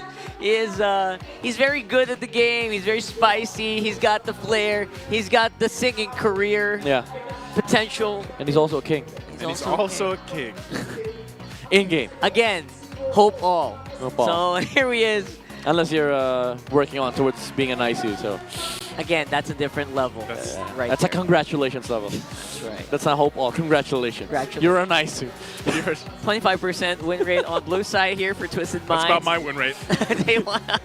You probably want to get that Kalea as well. What do you mean? You have 100%? No, I have a 25% win rate in life. No way. I don't believe believe I you. don't believe that. Chat. Do you think Naisu has a 25% win rate in life? Comment down below. If you have 25%, I have 1. If you have That's what I'm talking about. No. If the chat believes that Nice has a 25% win rate, you have to get evaluated. What are you winning at life, though? Like goals. You know, friendships. How many of your life goals have been accomplished? Maybe you can kind of do that. Like, just average it out. Yeah. Are you close to 50? Evaluate. I think you're closer to 50 or Maybe I'll reevaluate. No, Nice is closer to I think like 80%. 80%. That's realistic. I did hit a global #1 spot. See? There you go. There you go. See, all the glazing is working with Naisu. All right, he admitted it once. It's on record. Here we go here for draft for game number 2. And we're seeing that Kalea is left open but not picked up by Twisted. Here comes the Mathilda from Twisted Minds. Last time we saw this was up against TNC, and they won that game. on the back of an amazing early game performance from this team. So Falcons, you have a lot of things to worry about. There's a lot of potential combos that could come from this. One is the Lucas jungle that could be playing on the hands of MP the King. Oh, that is so dangerous. Like, was this worth the trade? I mean, the Matilda can kind of help anyone who's, you know, getting pulled in by the title. Yeah, the title strike or Tsunami Slam. Tsunami Slam. So it can work. And you know what? I've also experienced as a Kalea, it is so difficult if you're getting crowd controlled to death. Yeah. It's so difficult to pull off these combos. So maybe that's what we're trying to do here. For Team Falcons, they could just steal the Lucas in this position, honestly, and then ban the Valentina, because now you both have good. I mean, to be fair, Team Falcons they have the better power pick, like the Kalia, the Suyo, and then potentially the Lucas. Twisted Minds, they have the Phobius and the Matilda, so that's it's a big combo as well. Like having to set on the front lines with the Guiding Wind, soaking up a lot of damage. You're also a big nuisance to the Suyo, because if you're playing a jungle and then you don't look into fighting the Phobius, you just take so much damage. Yeah. Like you have to deal with the Phobius first, especially around neutral objectives such as turtles. So Team Falcons, instead of going for the Lucas route, they went on ahead and picked up the Sicilian for a few. Yeah, the Sicilian, always just so good, especially keeping heroes like the Phobius in check. Although most likely the Phobius and the Harif are going to dash towards you, but if you keep a good distance, you can actually do some pretty decent amount of damage. Yeah. And there's also a typical answer against the Phobius, because like Phobius does not have mobility. It's a walking bat's impact target. Yep. And also the Sangan's Claw really just messes up the combo from the Phobius. So good pickup coming up from Team Falcons here. I'm curious to see whether they are going to contest for the Lucas on both sides, because Twisted Minds, the burden of banning it is on their side because they're the blue team, and the red team is usually the Lucas slots, where you naturally just see it on a third or fifth. Granger ban. Granger ban. Okay. That's so interesting too to not see Granger go through, right? First phase. First yeah. phase. It happened once, I believe. It doesn't happen often. It's very rare. Just one. So what does that put us against the Harith in the gold lane then? Moscow? Yeah. That feels like it. Or Beatrix, honestly. They have a Bea in the Kalia combo. Can we see Super Marco on like a different maybe a carry like that? Yeah, carry would be nice too. Against the Phobius? When was the last time Super Marco went with a Beatrix? Do you remember? Like a long time ago, probably. Beatrix. Right? I think last season I saw Marco play the Beatrix. Oh, what? Wow, they ban out the Lucas. So they're eyeing at a different pickup on fourth. Maybe the marksman. No, maybe Hylos. I do think the marksman pick is gonna come last for Team Falcons. So they might have to reveal something here, and they don't want to play the Lucas. You're right. It might just be the Hylos. It's good against the Phobius and the Harith as well. Yeah. With the Glorious Pathway, you can catch up with the Guiding Wind. Unless there's something else entirely. Maybe that's also the reason why they banned out the Paramis. They wanted to play Glue on Flap TZ. That's why, hence the ban on the side of Twisted Minds. So now, what if? What? Swap out Flap TZ back on the Kalea. And then take up the Cho for Ogren. Yeah. I like that. Or maybe the Minnow. Minotaur. For Ogren. Minotaur. Minotaur Sip, really underrated, by the way, today. Yeah, this is the team that loves Minnow the most. Yeah, they're like one of the few teams that does have it in their lineup. Hylos. Yeah. Hylos, oh well. Again, criminally underrated, that hero, right? Yeah. Oh, what do you go here for Twisted Minds? Alice is not open. Julian. Hayabusa. No, not a Julian. Haya, maybe. Haya, Nolan. Both gets destroyed by the Kalia in the Hylos. It's Kalia? If he just, for some reason, if he just decides to go for it, okay. Okay. That's Julian. I was gonna say Julian would have been nice. Yeah. But considering their damage composition, it's all magic. And the Kalia Hylos would have a fantastic time if they get their first item, Radiant Armor. Oh my god, you're right. How are they gonna... I want to ask you, why isn't Julian picked up more? Like he's such a menace in ranked. because he sucks. He's a menace in rank. Like, He's a menace in ranked. He's an all-in assassin. And against the teams, especially MPL teams, like they're so good at punishing. Once they see you dash, that's it. You're dead. done. It's it. Yeah. And Julian's early game is more about bursting your enemies. Yeah. And the way to save yourself is to use the dash last. But that's like the least damage output that Julian will ever output. I like this pickup. I like this pickup, even though it will lose the lane against the Harriet. Yeah. It's Super Marco, so he's not gonna lose the lane. Thank you for answering my question, because I've literally I've had people ask me multiple times like, why isn't Julian picked up more? And I was like, it's probably because it's just these are professionals we're talking about here.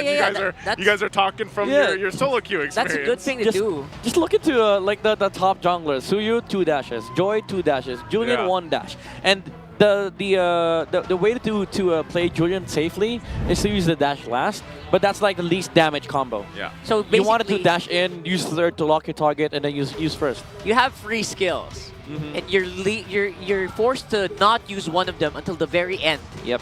And that's like gimping you. Yep. 60. That's 33% of your output removed. Yep. And the most thing that Julian players want as a buff for Julian is the removal of the no cooldown reduction. Yeah. But Moonton's not giving it to Julian, even though he has like a lot of enemy skins. Yeah. And then Temporal Rain does not work on him because he does not have an ult. That's right.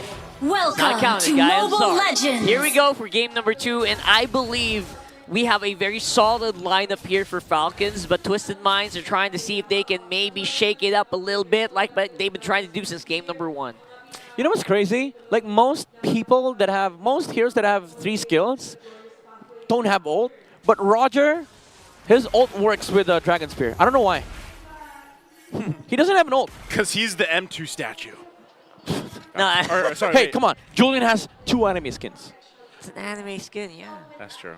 I'm about to get 3. Wait, was he the M2 statue? Yeah, he was. Yeah, he was the M2 statue. It would have been nice if Julian's about to hit 3 enemy skins, by the way. Right. That is unreal. It is unreal. Like there's heroes in the game that still have their normal skin and the one like elite skin that they have, and then you got people like Julian taking everything. Like the OG heroes are just looking at him. Hope all. Like Faramis before, he only had at least 1 skin. Yeah, dude. Isn't one of them Eve? Like doesn't Eve only there's have still like skins, son. Literally just still 1, by the way, for you. Released in 2020.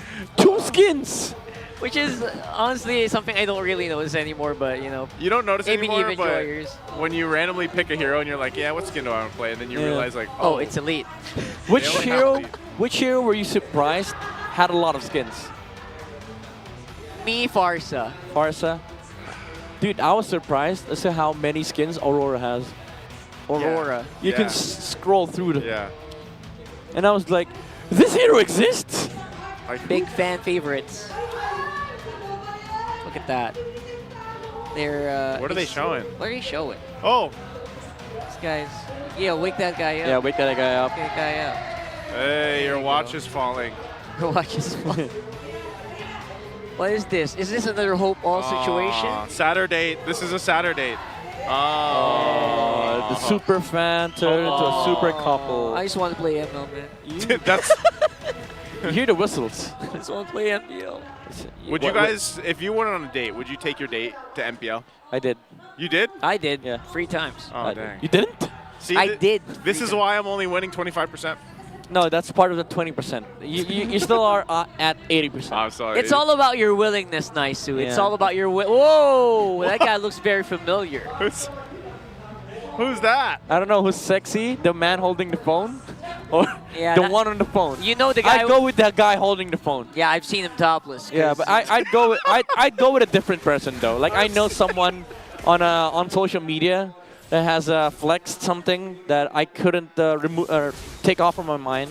That sounds like a different guy as well. It is. It's a different guy, and I'm looking at him right now. Oh man, right. That's not me. All right, so let's go into the game, and I believe we have a clean jungle for both of our laners. Nothing really happening in that scenario. Actually, I don't think any of the buffs even got stolen, so they just went their own separate paths, and I don't know if that's good for Ogwen, who seemed to be getting ganked on a little bit right now. Escalera feels like he's more confident on this Matilda. Yeah, to be fair, Owen is just annoying MP King on the jungle, just holding some green camps so that he couldn't clear them as fast as he'd hoped to. Yeah. But for both sides, I think they're doing fine. Like side lanes are not getting touched. The junglers are inside their jungle still. Yeah. Hoping to get a level 5 before the first turtle spawns. Want to be too aggressive, right? So here we go, getting started on this one. I wonder if TWIS is going to try to go for the steal here. MP King looks like he wants to. Going to have to once again. Infernal Pursuit are going to be dropped. Turtle's still going to be worked on. Kyle will be able to get the turtle. James flickering out defensively. So again, no one falling down and objective secured for Team Falcons. Yeah, actually, MP King also kind of just did a sidestep maneuver with the dash. I guess he was trying to go for the iframes Lord Steal. Didn't work out. But that's like the sad part about Julian. Like, you either choose whether to fight or to just stay still and then look for a play. Because MP King couldn't really touch anybody on the side of Team Falcons, especially up against his Kalia. That's why I was worried. True. Like, it was a possible choice for Twisted Minds to go with Julian during the drafting phase. But now, like, seeing it inside the game, there's a lot of problems with this Julian pickup. Because, like, he couldn't just go in and dish out damage because he's gonna get crowd control. He has to worry about his Sanguine's Claw, and then come to mid game, also has to worry about a 1-1 just getting the stacks on him. But you know what? It's also a good thing for this Julian. That's why this Julian is allowed in this pick because of the Matilda. Basically supplementing an extra dash, extra emergency. Yeah, that's right. So this is one of the scenarios where maybe Julian's okay to go offensive, then you dash out with the Guiding Wind. But if you're James, you're kind of sad though, because like the Guiding Wind is reserved for the exactly. Reserved for the Phobius, but now it's supposed to go to MP the King. And I think that's why he went Flicker, because a lot of times we see Phobius run Vengeance. Yep. Right? Like he knows it. He already knows what's gonna happen. Yeah. I thought we were gonna have a Phobius and Matilda bonding moment, but nah. It's really. Julian and Matilda. Julian and Matilda here now in the bottom lane. James going to be dropped down quite low. Go. For Pursuit again. Dark Wave as well, trying to keep it together, and he goes down. Kill going to the hands of Kyle TZ. Guess what? No Flicker. No Matilda. No Matilda, no Flicker. Matilda. Oh boy. And that's a problem, isn't it? That's a big problem. If you're trying to basically just use the Matilda for a dash, you need the Matilda nearby. Yeah. If he isn't, then you're screwed. And Escalera is on double lane duty right now. Like, he's using the Guiding Wind to make sure that Outlane is able to Tsunami Slam. lane. Going to be able to go and get MP, but whoa, how Jeezy will get the turtle. Team Falcons might still want to continue the fight. Oakland's going to jump in. James going to be the focus again. He does have the Flicker, so he'll re-engage, forcing at Team Falcons back. So what was that, a Feathered Airstrike that grabbed the turtle? Yep. They didn't hear the Retribution, so Team Falcons, they're still going for the purple buff. Oh, that's stun onto MP the King. All right.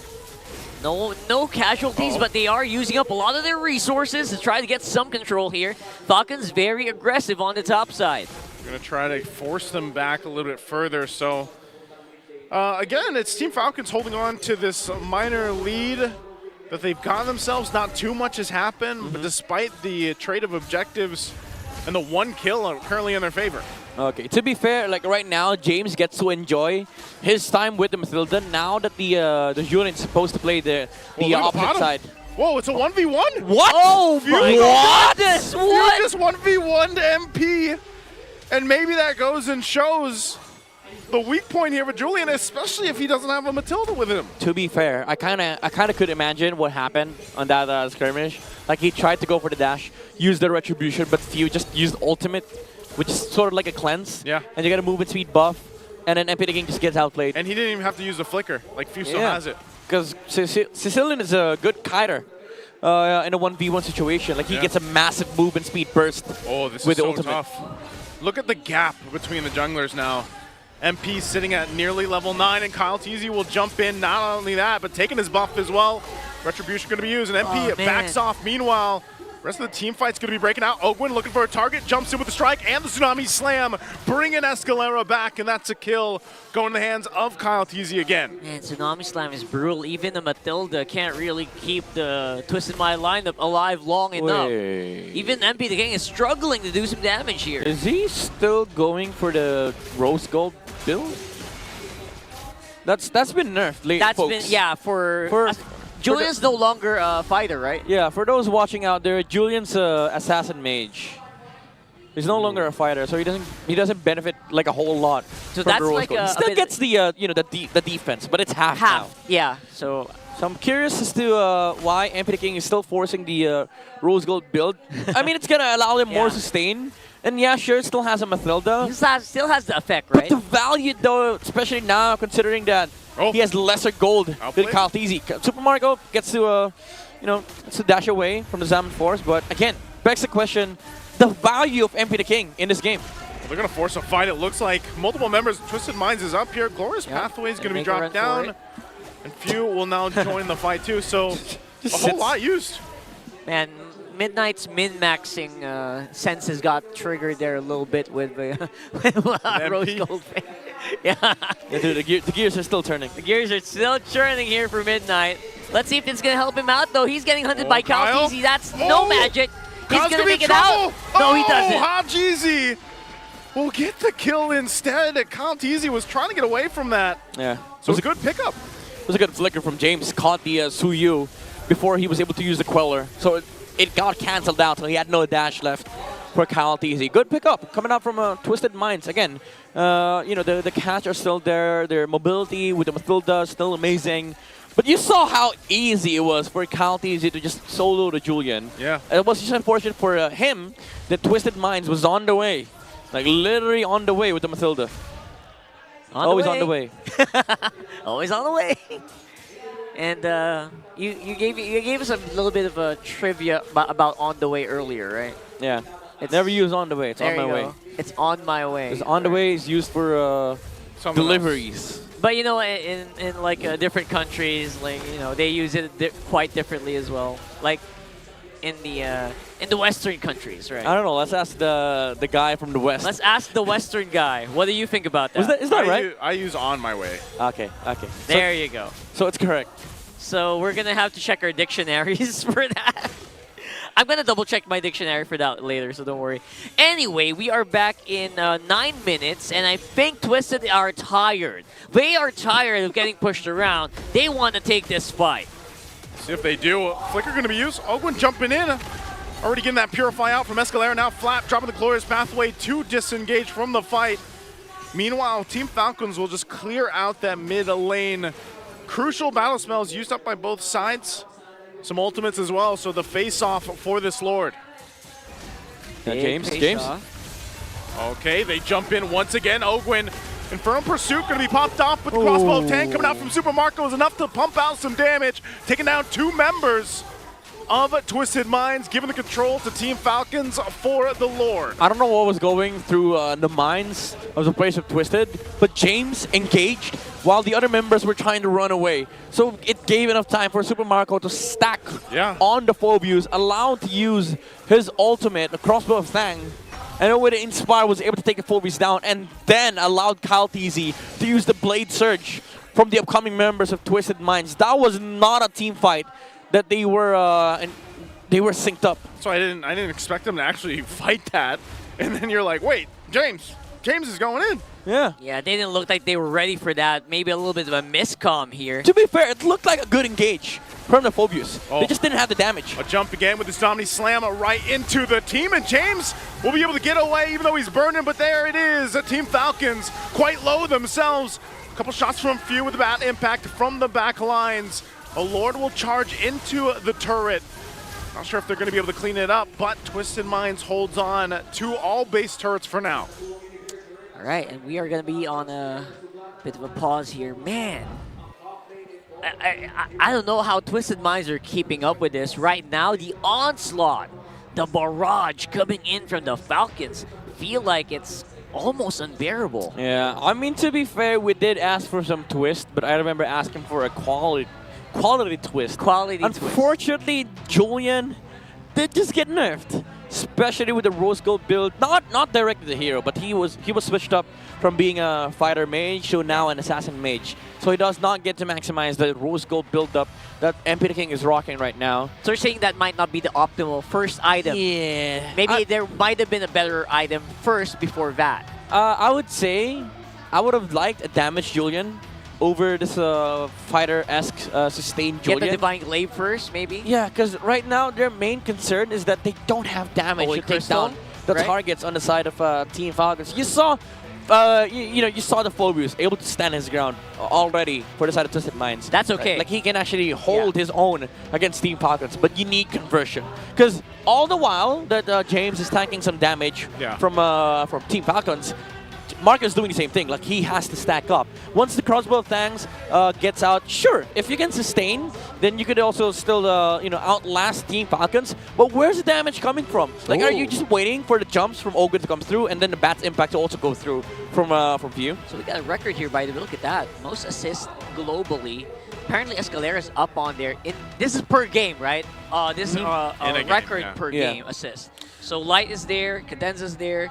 Wait, wow. isn't somebody should be here? Like I remember, I think it was Raflesia having more than. Oh no, never mind. Maybe for the season. These are maybe this is season or current. It feels like it should be for the season. Maybe it's the current season. Because I remember way back, I remember like 30, 40 assists. Yeah, I remember somebody having like 24, 26 assists or something like that, right? So I think it might even be the Queen. We'll see later. We've seen longer games. What is Light getting 21 assists on? Is what I want to know. Mathilda. Mostly Mathilda.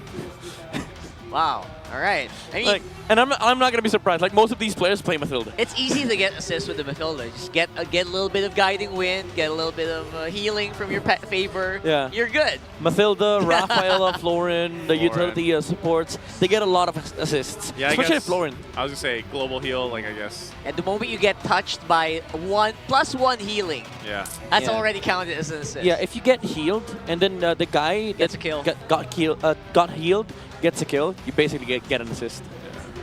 Yeah, so that's basically as good as it gets here. And we look like we are back in the game here. 10 minutes and 40 seconds right on the timer. Right on the timer, Team Falcons walking towards the space. Shield in the mid lane will pop here. But again, that's all they're going to get from this Lord. So they still hold on to the shield for now in the mid lane. Twisted Minds, though, man, they're falling quite behind. This hasn't been like a kill impact game. You're only talking about a few for both sides. Yep. But that's what I'm wondering. What is it going to take for them to actually contest for the next Lord? I don't know. A big mistake from Team Falcons, because the difference between Game 1 and Game 2 is that MP the King is on a hero right now that cannot trade. Like, yeah, Game 1, he's on a Joy, very mobile. But now, it's on a Julian. Like, if they ever want to step outside of their base, it has to be both the Mathilda and the Julian walking out. But even then, I don't think the mobility is enough from them to prevent them from Team Falcons in chasing them, because they still have the glorious pathway from Plaptizi that could potentially just be used to chase the Mathilda and the Julian on side lane. Does feel like we're seeing the effect, right? The effect of the itemization, close, as well as the composition itself. Earlier in Game 1, it was pretty close all throughout. Like, that's like 20 minutes of very close neck-and-neck goal. But now you're seeing a big gap here. That's just showing how well Falcons are doing here compared to Twisted. That's some crazy stats by the Kalia.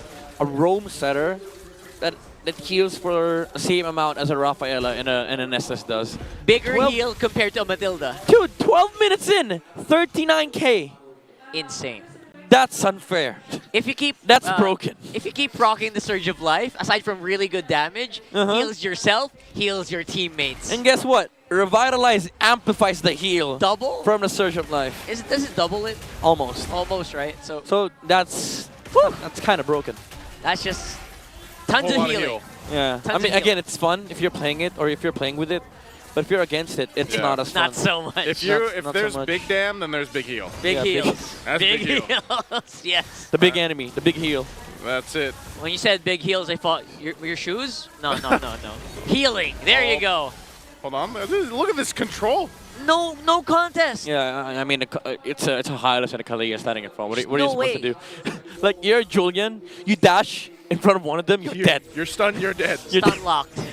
Stunned by Hylos. Get your title strike. Get your Tsunami Slam. You're not even going to get kited. You're just basically dead. Just dead. My goodness, this Hylos Kalea combo is off the roof. And the Revitalize is just like a cream on the top, right? So what's the game plan here for Twisted, though? How do you get out of this? I'd say hope that Falcon Falcons messes up this Lord take, I highly doubt it because like they're very methodical with their approach. So ideally, you'd see a glorious pathway before the Lord marches in front. Already, the Tsunami Slam going to bring James back. He flickers out. Lord finally taking out that bottom turret, and now Team Falcons looks to go get more. That wave in the mid will be pushing as they get ready to focus down the remaining base turrets of Twisted Minds. MP the King does pick up Divine Glaive. They should be able to clear the wave out pretty quickly, and that they do. So wow, is this actually a successful defense for Twisted Minds? I'd say so. The sacrifice from James, they exhausted a flicker just to make sure that Team Falcons is not going to be able to get inside the base of Twisted Minds. Even though they did use the setup, like the glorious pathway, to rush into the base of Twisted Minds, again, they had to deal with the Phobius first.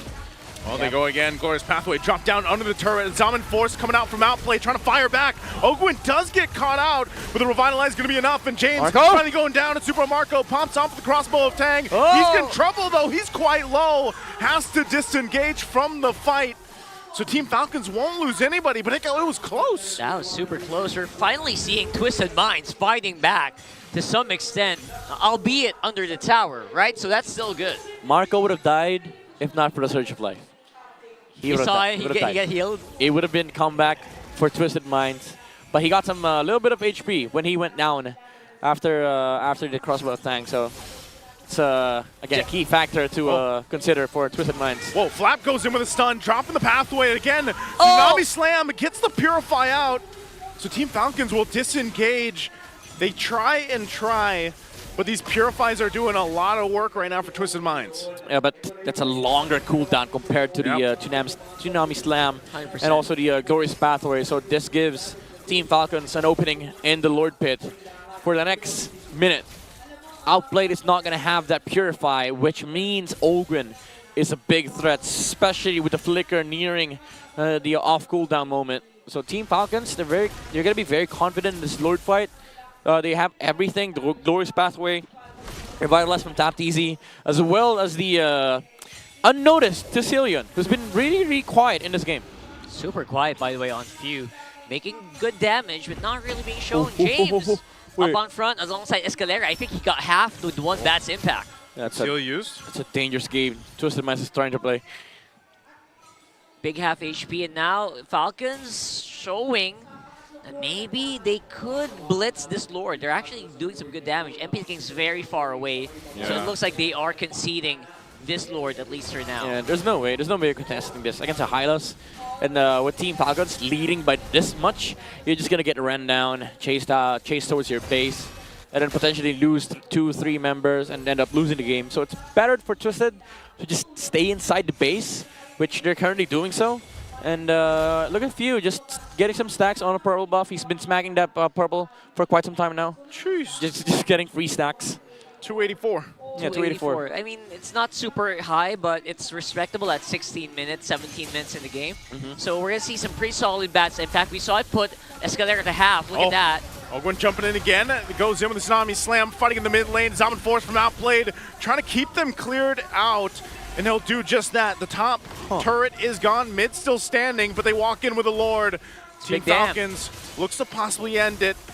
They're still trying to work it, still trying to find this own angle. The wave in mid is still a bit of ways. So Team Falcons still looking to cap out this game. A 10,000 gold lead.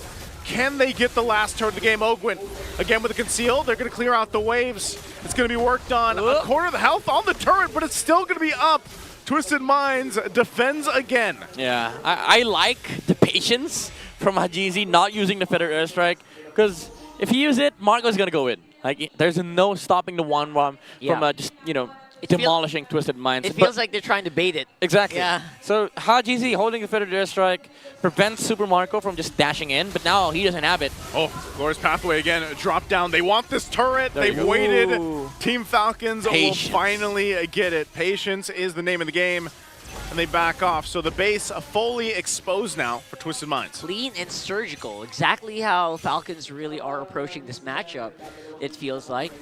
And Super Marco, we're barely seeing, I feel like we're barely scratching the surface of what he can actually do in the team fights. Yeah. I think we only saw 1 or 2 crossbow tanks in this whole game. Yeah, to be fair though, as much as Team Falcons are on a pedestal right now. Twisted Minds, they do have the damage to compete with Team Falcons. They just have to worry about the Sicilian and the 1-1. If either of them goes down, I think that severely halts the arsenal here, or the firepower from Team Falcons. There's a lot of damage gonna go missing. Radiant on their armors team. across the board. Look at that, like you mentioned. As well as a Phoenix Shield here for Super Marco. So MP King is basically a utility Julian at this point. Yeah. yeah, that's true. He's a walking crowd control and sustain for Twisted Minds. That big shield from the Queen's Wings. Yeah. Don't get me wrong, Sorry. it still deals like a lot of damage, but he cannot one-shot like Few or Super Marco. So it's gonna change the playstyle of the Julian very, very much. But at this point, Twisted Minds, they're in a state of the game right now where they just have to find a good pick-off, either in Few or Super Marco. If they manage to do that, I think they win the team fight. He might go back here. No, Marco's behind. Marco's behind. For this. Okay, they didn't run that way. Yeah, wrong way. They didn't run the way they wanted, so. All right. Purple's going to be taken, though. Lord is up, too. Ooh, and of course it's going to go to Few, so it just adds to the impact that this Sicilian is going to make. No pun intended for that one. See if they're going to be able to get some room, get some space here. James and MP, the king on the bottom side of the map. Should be a fairly easy lure for Falcons to take, because they could just turn against Twisted Minds, especially with the Glorious Pathway. Yeah, Trying to do it. That pathway would just force them off of there. Circling Eagle. Oh no! Oh no! No guiding wind! No guiding wind! They have to get out! They have to get out! They're going to be forced off to this, so under half health on the Lord. Whoa! James jumps in with the Dark Wave. Glorious Pathway already dropped, though. Feathered Airstrike comes down, too, and they're going to be firing back. Few on the back line, dropping the Bats Impact, forcing Twisted Minds back.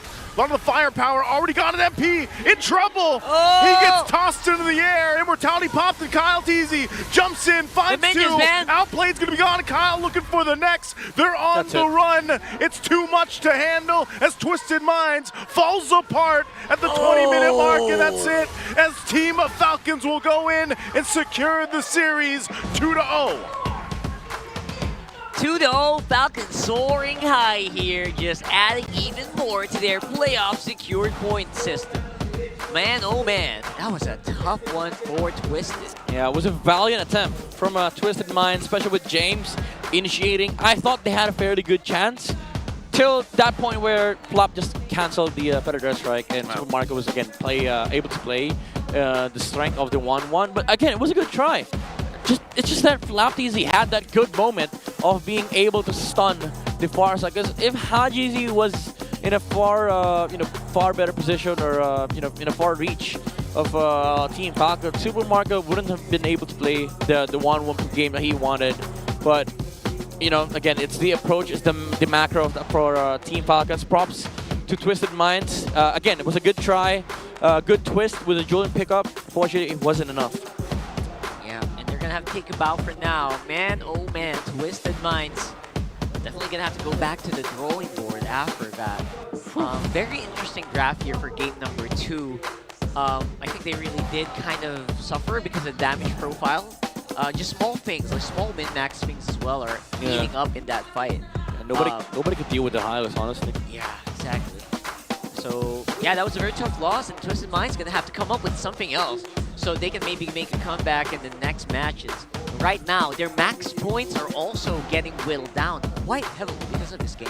Yeah, it's kind of worrisome. I mean, you're looking at Twisted Minds week in and week out, and you see the same struggles every week. Week in and week out. Hopefully we'll see something more from them later. But for now, we have Falcons on the stage. Ladies and gentlemen, here are your winners, Team Falcons! Gentlemen, congratulations. You're capping off this week with a win. Few, ang dami nung nakita natin, or this is actually a sweep na nakuha nyo this time around. You are now joining Team Liquid, Aurora, and Onyx Philippines because Team Falcons are also playoff secured. Congratulations! Wow. Doon sa mga tatlo kong nabanggit kanina, meron ka bang gustong bawian doon na nilulook forward mo na matchup? Kung meron lang isa, Few, sino yun at bakit? Liquid siguro. Kasi di kami nanalo sa kanila nung regular season. Aabang natin yan, ha? Oh yeah, for sure. I mean, now we're looking at Liquid and balita din, kamakailan lang, that you're gonna be one of the 2 teams ng Pilipinas na lilipad papunta doon sa SPS. How are the preparations like? Gaano ba kalaking impact itong win na ito for you guys heading there overseas? Feeling ko malaking impact to para sa momentum namin kasi diretso flight na kami after nito para masaya sa airport. Anong oras to be specific? After nito, punta na kami ng airport. Kaya pala nagmamadali sila dito sa match hands. Oo nga, meron palang explanation. Now, speaking of which, I think we're also gonna be talking about MSC, right? Tingin mo ba, you guys, your form right now, is this MSC? Are you looking for MSC already? Or meron ka pang ibang hinahanap sa team? Feeling ko sa form namin ngayon parang hindi pa namin deserve yung MSC. Kaya mas pagbubutihan pa namin sa mga natitirang weeks pa para makuha ulit namin yung form na pang-international. And we're gonna be rooting for you, just as the same. Right, Odin? Yes, of course. Si Ogwen naman ang gusto kong makausap. Ba't parang teary-eyed ka? Parang naiiyak ka. Tears of joy ba yan? Playoffs na kasi. Sabi ni Pando. And Ogwen, kanina, napanood mo ba yung feature sa'yo? Nakita ko. Unexpected yung feature sa akin. Tsaka nakakatuwa rin kasi nakakita yung hard work ko. Yun. Na-appreciate nila. Sa pagkwento ng mga pinagdaanan mo doon sa video, anong gusto mong matutunan ng mga fans natin? May mga bunga rin yung mga ginagawa nyo. Kahit sobrang tagal nyo na, tingin ko magbubloom rin yun. Ayan, kaka-ML mo yan, Ogwen. And just like his hard work, diba, it has all come into fruit. Flap TZ, ang dami ng mga nagpunta dito para suportahan kayong lahat. And syempre, yung mga nanonood sa kanilang mga tahanan, invite nyo naman sila na suportahan kayo sa mga susunod na linggo ng inyong laban. Sa mga sumusuporta sa amin dito sa venue at Team Bahay, maraming salamat sa walang sawang suporta nyo sa amin. Isa kayo sa dahilan kung bakit nagpapatuloy kami at sana suportahan nyo kami, manalo or matalo. Gagawin namin yung best namin. Maraming salamat, Flap TZ. Final question, anong haircut yan? Anong tawag dyan? Burst fade ba yan, ya? Burst fade. Oy! At yan ang gupit na hindi na kailangan ng pangalan. Ladies and gentlemen, your winners, Team Falcons! Gentlemen, you may now take your walk of victory.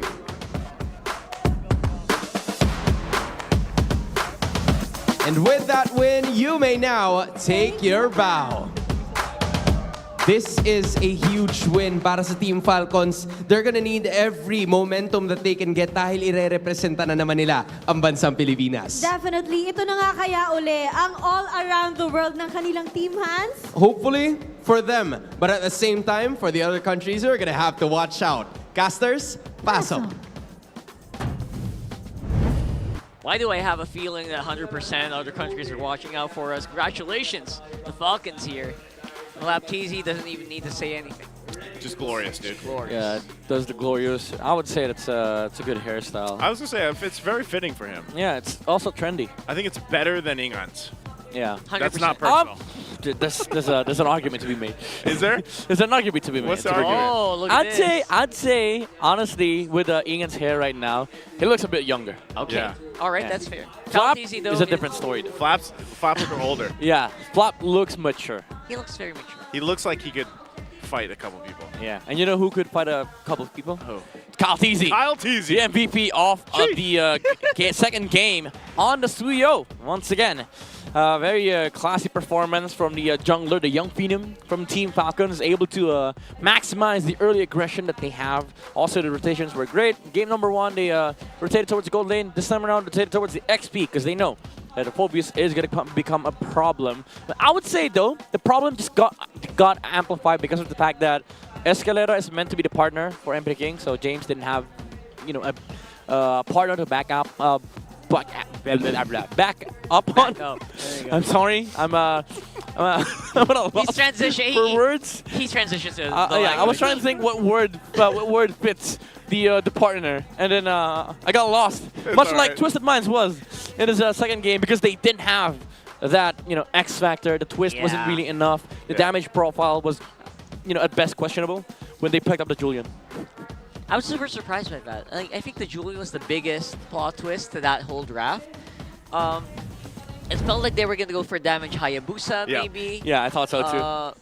But no, they had different plans, and maybe getting too creative really cost them this game. I feel like we've said that almost every week with Twisted Minds. Getting too creative. Like, I have a flashback of listening to the broadcast of when the Nano was picked up and be like, yeah, maybe a little bit too creative.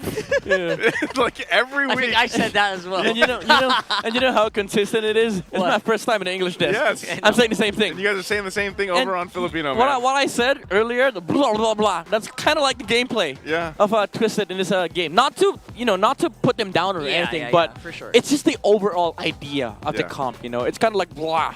Like, what are you supposed to do with Julian on the jungle? Has no dash. Yeah, you have a Mathilda, sure. But you're going to face into a Hylos. Like, against heroes like this, you'd want either a full burst, which is, kind of like Julian. But if you go rose gold, it's like, you have a certain way set by, you're set to a certain path. And you were like, let me just go the opposite way. You're set on the path. That's your destiny. And you're like, nah. I deny my destiny. And I go the other way. That's basically what Midnight is saying. Oh, all right? God. If you guys wanted to know, that is. Yeah, I'm trying to imagine this matchup with MPTK maybe on the... Like, what else would he have played against Asuyo in the Joy's band? Lucas, maybe. In the Lucas band. Here's the thing. Like, I was, even in the draft, right, I mentioned Julian. I was thinking, all right, they need damage. Yeah. They need a hero that can burst down these heroes on the side of Team Julian Falcons. fits. They already had a Mathilda. Yeah. He fits. But when I saw the freaking Rose Gold, I was like, what the? Wait a second. Back up. It might have been a different way to go about it. Back up, man. Back up, man. That got nerfed. But again, it fits. There was just a concern with the damage profile because, again, that's so much magic. Yeah. But at that point, didn't even matter. Yeah. Like, they just needed somebody that could burst down targets. And unfortunately, they got completely bursted down by the Suyu because of the momentum that, Team Falcons had in the early to mid game. That it came to a point where whenever Kyle TZ meets MP King, he would just use the Soul Sever against the Julian. And, Julian's HP goes from 100 to like 20%. And that's why there's a lot of space for Team Falcons to utilize, and then Kyle TZ ended up getting a lot of farm in the map. Yeah, our BPI rich guy, by the way, with 811 GPM, with almost 21 minutes. That's a lot. That's for 21 minutes. That's a lot, and Kyle TZ got to shine and everything here, BPI rich guy, but I'm also kind of surprised that they got their hands on the Kalea again after what happened previously. Two games in a row. 2 games in a row, and the way that the drafting went. That's why I was asking when we saw that, was like, was the Matilda trade worth it? Worth that? Right. And I guess like you asked that initially it's like, okay, yeah, it makes sense. Matilda's great and everything. But then you have that, and then you have the Kalea picked up. And Ogwin, how many times did he burn all the Purifies from the side of Twisted Minds? So it's surprising. With a relatively quick cooldown, right? So let's see. Maybe we'll find some answers to that here in the Infinix mic check. Pirimati. Sige, bigyan ko. O, sige. Skin. Ayun, nakabalibag ko. Hiwa-hiwalay sila. Kaya. Nakaka ako. Lilipad si Mike. Ano. Pat mo na, Erp. Walang saman to, ha. Mid. Pwede, ha. Sige. Tara, boy. Mas na, pre. Wala yung purpose. Sige lang. Ano. Fury. Yan, boy. Takot ko. Harit, pre. Dalawa. Jumperino. GG na. That was spicy. That GG. Yeah, no, wait. You know what's funny? What? They called GG the moment you called GG. That's it, yeah. Like, you said that's it. I said that's it. Yeah. So then It's they called exact GG. same time. That was clean. Nice was saying that's probably the most cleanest. I would say that's the most commanding comms I've ever seen dictating the pace of the game. Set. GG. Match. And congrats, Idol Ogwin from Don Aring. This is the real kaka-ML mo yan. It's all boiling down from all the hard work he's doing for ML. Yeah. He got a house. Congratulations. you win, you win. You win in life. You win in life. And that's what you get if you tag us on social media and just comment down below your ideas. Because right now we have another one. We're going to try to cool down after that one. It's AP Bren versus TLPH. I thought you were going to say that's what you get when you're good at ML. Like, you're going to get a house and everything. That too. That too. Why don't we have that? Yeah. Why don't we have... Yeah, you're #1 gourd. Not anymore. Global. You used to, but still. At that time period, did you get a house? Nope. So not everybody gets it. That's why, you know, they're best of the best. Best of the best. I am, my economic class is a bit lower. We live in boxes. Yes. No, that's not true. That's not true, bro. That's gonna be it for me, Rockhart, Naisu, and Midnight. Let's throw it over to our host to maybe just close out this specific series. Maraming salamat sa ating mga casters. Before we toss it over to another break, we are here with a super fan of the month. Magpakilala ka naman, men. Kamusta? Hello mga super fans. Ako to si Lee. Galing pa ng San Fernando, Pampanga. Wow, ang layo niyan ha, Lee. Gano'ng kalayo yung biyahe? Gano'ng katagal? Layo, parang marami din ako sinakyan. Isang bus, isang tren, jeep. Talaga, ganun. Lahat ng Kulang na lang transportasyon. eroplano. Wala na lang barko. Barko, eroplano. But hey, we are so happy to be with you para sa araw na ito, Lee. I want to know more about your MPL background. Gano'n ka na ba katagal sumusuporta sa MPL? Siguro, naalala ko, nahook ako nung yung comeback ng Sun Sports Dot, yung season 5 or 6 ata yun. And then, yun, tuloy-tuloy na eh. Tagal na nun ha? Tagal na, mga season 4, 5, Ilang seasons yeah. na rin. So Lee, ngayon na nandito ka sa MPL Arena, kumusta naman ang experience mo so far? Iba talaga yung live experience talaga. Iba yung intense.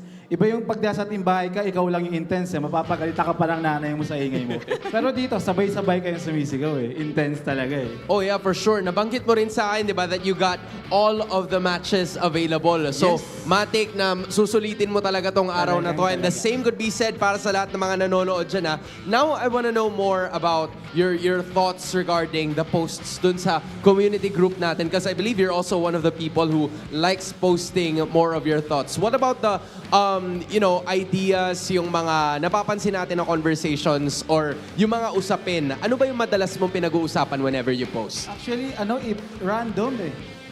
Meron mga mahilig sa serious things like mga stats. Meron naman yung mga tungkol sa mga baby cakes things, nila Cartis and Oheb. Oh yeah. So anything anything under the sun, nandun. So sobrang updated mo talaga, Lee, Oo sa nga eh. lahat ng happenings, Ng showbiz no? happenings. Every day ka ba nanonood ng MPL? Kung araw-araw lang yung MPL, yes. Wow! So, Lee, tama nga naman, no? Oo. Every weekend lang tayo. Oo, every weekend lang eh. At para sa'yo, ano ba talagang ibig sabihin ng isang super fan? Para sa akin, ang isang super fan is a fan, kahit anong mangyari, fan pa rin. Be it in lows and highs, nandun ka pa rin. I like it. I love the support. We're gonna be testing you out this time kasi ito na yung pinag-uusapan natin kanina. Kayo rin ha, pwede kayong sumagot. Kung meron kayong sagot, sabayan nyo na lang. This is MPL Fast Talk. Okay, sisimulan ko na. In 3, 2, 1. Lee, favorite player? Carl. Favorite team of all time? TLPH. Favorite hero? Julian.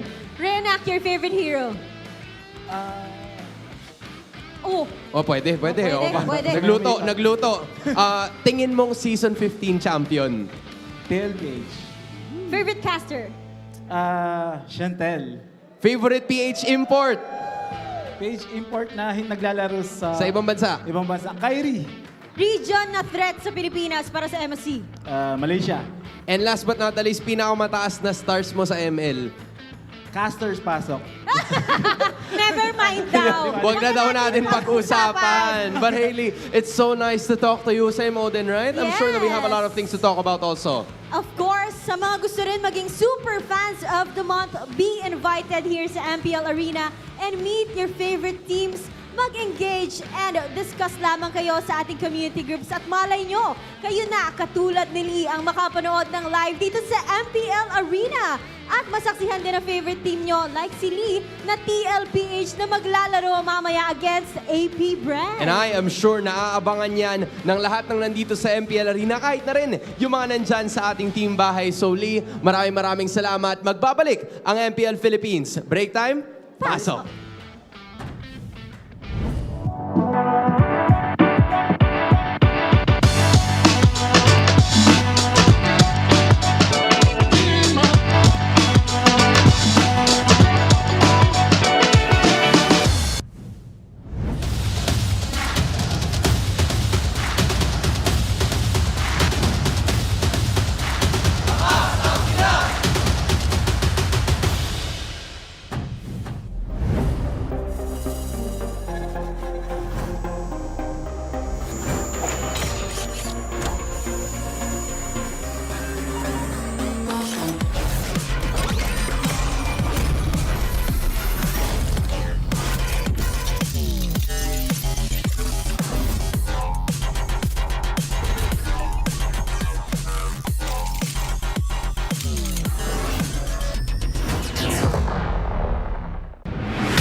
Bro!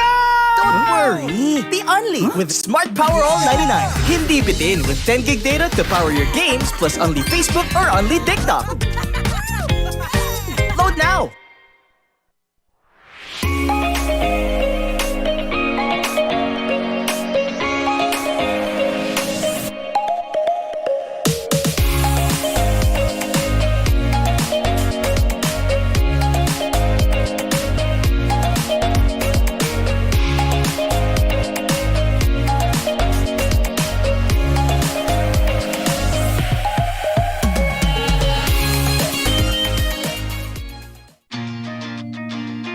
Who needs to go to a concert when you can own that stage with your friends? Enjoy a night of impromptu bowling tournament.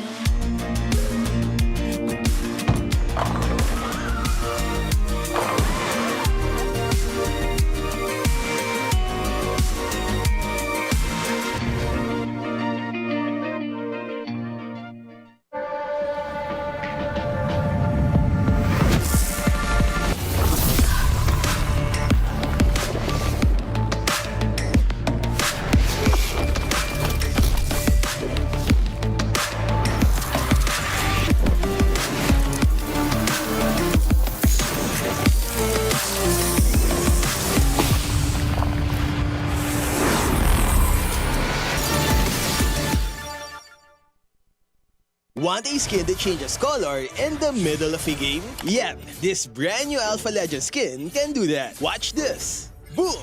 How cool is that? So how do you activate this transformation? Simple, just take down 10 enemy heroes. Assists don't count though. But hey, don't worry. Even if you get 10 deaths, the base effects are still amazing. Just look at that animation. It's a first of its kind, and I hope they make more unique features like this. Maybe 10 assists for a new tank skin, right? As you all know, this skin comes with a unique golden number tag. We actually used 2 accounts to draw as soon as the skin dropped, hoping for a low number. The result? 41 seconds after release, we got the number 892. On the second account, it's 1,132 after 48 seconds. So in a span of 7 seconds, 240 skins were sold in a snap. Man, we've got some hardcore players out there. So how much did it cost? It's a staggering 9,500 diamonds on each account, which is 100 draws. But don't panic. If you're an alpha main, I got you. We only spent that much because we were rushing. If you're on a budget, here's a list of events to get it cheaper. Free weekend bonuses. Get 2 free draws just by playing games. Daily recharge event. Get 3 tokens if you recharge daily. Mega Draw Bundle. Buy discounted tokens for as low as 10 diamonds. Plus a chance to join the lottery every day.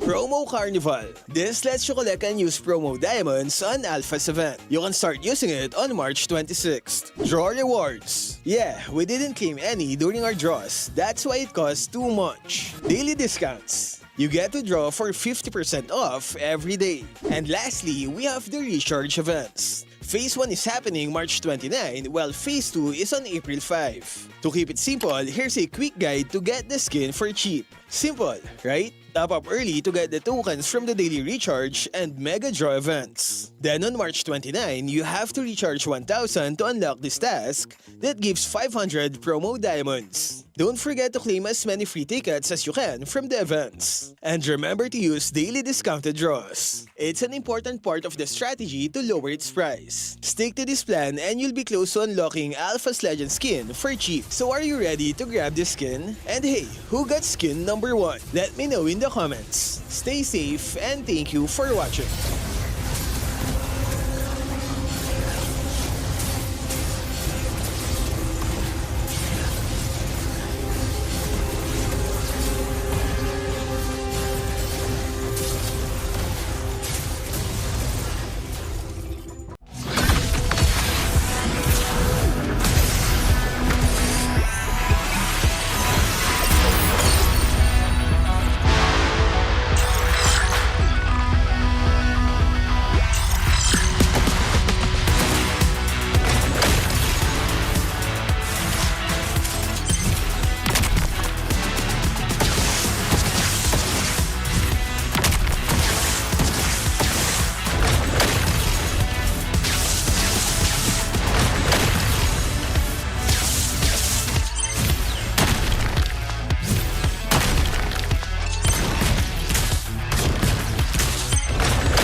ka ba? Sali na!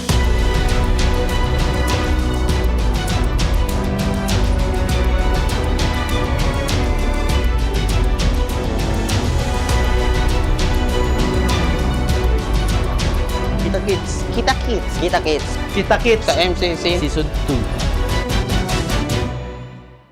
Tagtag dugo, tagagtag bungo. Manood kayo sa social media. Ikaw ba si MP The King? Hey superfans, y'all ready to rumble? Ano ba palag mo? Kumanda-handa na kayo dahil nasa amin na ang bagyo. Nasa amin naman ang mga pumapaldo. It's the Rap Rumble. Huwag niyo na piliting bumawi. Ready to rep your teams? Tuturusin namin kayo. Wala akong masabi kay Kelre. Gusto ko dyan na lahat. Sumali sa community group on FB. Gather the squad, dapat lahat G na G. Ilatag mo ang verse parang rap, make it tight. Shoot a video at the upload, double check the time. 30 seconds to a minute, that's all you'll need. Use the hashtags para pag hinanap madali. Wag na wag mo titikon at wag may inis. This is Leo, always at your service. Out! Dito guys, sobrang lakas ng palagad na nakasama ko sa random. Tignan nyo, andito kagad siya lang gugulo. Nasa minalas sa papuri ko. Pero huwag kayong maglala, hindi ko naman sinaing kanyang pinaghirapan. Ako yung tumatapos sa mga natitirang palaban. Sa puntong to, ako yung kanyang pinapauna. Pero sabi ko, ba't ako? Hindi naman ako leader. Alam niyo namang marksman user ako. Kaya gusto akong maging scorer. Grabe, ayoko talagang maging tank. Sobrang bagal. Lagi kasi akong wali sa mga umatikabong eksena. Para akong parak na dumadating. Pagtapos na yung gera. Pero okay lang, kahit uli, mayroon naman akong mga gandang nagagawa. At tulad ng pagbalibag na makukulit na bata. Dito guys, gusto ko sanang gayahin yung napanood ko sa video. Yung first skill, second skill, play ka sabay ulti. Grabe, ang galing, hindi umabot. Pero okay lang yan. Sabi nga nila, hindi ka matututo kung hindi ka lagimbo. Dito guys, nakita ko yung bulate namin pinagtutulungan. Tignan nyo, apat yung kalaban. Gusto ko siyang lapitan, kaso hindi pa ako insured. Daratok si expert, siguradong kill secured. Grabe, pagsambot ko nga sa kanya, dinagit ng agila. Yan ang masasabi kong tunay na kaesera. Dito guys, yung panigads namin nagpangit ang gilas na naman kaso kasama ang palad, wala siyang nasabitan. After niya humandusay, nabol kami dito ni Sipon. Masyado nagmamatapang, kaya walang awa kong binalembang. Grabe, sobrang lakas talaga ng bagong no hero. Kaso kinakabahan ako, baka dito na ako mapulpo. Tignan niyo naman kasi, walang awa. Grabe, ang lupit. Balibag bata. Naku, isipin niya lang pag ginamit ito kay Nana. Siguradong basamaan lalabas sa bunganga. Dito guys, nakita ko si Sipon, meron na namang sinapian. Kasi yung dragon, sobrang kunat ng katawan. Madali nga lang namin siya na itumba.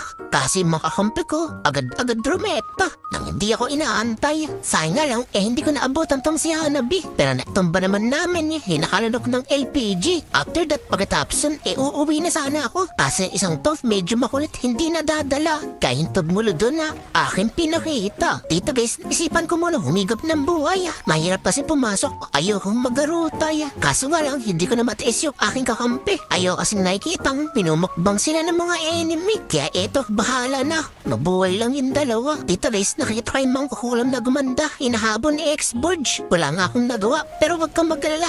Maghihigante kita. Pinindot ko nga kaagad yung aking ulti. Kasi isang to, may sapusa. Para nakang 2 ages, yung walang iya. Pinilit ko pa nga rin makipaglaban kahit yung kaliskis ko, naiinitan Buti na nga lang, dumating na iba kong kakampi. Kaya siguradong tapos ang kinabuhi. Tipi.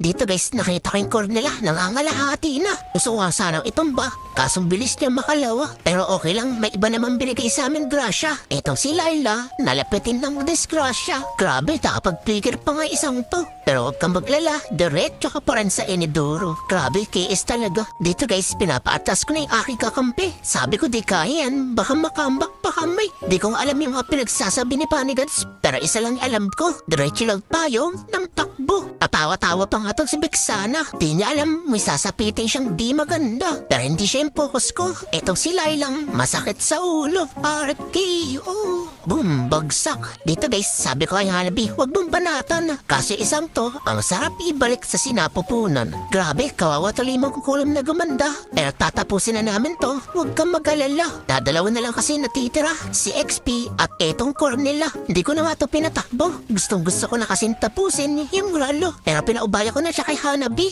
Tapos Tapos diretso ko ng TV para makaabot ako sa picture. Pero mukhang hindi na ata kaya. Ang hirap kasi nang nakapaa. Kaya eto, tamang sipak na ako sa kanila. Habang ini-imagine yung tunay kong pamilya. Si Candida kaya at saka si Bagang. O si Gatotski at Taklas na pinagsama-sama lang. Comment nyo naman dyan sa video para araw-araw kayang victory!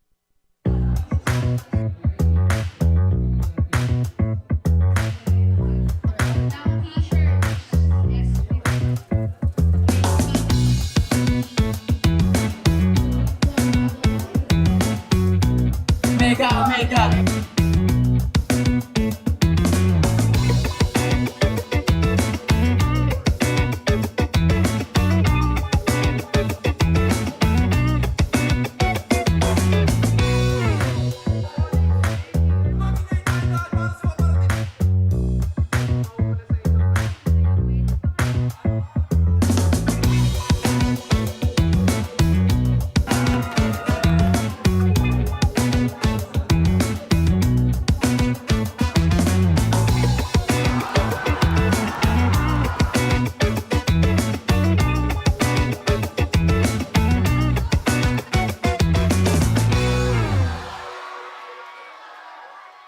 Pag nagsalita ako dito, magbabago yung mundo eh. Magbabago yung perspective ng mga tao. Nakabantay sila oh. Hello guys. Advice na lang tayo sa mga taong na mga nanonood. Anong gusto niyo unang advice? Ito advice ko sa mga tao. Okay lang madapa, basta wala nakakita. Sarili ko hindi ko ma-advise yan eh. Nakapokus ako sa game ngayon eh, hindi. Sorry sa mic check Wala, pre, bawal lumubog yan si Kalea, summer kasi. Madaya na lang yun ang Kalea tuwing Tuesday. Pag nanalo tayo dito, pre, meron tayong 5K, 5 kilometer run. Okay, mic check! It's back to me, guys! Coil in again. Ay, kubo. My bestie. Chakno. Sa Idol Yoshi, hindi nakatapat Earth. Chakno is back with a brand new truck. Chakno is back with a brand new truck. Ayun na pre. Ayun na yung mga inintay mo, Coil. Akong bahala, Coil susunod ka na lang. Okay na to. Bakit ganito? Pinaparusahan ako. After ng laban namin, Recta Airport. Tapos darating sa Indonesia ng umaga na. Sabay, walang tulog.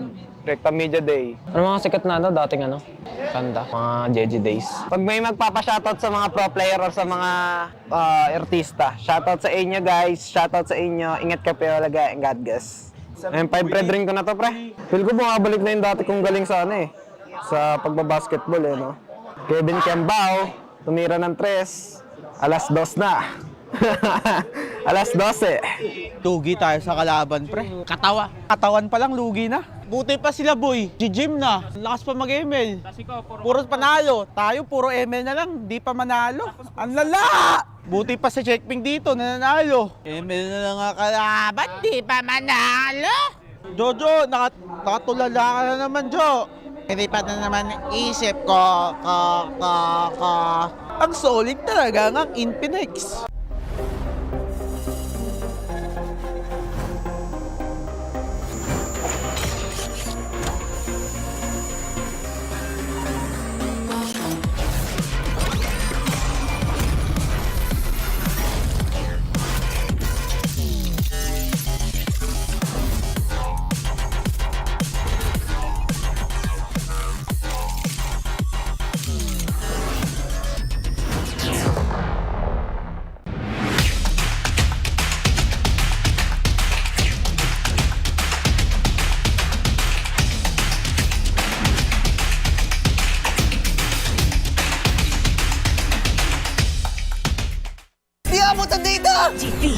GG bro!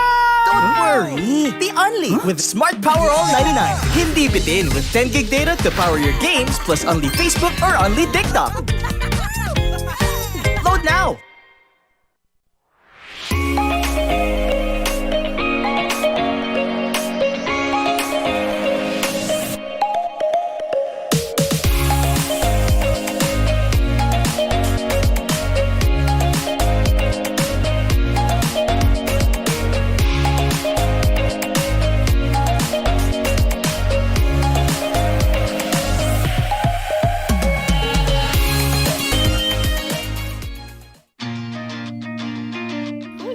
go to a concert when you can own that stage with your friends.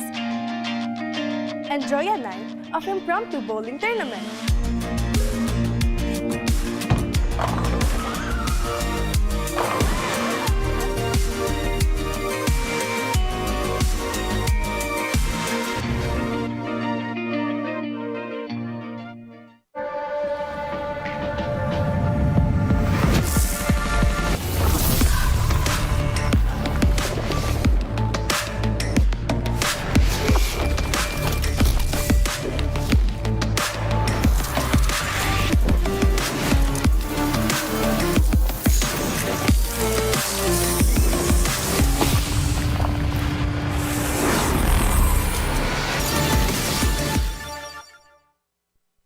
Want a skin that changes color in the middle of a game? Yep, this brand new Alpha Legend skin can do that. Watch this. Boom!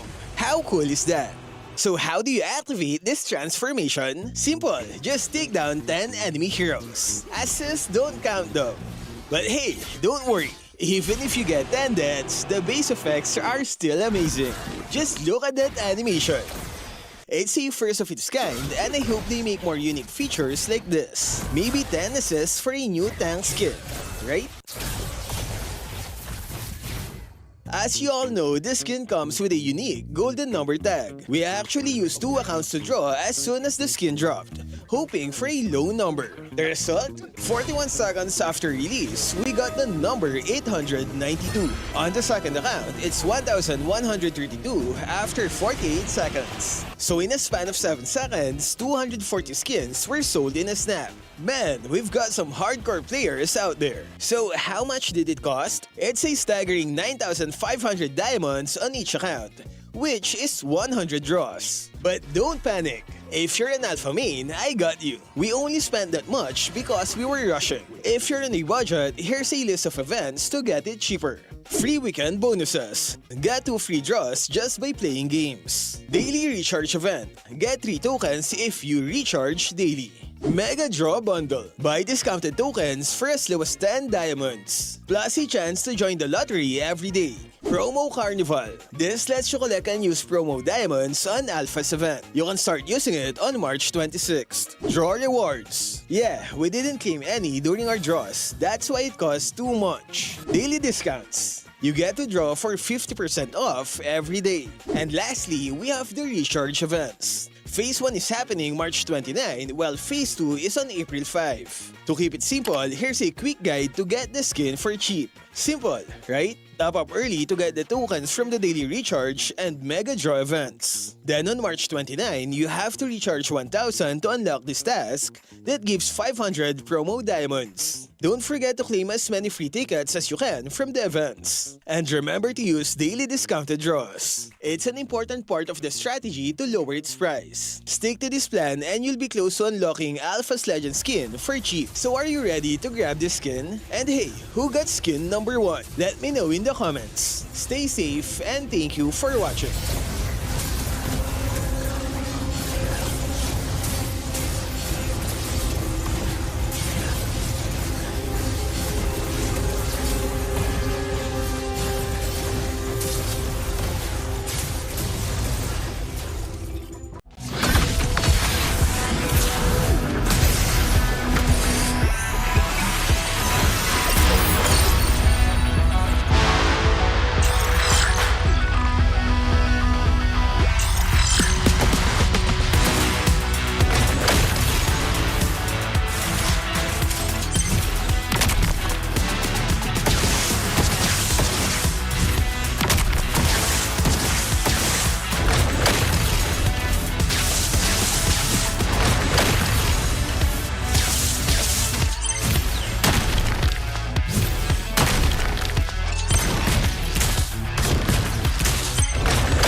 Malakas ka ba? Sali na!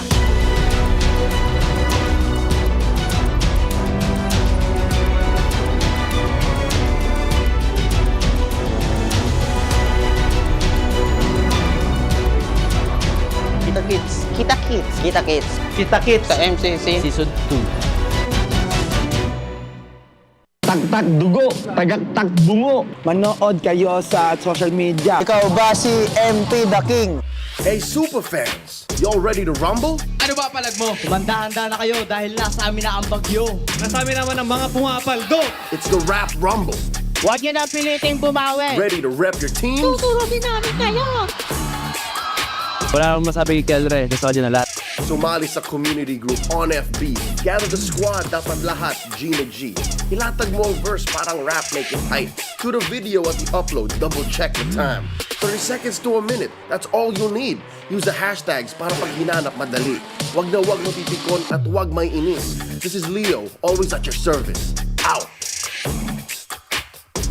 Dito guys, sobrang lakas ng palagat na nakasama ko sa random. Tignan nyo, andito kagad siya lang gugulo. Nasa minalas sa papuri ko. Pero kayo maglala, hindi ko naman sinaing kanyang pinaghirapan. Ako yung tumatapos sa mga natitirang palaban. Sa puntong to, ako yung kanyang pinapauna. Pero sabi ko, ba't ako? Hindi naman ako leader. Alam niyo namang marksman user ako. Kaya gustong gusto akong maging scorer. Grabe, ayoko talagang maging tank. Sobrang bagal. Lagi kasi akong wali sa mga umatikabong eksena. Para akong parak madumadating. Pagtapos na yung gera. Pero okay lang, kahit uli, mayroon naman akong mga gandang nagagawa. Katulad ng pagbalibag na makulit na bata. Dito guys, gusto ko sanang gayahin yung napanood ko sa video. Yung first skill, second skill, play ka sabay ulti. Grabe, ang galing, hindi umabot. Pero okay lang yan. Sabi nga nila, hindi ka matututok kung hindi ka lagimbo. Dito guys, nakita ko yung bulate namin pinagtutulungan. Ano ba maganda dito? Ay! Umayos ka ha, babanggay mo ako, makikilala mo talaga ako. Saan bangga pa? Ako si Hans Galeria. And this is your very own Odin. At nandito tayo ngayon sa MPL Playground para i-explore kung ano bang maganda talaga dito. Grabe no, nagawa din natin. Tatlong beses natin pre-practice. Halika, dito tayo ngayon kasi ang binibida natin ay yung Twisted Minds tsaka yung AP Bren. Unahin muna natin yung sa Twisted Minds. Hello! Parang kilala kita. Isang bangga mo pa, makikilala mo siya. Ako si Jo Marie. Ayan. Hindi ko na kailangan banggayin. No? Hindi ko na kailangan banggayin. Ano bang meron dito, Jo Marie? Ayun, so far kasi sa Twisted Minds na booth, ang meron lang tayo ngayon is yung jersey namin and also yung jacket. And kung nakikita nyo, meron tayong fake rip plushie.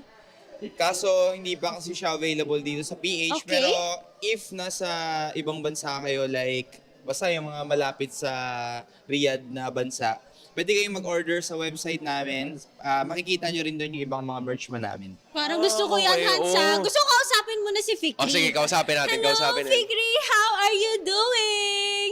I'm fine. Kamusta ang MPL experience mo so far? Okay naman. Okay naman. Gusto na kitang iuwi, Fikri. Papayag ka ba? Sama ka ba? Ako lang kasi mag-isa eh. Okay. Diyan ka na, Fikri. Oo, dyan ka. Siya lang ba mag-isa dito sa Pilipinas? Dalawa. Dalawa sila. Nasaan yung kasama So guys, mo, pwede Fikri? yung... Ewan. Wait lang, magkano ba yung mga jerseys natin, Jo Marie? Okay, so sa jersey natin, sa jersey natin, 2,470 yung price niya. And then para naman sa ating jacket, 3,000 pesos. I love it. Pwede. Ay, kasya ata sa'yo to. Kasya, anong size yan? Anong size yan? Kasya sa'yo to. Anong size yan? Paano Large. ito kasya Sige, ata pwede. sa atin? Oh. Di ba? Palitan na tong suot ko. Oh. Kasya sa akin. Hindi na ako lalabigin sa loob ng venue. Thanks, Jo Marie. Thank you, Salamat. Jo Marie. Dali natin to dun sa kabila. Kasi sobrang lamig kasi sa venue. Oo, Fikri ha. Fikri, see you. Sige, mamaya. See you. Nandito Dito naman tayo tayo sa ngayon AP sa Bren. AP Bren. Hello. Hello. Sa inyo. Ano bang meron tayo dito? Oo nga. Sa mga t-shirts ng AP Bren, Yan. OG, which is ganito po siya. Ito po. Ay, yun pala yun. Ay, Alam mo, surprise. sobrang dami na kasing trophy ng AP Bren. Yes, ayan. Diba, ano ba itsura sa likod? Ay, Ayan. Ang dami. Okay. At meron pa tayong isang version Ito. Wait lang, balik tayo dito. Madam, gusto ko isa-isahin mo lahat ng mga napanalunan nila. Ayan! You're up for a challenge. 30 seconds starts now. Start now. Cannot be raised to the ninth. Hindi, wait lang. Ito na lang, mas madaling tanong para sa'yo. Magkano ba yung mga t-shirts natin? For only 750 pesos and may free stickers, pero yung sticker makikita nyo lang dito sa Green Sun. So, not for sale. Dito nyo lang siya pwedeng i-claim pag bumili kayo ng t-shirt. At sa sobrang dami nila na panalunan, meron silang Meron badges. pa silang mga badges, mga pins. Ang dami niyan, oh. Ayan. Magkano naman to? For only 300 pesos. And yung logo naman is 250. And yung keychain, 200 pesos lang din po siya. Pwede. So kung ako ang papipiliin, thank you. Ay, thank you. Kung ikaw ang papipiliin. Kung ako papipiliin, Thank you. Yan. Thank you po sa inyong lahat. Thank you so much. Kailangan na po naming umalis kasi Nakakota na tayo. nakakota na tayo. Ngayong Naka-boundary araw. na po kami. Kaya kayo pwede rin kayong bumoundary dito sa MPL Playground. Ba't boundary? Balik na nga natin sa ating mga casters. Casters, pasok!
malakas Face the golden sun and ripping for the 3 stars Look at us to the top, no ifs, no buts Winning any game, para to sa PINAS Di mo matitinag aming boses sa new level Nasa kalye man o mobile window, I become a legend Weapon fire, we unite, we winners Built with pressure, like diamonds are made of Switch in a lane na parang gera HP racing, may reset up Tagatak buhat ni Hilda, full load SS parang Lyra Susundan ko ang iyong bakas Kasama pataas Tagumpay natin to Dahil tayo'y malakas Para sa Pinas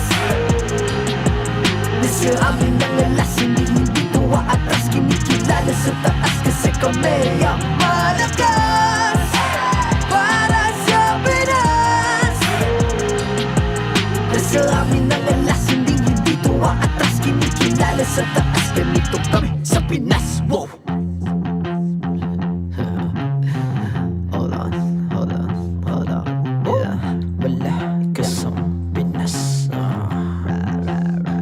We are Laging every beat No surrender, no retreat Pag nagsama-sama Just imagine what we can achieve Laging every beat No surrender, no retreat Giving 100 all my all Cause we just cannot be defeated We are unstoppable, immune and invulnerable Ready ang equipment, lahat frozen, malang crowd control Pakita ko na jab like Beast of the Southeast Taas ang matawa, proud and loud Cause every enemy we devour Susundan ko ang iyong bakas Kasama pataas Tagumpay natin to Dahil tayo'y malakas Para sa Pinas Nasa amin ang lalas Hindi tuwa atras Kinikilala sa taas Kasi kami ang malakas Para sa Pinas Nasa amin ang lalas Hindi tuwa atras Kinikilala sa taas Ganito kami sa Pinas Wow!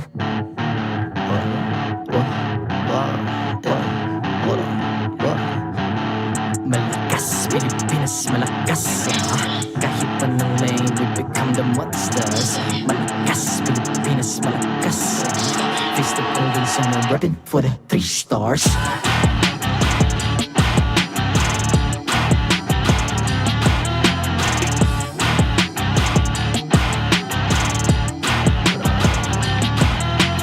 Ang lakas ng Pinas, we unite, be the stars Ang lakas ng Pinas, we unite, be the stars Ang lakas ng Pinas, we unite, be the stars Ang lakas ng Pinas, we the stars Ang lakas ng Pinas, we unite, we the stars Ang lakas ng Pinas, we unite, we the stars Ang lakas ng Pinas, we unite, we the stars Ang lakas ng Pinas, we the stars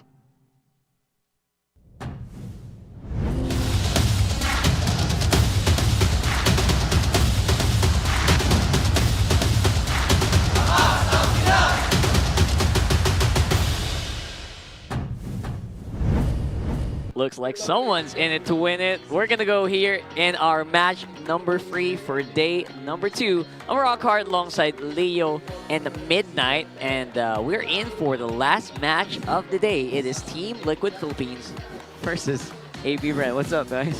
Yep, my dear sir. Oh, Penal 3. Sorry, yeah. oh my. So the old guard. The oldies. Yeah, the oldies. Oldies. Hey, penalty. If you know, you know. So let's have a little bit of a recap, right, of what happened earlier. Caltizi apparently just got went bananas there with a 2-0 victory over MBTK S15 did soar past Twisted Minds, and once more, Falcons are secured for the playoffs. Talking about soaring, a debut pick in the 1-1 was unlocked by Team Falcons. Did not expect new hero of the gold lane show face here. I'm pretty sure there's a lot of things in store with the Falcons hero pool, especially now that we're discussing, we glossed on a couple of more hero pickups on the gold lane, and I do think there's there's a vast majority of gold laners that needs to be highlighted more. And looking into this next match, I am excited for like new surprises, new twists. We've already seen like the Julian as well come back on Twisted Minds on the side of Omega, Bakshiro. Yeah. Oh, today, yeah. That Don't was remind the me. game. What? bad We memories. don't talk about it. We don't talk about it. All right, we're not gonna talk about the boxer room just yet, and we hope you don't go a little too crazy yet on your ranked games on it as well. So give it time. But for the meantime, we do have a few stats that we can kind of show here, and specifically the standings, where 4 teams now. Just a reminder, half of the teams in the MPL are locked in for playoffs already. At the tippity top, it's getting tight, and down in the bottom, it seems like the same teams are just going at the same pace. TNC, I'd reckon by the start of next week or by the end of this week, they should secure it as well. 2 wins, yeah, right? if they win. If they win. Just one more? One Just more. One more. See? Oh my goodness. Depends, because again, the bottom 3 has to face each other. And I do think within this week, there will be a head-to-head match, if I'm not mistaken. Or at least the first 2 days of next week. So right now for Twisted Actually, and not Omega, next week. Next month. No, I'm just kidding. For Twisted, their maximum points, if they win everything, is 5. Yeah. And AP Bren Omega is 6. Oh, no, 6. 6. Yeah, they can there still you go. get... Oh, no. Nah, Yeah, 5. 5. You're right, you're right. You know what? I'm not mathing. Week 7 might be the week where we start counting very specifically. Yes. But this week, it's all about how you can find your form. There are some teams who just haven't found their form just yet. And that's at week 6. That's saying something. Yeah. You're in deep, man. Like that's I wouldn't want to be it.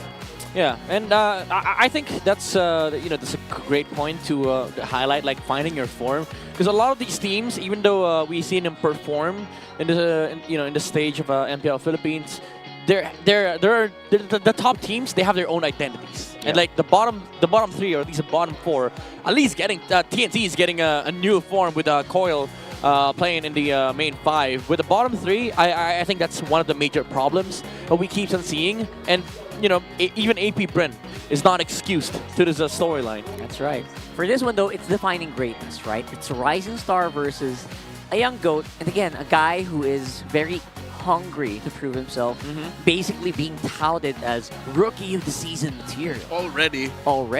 Right? I can only imagine the pressure on the shoulders of the young Mr. Panks. The man with a million moves. Yeah. One could imagine that you're being compared right now to Carl Tizzy. Imagine the pressure. Carl Tizzy never had to go through that. I mean, he was there to build the scene, but come on, you're compared to a 2-time world champion, a multi-time MPL champion. Like how? That's saying something. Carl Tizzy was the pressure back then. And you know what? Given this storyline, I cannot help but remember when Kyle Tizzy was still with AP Bren, he went through the same thing. He became the successor of the TZ Blade. But now it's different.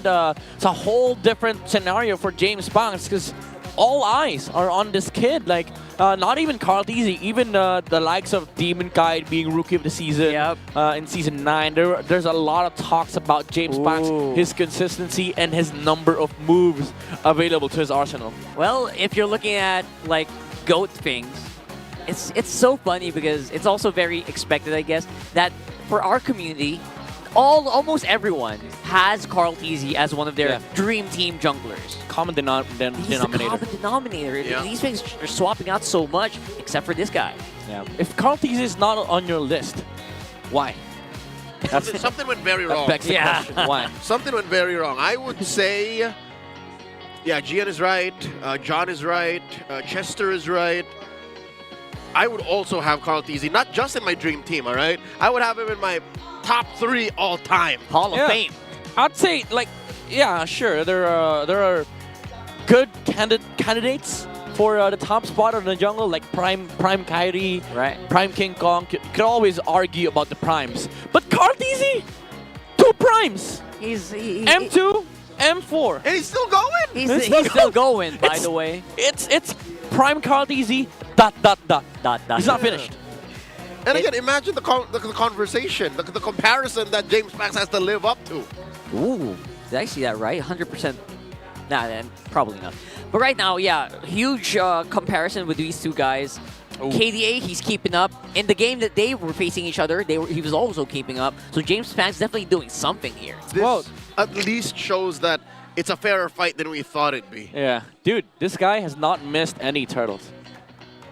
So that was correct. That was 100%. 100%. He loves turtles. To be fair, sometimes they do give the turtle away, but whenever AP Bren contests, I think the stats is correct because I've never seen James Banks miss a retry on a turtle. I agree. Lord, this is a different story though. Turtle, yeah, I couldn't like remember a phase where James Banks actually lost a turtle. Well, you know what? It's a good training ground. You know, start from the turtle, then just move it up a little bit, and then we'll see. We'll see how he does. For the meantime, though, what do you think is a season where Carl TZ's debuted in MPL? Season 4, what do you guess? Season 3? Do you think it's Season 2? Season 1, he probably was a little bit too young for that, but who knows? Maybe. Who knows? Who knows? This is where you find the OG fans, you know, like people know. Yeah, If Carl you know- knows. Oh yeah, he would know. But yeah, we're not going to say that right here. We want you guys to answer and check it out for yourselves. Yeah, that's actually a good question because if this was phrased different way, like which season was prime Carl TZ? Like letter D would be all of the above.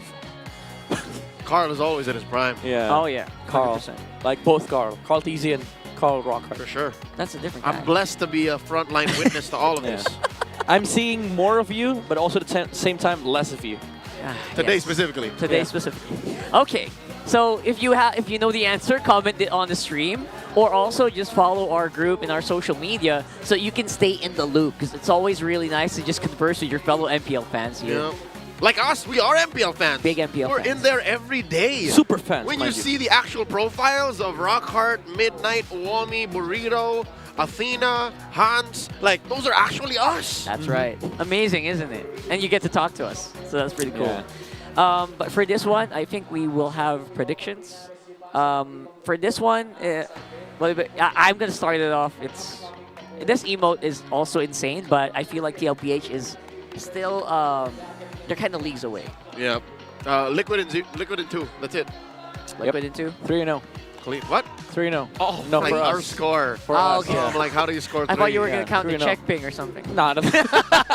I mean, to be fair, I do have some faith with James Banks, but I'm a factual guy. I do hope AB Bren puts up a fight, and I do believe that they're gonna be able to do that. But you know, the goat, the young goat, is a different beast altogether. Add to that the amazing duo of the Baby Cakes. The Baby Cakes. The Baby Cakes tandem. They're not refuted. It's week 6. They haven't refuted that at all, so it's it's canon now. They did once, but never again. Just one. Seems It's like real. it grew on him. It's real. Yeah. And they are just soaring. They're not, not literally, but they're soaring in everything else. Even in their losses, they do look very impressive.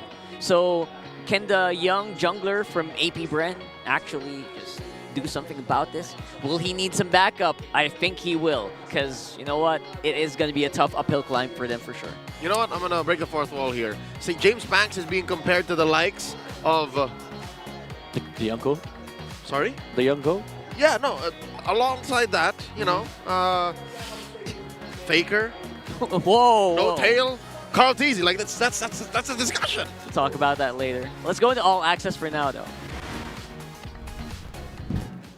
Mauna muna ang ating mga fans mula sa Team Liquid Philippines and AP Bren. Magingay tayo para kay Mima at para kay Brent. Dalawang palagan lang ang magiging ganap natin ngayon. Brent, since nasa iyo ang beast, ikaw ang mauna. Ano ba ang palag mo? Hoy, Mima, wag mong mamalitin tong team na to. Suntok ni James Red. Suntok ni Der. Retry ni James, baka yan ikatalo nyo. May bars! May bars, Mima. Ano naman ang palag mo? Gaya nga ng sinasabi ko, makunat ang kabayo. Hindi yan tatablan ng suntok at retry. Sino pang ipapanlaban nyo? Kailangan pala may beat yun, Brent. Ano naman ang rebat mo? Kahit anong beat pa niyang rap mo, tandaan mo, Mima, pag tinusok ng bubuyog ang kabayo, Alo! Natusok ka, Mima. Siyempre, meron kami kay Spider-Man o kay Batman, kay Superman o Wolverine. Kaya sa match day na ito, TLPH ang magwi-win! At doon natapos ang boxing, Mima. Ihanda mo na ang cavalry. Brent, ihanda mo na ang bees because this matchup is finally gonna be underway. Teams, oras na para pumasok.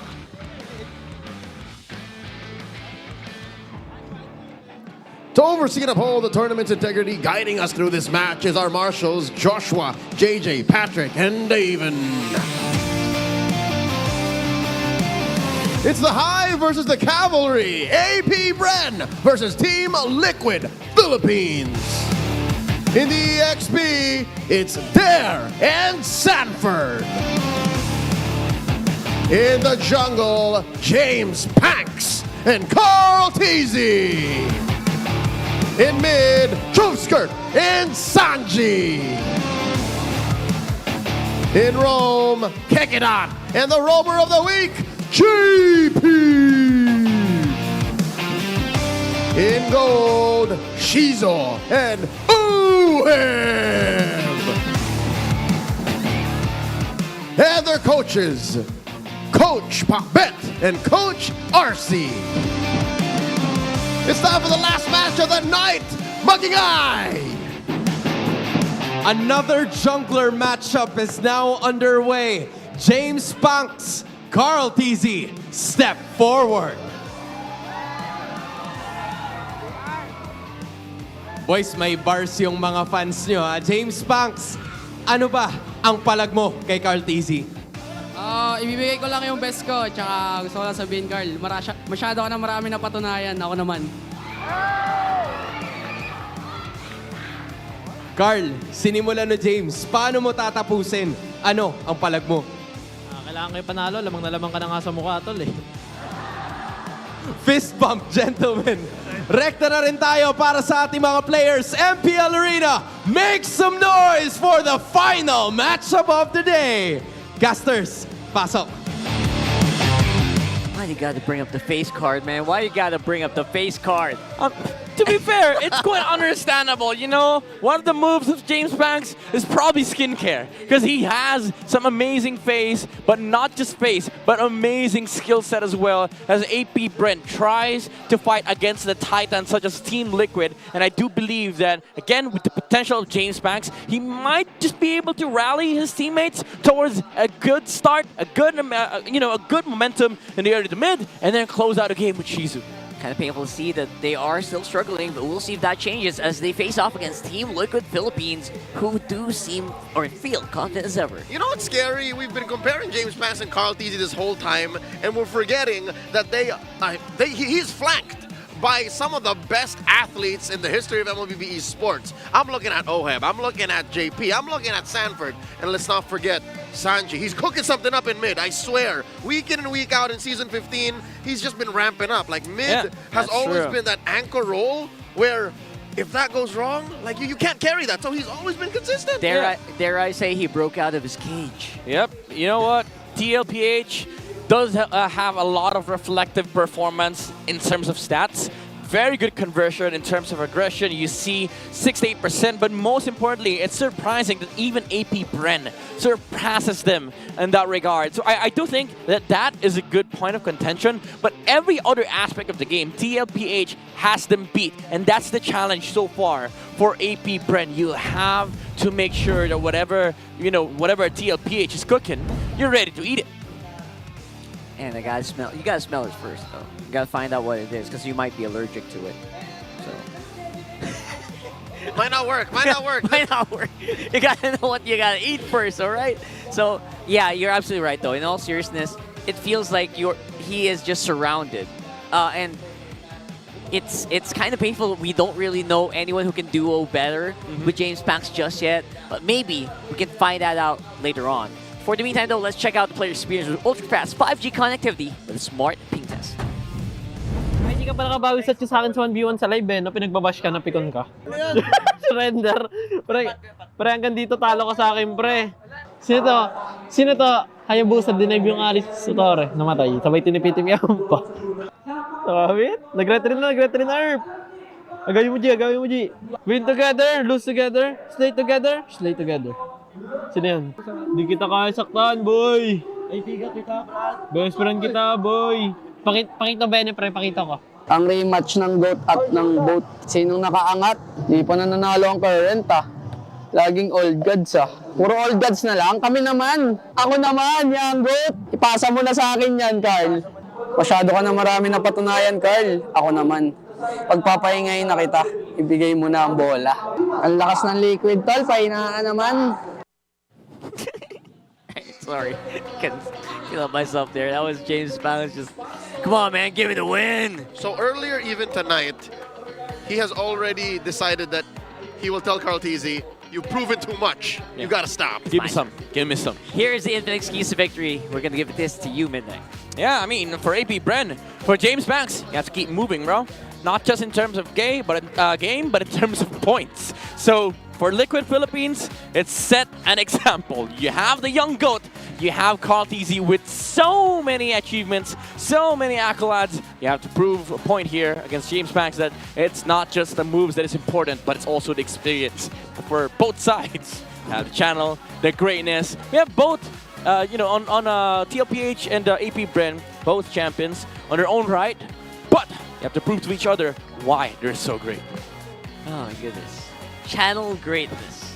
Midnight, do they also have to shoot and avoid threes? Yes, sir. Yes, sir. You got... No, I mean, seriously though, because if this goes to 3 for Liquid, they would have stumbled to another vulnerability they showed last week, where they went 3 against Twisted. Yeah. Was it last week or the week before? That's a bad look for them. And it's a great look for AP Bren. And you know what? I think Liquid themselves admitted in that game 3, man, we should have lost. Yeah. They said it themselves. What happened there, right? So that might send a signal to other people, like, you know what?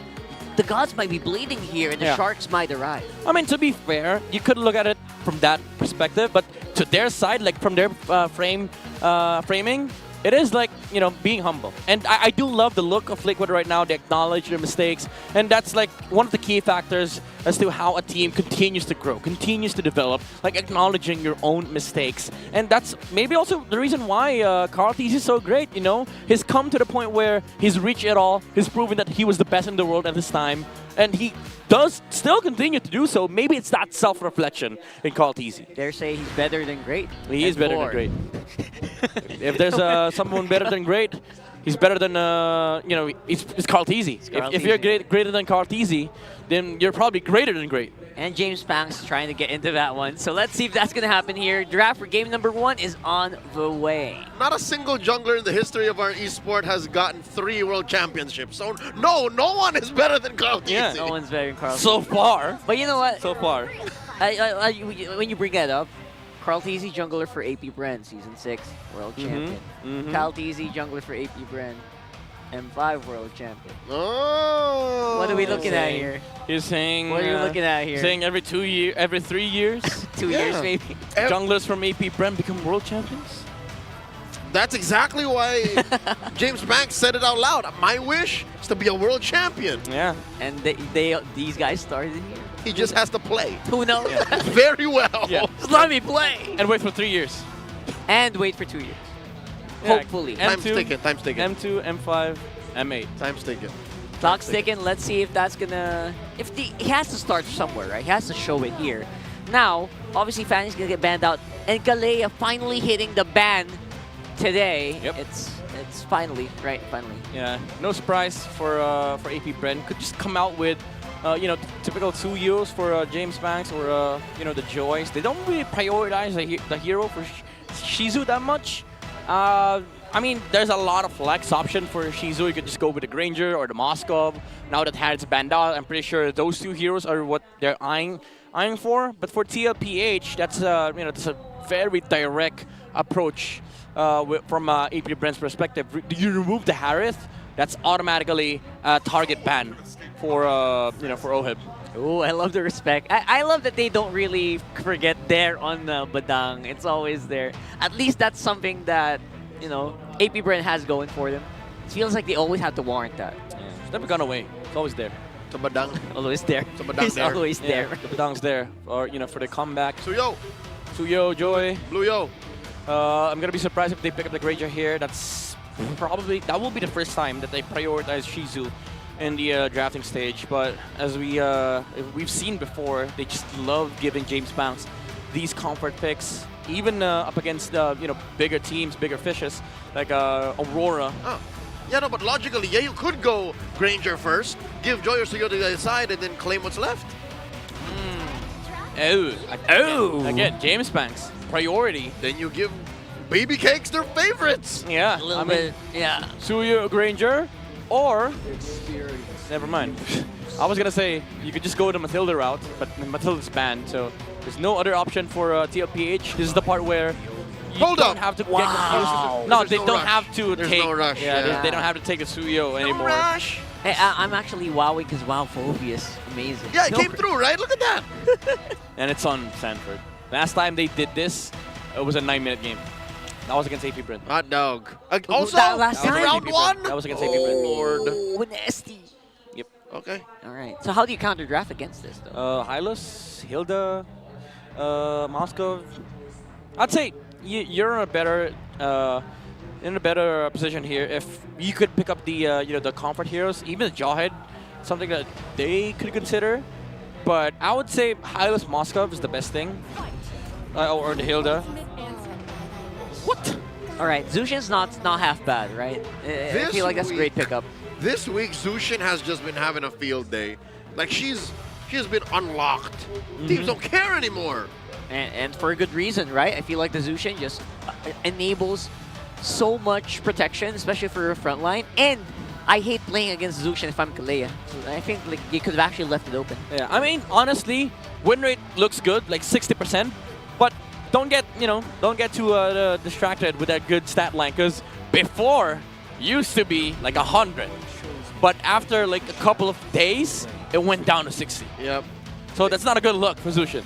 It's a matter of sample size. Like, the more she gets played, the more this number will normalize from 60 to something more acceptable. Now they're going to choke down on Shizo. The silent kid is going to have to play against Oheb. I'm pretty sure that will be a carry pick for maybe from behind. Yeah. Yeah. Did Shizo ever play Urusel? I don't think so. I think once. Yeah. Once? Yeah. I'm thinking maybe Beatrix here for this one, though. Kind of can. I know it's gonna lose out in lane, but maybe it can deal with this, like this front line, like if Phoveus running towards you, have some better damage profiles. I think they can just, yeah, they do need a really good damage profile, high impact. Just go ahead and maximize it, cause James Banks is already gonna do well already. I know it. What are we looking to give Daddy JP here? Because AP Bren's choking down on his choices. No Jawhead. I'd reckon maybe the Hylos. Cho. The Gatot might go. Yeah, will the Cho make it through? Is the Cho good? For TLPH, it's fine, but I'd rather go and see a Gatot for JP. It will be perfect, honestly. They have a re-engage against the possible marksman pickup from AP Bren, but they banned the Gatot themselves. So. Okay, they're going to Hylos route, seems. You thought they'd get Gatot. Yeah. I thought they'd get Gatot. It was a good thought. But now it seems like the Hylos is of high value for both sides. So, for AP Bren, question is, will you give the Hylos and potentially counter it with something like a CC? Or you remove it away, make some space for the Hilda to be able to be flexed on both XP and Roam? Because even if you remove, honestly, even if you remove Hylos here, you're kind of forced to. But then TLPH would just get a different option. Yeah, you unflex yourself. In before it gets banned out. No, it doesn't. All right. So Show's getting out. This is likely a Hylos pick. There you go. And then they're stuck. What do they do now? I don't like the Hilda in the jungle, man. I mean, I don't like the Hilda in the roam. Edith, maybe? Not doing enough. This is probably going to be a carry, and then... You want a Tig? Tig? No, I'm thinking Edith here for this one. It feels like it can kind of deal with... Seems like it. I like the carry. Yeah, carry is definitely Carry something Edith, that you can deal with. If not, then just go with the CC. Put the... The Hilda in the roam? Yeah. I mean, Renegen won with the Hilda roam, but... Yeah, it's different. Not everybody's That's a completely different story. He's yeah, a I feel hitman like. for That's some reason. Yeah, it's Renegade. Yeah, that's right. Maybe it's Renegade, He can do anything. Any alternatives to the carry here? No? Not really. What? Any alternatives to the carry here? No. No. What is up with the boxer roams? Pakbet, is this your idea? Is it Coach Pakbet's idea? Oh my god. And don't get mad with me. We've tried boxer roam, and this is why I can confidently say I hate boxer roams. I mean, it works, like on paper. The idea is there, But it's just that you still have to play the game. Yeah. All right. There's a little bit of range. Oh, that pick alone opens up the map for Liquid, opens up the engagement range. Yeah. Feathered airstrike is gonna become an issue here. And the Grenier too. Oh. Imagine like the amount of pokes that that TL could could deal with against AP Bren. And you also have to close the gap against these heroes. You do have the heroes to do so. Again, on paper, it makes sense. It's a block shot and a joy. But when you actually play it, you suddenly find yourselves in the firing range, in the crosshair of both the Farsa and the Granger. And guess what? They both have good early game damage. That's true. That's not something you want to be caught in. And like I said, I was going to say, yeah, in the early game especially, right? When you hit level 8 and 9, it feels like the power spike is bound to happen, and that could start to snowball. So, whew, tough times here. AP Bren, they're trying something here. They're trying something. Are we going to let them cook? Let's find out. Game 1 is loading here in the Land of Dawn for AP Bren and TLPH. Yeah, problem is, the thing that they need to cook here might take a while, considering that they both have a joy Welcome and to a Claude. Mobile Late game Legends. seems to be like the win condition here for AP Bren. And don't get me wrong, again, the idea of the composition is nice, but all things considered, if you look at the lineup of TLPH, early game is their like cream of the crop, you know? Like this is the winning recipe for TLPH. Let's see. So right now, Shizu on the Claude also kind of just feels like he might just struggle for breath here. He might get drowning, especially when Sanji JP starts rotating there. Oh, the chef is cooking something. The appetizer is serving up. A gold lead for Ohem already. He sent home Shizu. Dude, Sanji basically just asked Shizu, what do you want for dinner? Here's your lunch. Here's your lunch. Dinner with my lunch. Yeah, dinner with my lunch. Oh my goodness. That is not a good look for AP Bren. Again, late game is gonna be the key here. But there's a very big contrast as to how they both want to approach this game. TL wants to be aggressive in the early game, wants to utilize a power spike. And AP Bren, as much as they want to contest objectives, they might not be able to do. They might not be able to do in this game because, again, you're running a Joy, you're running a Claude. If you lose early game, that's it. So I'm thinking here, how late is a late game activation here for AP Bren, you think? And will they even get there? That's the question, right? Yeah, I'd say post 9-10 minute mark, because that's particularly the range where Claude actually reigns supreme in the game. And that's assuming Liquid take this line down. That's assuming Liquid takes it easy. Yeah. What if Liquid just put the pedal to the metal, man? What if they go fast? Then 16 minutes probably. Gotta go fast. You're very generous. And if if Liquid does not end the game by then. Yep. It's very possible. Yeah. I am being generous. Being very generous. It's a lot of questions here that I really am looking forward to get answered here. So it might take some time, but you know what? Maybe if they have a great early game, maybe if they just give away a few turtles and not give away any deaths, maybe they keep that gold deficit a little bit closer. Could happen, right? That brings up a good question. Midnight, do they just let go of the turtles? Is that an active decision they can make? Dodge everything, basically. Dodge everything. That's usually the answer. But again, there's also an underlying question. How? Look at how fast Liquid moves in the map. That's gonna be the key factor here. Their pacing. If Liquid is able to just set up tempo in the mid game, then that is the big problem here for AP Bren. All right, we're back in the game now. And Kekedot on the roam Baksha. We're still looking for it. The desk is not a big fan. Not a big fan of it. But again, we're open to. I would be happy to be proven wrong here. Oh, are they saying she's at home again? Yeah, looks like it's the world's longest BMI. How about it? Just a little bit of health. He just tried. JP here checking in. Kekedot enough to protect his roamer. Catches Dad. Keeps him down. No turret hits just yet. JP down to 1/5 of his health. Oh, that's a lot of damage here. Yeah. He's going to stay here for the meantime. But man, they're doing a pretty good job here on top side, keeping Shizu alive. Ooh, there. Sanford gets 3, forced to use the flicker. Ooh. All right, so is this one of the ways to get to that late game Midnight? It feels like they're off to a pretty good start. I mean, this is a very good way. There is actually zoning out these two key players that wants to play the turtle fight aside of TL. Turtle down to a third of its health. Can Carl TZ get in range? So far, it's James Banks holding the ground. Carl TZ scores one. Better air strike from Sanji. He's cooking. It's hot in the kitchen. They're looking for one. Still no kills. Carl TZ looking to jump in. Gets a surge and the kill. Drawing first blood on there. There you go. The first blood and a turtle. Like we were talking about some of their win conditions here, and it looks like they lost one already. Yeah, you know, Carl TZ, the greatness in him is still there. The retribution timing was perfect. Even though AP Bren tried to delay the turtle take, James Banks did not do any damage at all against the turtle. But guess what? Carl TZ serves James Banks' first turtle loss. Oh boy, oh boy. And if all the matchups, right? If all the matchups for that to happen, this one, I guess I would take that if I was James Banks. He is the young GOAT. Yeah. To be fair, losing to Carl TZ is not a shame. That would be an honor. That would be an honor. I would love for Carl TZ to steal one of my lords these days in ranked.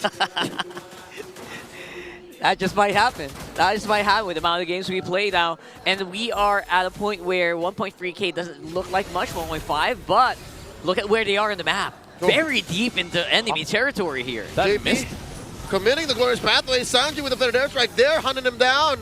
JP left to fend for himself. That's a free kill for AP Bren. Very interesting that missed. I thought they were going to be able to stun the Basha, but again, the re-engage was good from AP Bren there, walking straight towards the Farsa. And Sanji was not able to cook something there because he was heavily guarded by the Hilda. Yeah, and somehow... Kitchen was closed.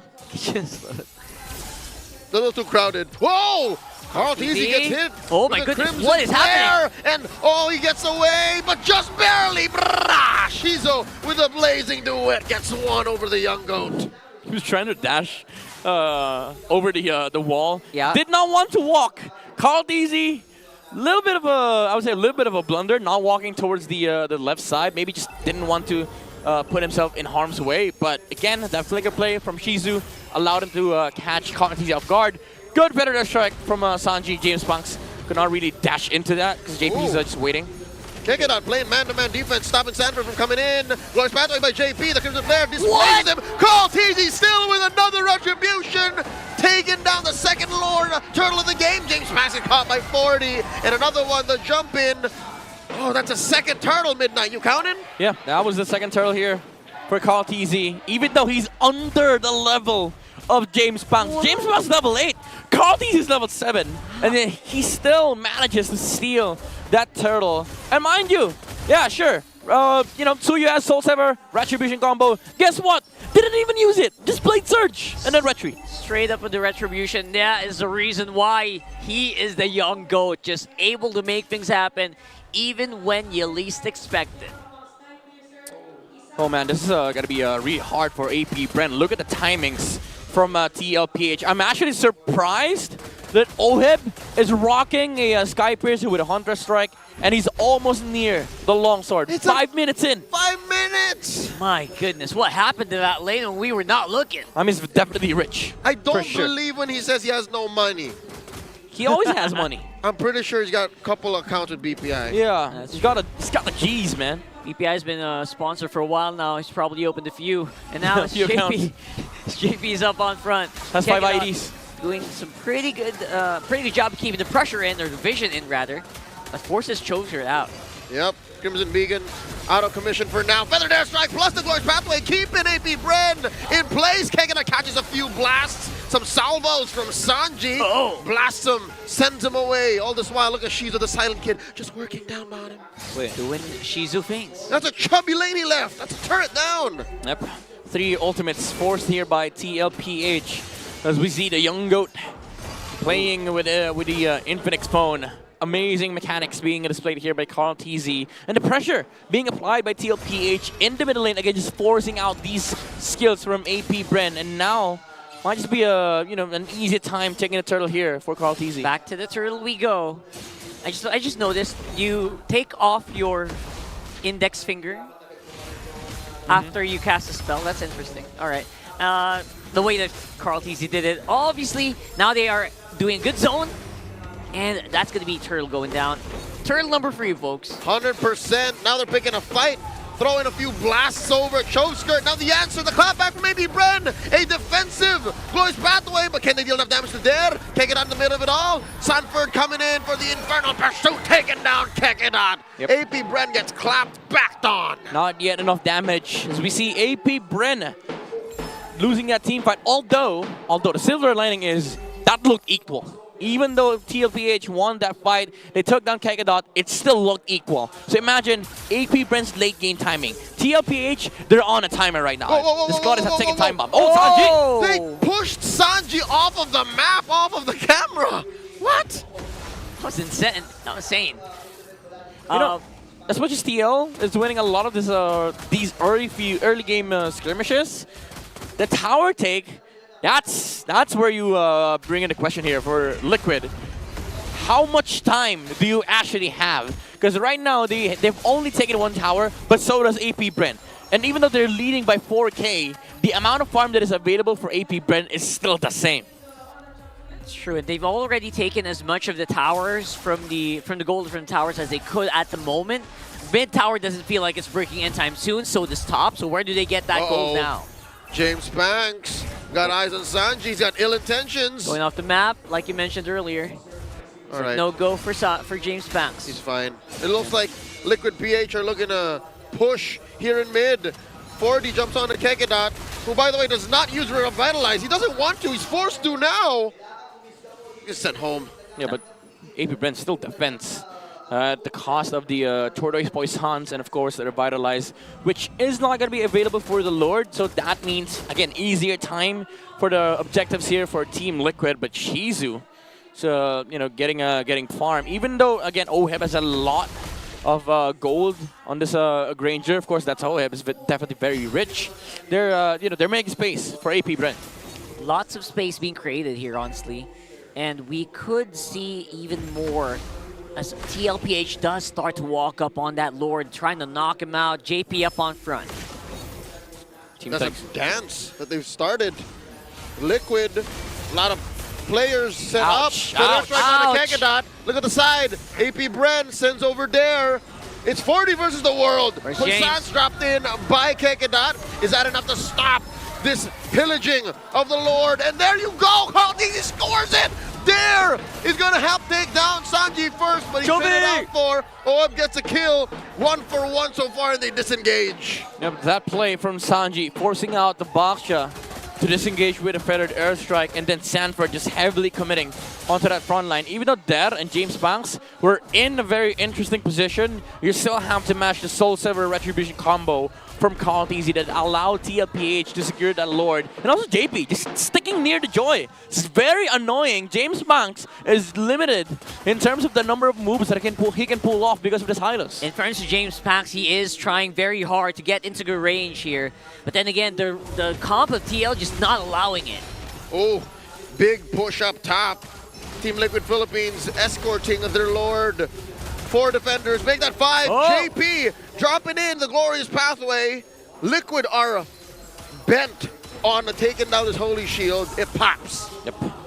Middle lane. Again, map control is key here for TLPH. We're at the 10-minute mark.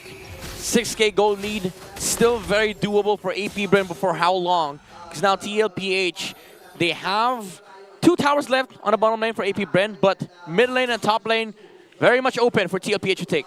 Yeah, minions are also giving them a lot of gold here, just doing most of the heavy work with those towers. And TLPH are very happy to just zone out AP Bren inside their base. Can't let him breathe at this point. Yeah, scratch that, 2 towers down. Yep, that's it. Oh, wait. Glorious Pathway set in, blocking out Kekedot. Shizu BMI out. This whole map situation, now that Liquid is actually working on it, is a byproduct of their mobility. See how fast they rotate? For AP Bren, it's literally just Shizu and Kekedot who can move that fast. Yeah, I mean, that's what you get when you have a bird and also a horse. You know, faster movements on the map. They're all horses, technically. I guess. Yeah, horses. Yeah, I agree. That's why they're fast. Some of them fast movements, you know, fast rotations. Liquid Stampede. Liquid Stampede. You can hear the hooves a mile away. Is it hooves? It It's is hooves, right? yeah. All right, it's hooves. It is hooves. Great sound effects midnight. I thought that was you. You approve? Do you approve, sir? I can't do that anymore. I'm trying that. Dude, I can't. Gegadot's not having a fun time. 80,000 damage taken on a Bosch. You know what? Let's redefine that. He's actually having a very good time. You know why, Midnight? Why? He's taken that much damage, only died once. Oh, good point. Okay. Good point. Well, to be fair, AP Bren's having a good time. Glass half full, fam. Cause you know, all the damage in the world just died 4 times. And she hasn't died. Yeah. 4-4. They're not getting dominated. Oh, look at this. The Bird. turn from Team Liquid Philippines, forcing JP to drop the Glorious Pathway. For the purple buff. And a feint. Sanford flickers back. Yeah, They threw a lot for that. All of that for the purple buff. And even though they've expanded the retribution on Carl TZ, they don't mind because they know there's no way AP Bren takes Lord now. There's no way. Yeah, so unless all these lanes, right? Yeah, unless they just want to get blitzed by Team Liquid Philippines. Ooh, look at that. But again, as for AP Bren, they're having a fantastic time, I would say. Even though the TLPH is leading by almost 8K, you're still making space for the Claude. Whoa, Midnight, you said they're not going to contest, but here they are. They're bearing down on Carl TZ. Carl TZ down to 1/10 of his health. James Banks taking pursuit. Sanford's going to go down here. Chosker gets a kill. Glorious Pathway dropped in by JP. Oh, and blasting them away. Down goes Chovy. Kagadot following through. Double kill for the Filipino sniper. Man, good revenge here. Sanford going down. I feel like it arranged OHEB here. Getting those 2 kills felt so easy for OHEB now, and they're stacking up on that Sky Piercer. Kill one is Angie. Yeah. Carl TZ though, he almost got taken down by James Banks, but the usage of the walls, like the number of times he went over the wall just to make sure that he doesn't die. Oh no! Forcing JP to drop the Revitalize here. James Banks and Shizo, 2 cores, ready to go for it. Dare gets caught out. One more! OHEB gets another. I was about to say earlier where we were at a 4-4. I was going to go Silver Lining. You know what? They're not giving OHEB stacks on that Sky Piercer, but now they are. Now they turn into numbers and gets deposited into that Sky Piercer stack. Definitely rich in terms of gold and rich in terms of damage is OHEB here. Currently at 11.6k. With the Wind of Nature, does not have to worry about the Blazing Duet, even with a flicker from Shizu. But what they need to be concerned about is James Banks with that magic damage. This is the spike. This is the spike we're looking for here for TLPH. You're talking about it maybe happening at 9-10 minutes. It arrived a little early, a little later, but we are here and we have a Lord walking up on top as well. This is going to be a tough one. That's it. Top has the Lord, mid has a wave, and the rest of Liquid. Bottom as well. They pop top lane. Mid lane could be up next. AP Bren does clear the wave, and they're slowly but surely going for it. Glorious Pathway. Feathered Airstrike coming in there in the flank. And Shizo's trying, gets OHEB, serves it up to James. And that's 1 for 1 so far. Gold laner for gold laner. Look at it, choke slam JP into that wall. And here comes the rest of them. Down goes Chove. Low HP here for AP Bren. Can they actually hold this? Carl TZ did some pretty good damage alongside Sanford. James Pack is back. He's fighting. He gets caught out. Gets got in there. Blasted by the chef. Served up on a silver platter. And that's a wipeout. Ladies and gentlemen, Liquid takes game 1. Chef's kiss. The last second stun from Sanji. Hitting onto James Banks. Could not move at all. Gone are the million moves. And what's present is the victory of Team Liquid Philippines in Game 1. You know what? We thought AP Bren was cooking. We didn't notice. Mr. Sanji himself with the chef's kiss, cleaning it, serving it hot to AP Bren. Feathered airstrikes were, very important for TLPH. The zoning, the force flickers, even the backshot rolling in front, and it also forced the Blazing Duet from Shizo in that last team fight.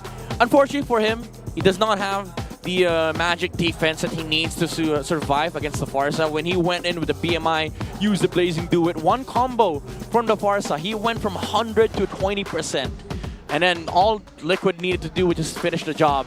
Unfortunately for OHEB, he got caught off by the Joy in the backside. It's a Joy, it's a Joy thing to do. They didn't have the Hylos near the Grange at that time. But again, overall, TLPH just amazing performance. Early to mid game, mid to late game, the conversions. Carl TZ was great with the retributions. And AP Bren, even though they held their ground, it almost looked like they were gonna be able to make a comeback in this game. But all the fault of the horse.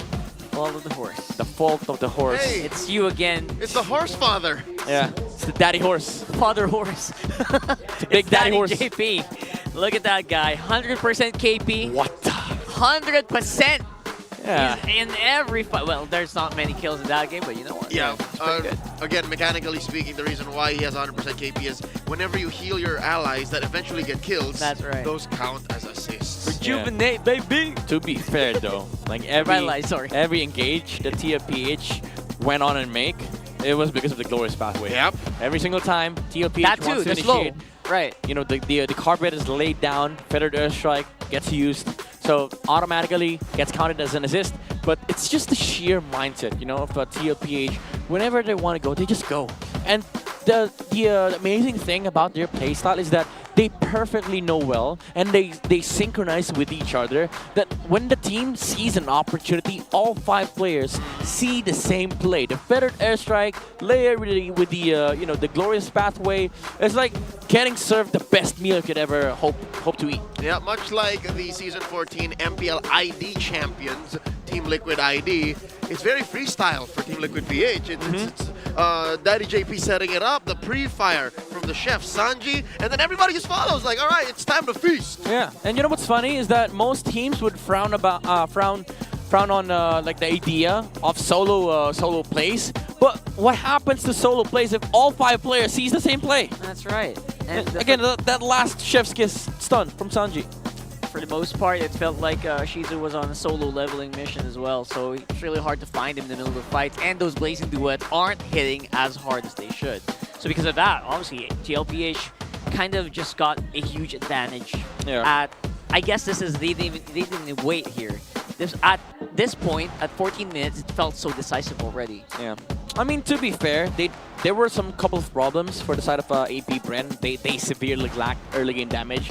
They have an amazing control though, with the Baksha, the Zushin. Yeah. Unfortunately, they were just met with the high loss. The horse is a big problem for these two, even though you counteract the heal coming out from the Revitalize, the Glorious Pathway. What you lack is when you engage, your movements are severely limited. It's kind of like a Hylos Alpha situation where teams like Alpha is very good into Hylos, but then you realize your movement is a problem, and that is what Hylos provided here for TLPH. The punishment on the mobility aspect of AP Bren. The Joy and the Claude is gonna be able to move around in a team fight, but at that point it doesn't matter because now your frontliners are getting dealt with by the Farsa, the Phobuses, and then you reach a certain HP threshold that you cannot play your game anymore because you have to respect the Sky Piercer coming up from the Granger. It's basically the reason why Hylos is so in demand. If not 100% contest rate, close to it, he basically, when you play him well, the way that Daddy JP, our MVP, did here, you always give your opponents the worst possible situation. Like, their choice is either I overcommit here, or we just get out of here and waste our rotation. That's right. Yep. And from experience, you know what, as a Hylos main, I feel like that's the job. You just try to bait out these ultimates, and then everyone else just has an easy time on your team. And for the BPI rich guy, are we surprised? This guy's got multiple accounts for sure in some bank somewhere. This bank specifically, 834 GPM. Yeah, come on. Oheb, we all know. You don't have to hide it from us. We see it from your 834 GPM with your Sky Piercer stacks. And also the jungle creeps amount of green camps that he stole. Hunter Strike at 2.5 minutes! Exactly! That's what the heck? Dude, 5:33. I thought when I saw the Sky Piercer, I was like, alright, that's too early. And when the item popped up, wait, he's almost completing the longsword? No way! Insane. I was honestly very impressed. Very impressed about how he was able to do that. And again, it's against Shizu. He's also a pretty solid laner on his own. We didn't see any big solo kills happen there, but you know what? He did exactly what Granger should be doing that scenario, and he did it very well. Now I realized the way it happened. Sanji served him a very good meal. Yeah. He prepped the gold lane for success, and they didn't have to worry at all about Oheb in the top lane. And he must have said Surapian. Yeah. As our friend Thank you for the meal. Yeah, thank you for the meal. Num nums. What's that in Japanese? Never mind. A big shout out to everyone. Oishi. Yeah. Shout out to everyone in our watch parties, specifically for the cavalry here, assembling in Barangay Rizal Muñoz, Nueva Ecija. Wow! Up north? That's far from the typical venues that we've had before. Nueva Ecija is like 4 or 5 hours out of Metro Manila. Yes, they're reaching a different cavalry in Nueva Ecija. And yeah, I hope that you guys, if you're watching from Nueva Ecija somewhere up north, let us know in the comments. We'll try to read that out.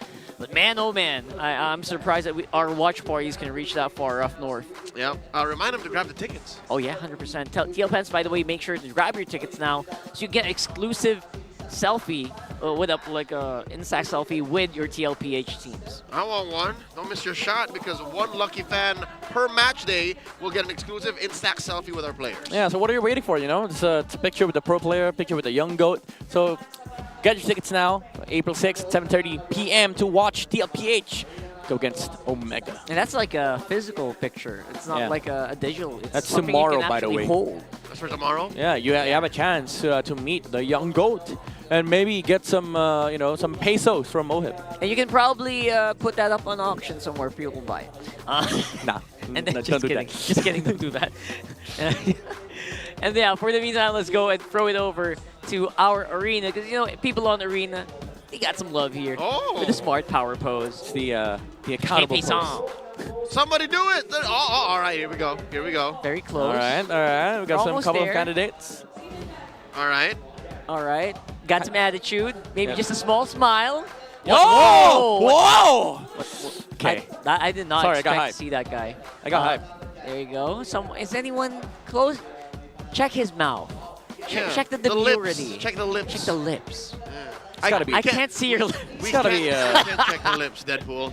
Wait, that's Deadpool's pose, right? Yeah. Yeah, from Deadpool 1. Now I see. But it's also JP's pose.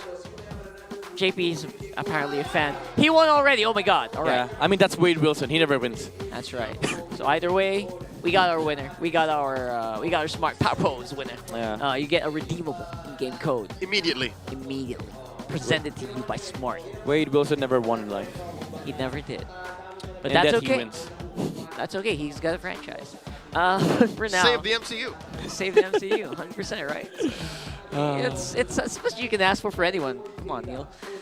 Get more data for maximum gaming though with Smart's Power All 149. Make it look easy with 16 gigs for all apps plus your choice of Unli Facebook, Messenger, and Instagram or Unli TikTok, plus Unli calls and text style networks. Bound to be OP for just 149 pesos for 7 days. So, load now. Let's do it. Right now. Right now. Load it up and get into the game here. Yeah. 149 for a week is actually a crazy deal. Yeah. I love it. And you're bound to be OP, like Kalia, Suyo, Ranger. Okay. Is Ranger OP? I don't think so. He is. He is? Okay. Shout out to our, big shout out to our MLBB KOL Takoyaki. Got me hungry. Check out his content about the new hero Kalea here. Takoyaki gave us an entertaining review as he tries out the latest hero. Yes, and make sure to follow Takoyaki on their official social media pages to stay updated regarding MLBB content. I'm pretty sure that somewhere, you know, in his page, he mentioned Kalea's OP. I would agree. Nobody would disagree. Exactly. That's the thing about Kalea. Nobody would disagree if you say she's OP.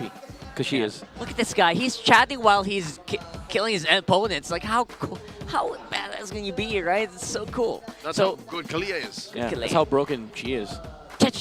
And jump in. So good fun times. And let us know your experience with Kalea as well. All right. Do you think he's OP? What do you think you should change? Let us know. Maybe we'll. She's definitely rated. Rated what? Rated what? High, low? Just rated. Just rated? Just okay. rated. It's a good way of putting it. I agree. Blue side is 60% for TL here, and for a good reason. Always bound to get either a Granger or a Suyo there somewhere, right? Have they never not picked that on first pick?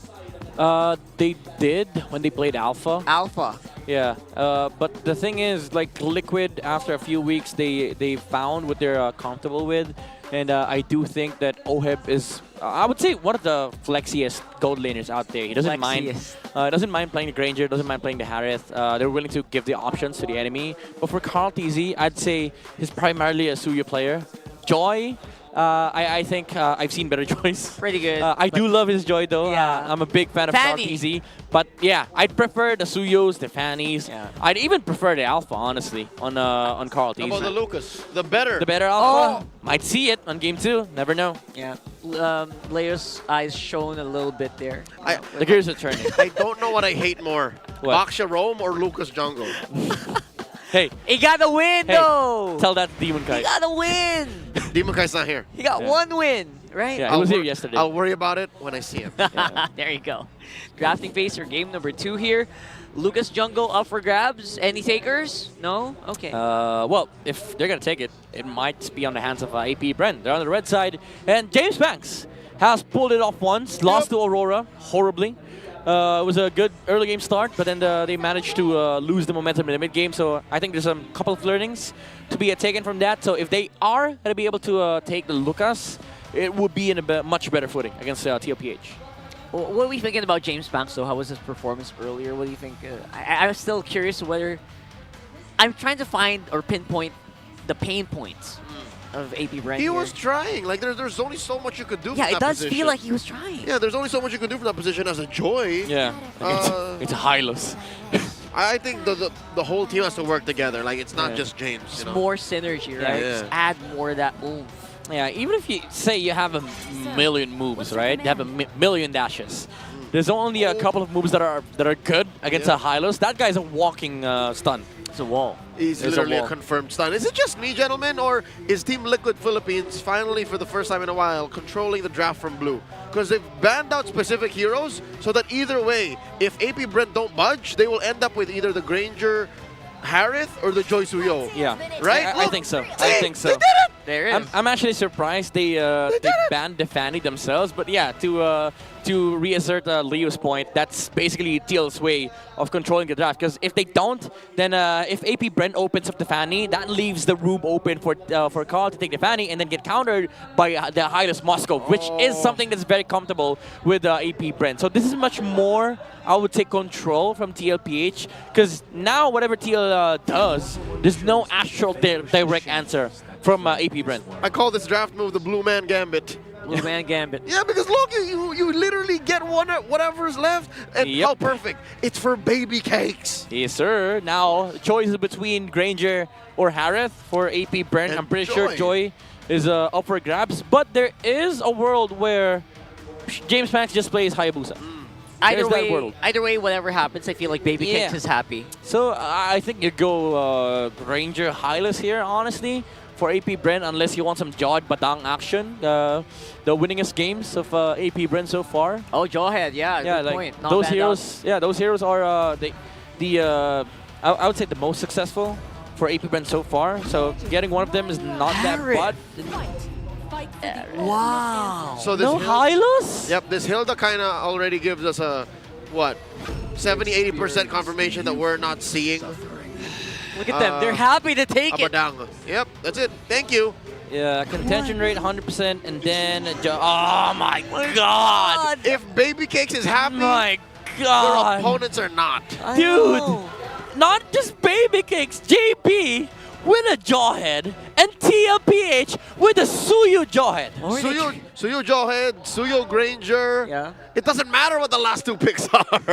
No, what do you do here? Yeah, sure, you could still get, James Banks, his Hayabusa, but now even the Hilda doesn't seem like he's a strong pick, because there is that Granger, Jawhead, Suyo combo from TLPH. We saw this last series. Like, even James's Hilda gets melted by the Granger Suyu. Now, add Jawhead to that formula.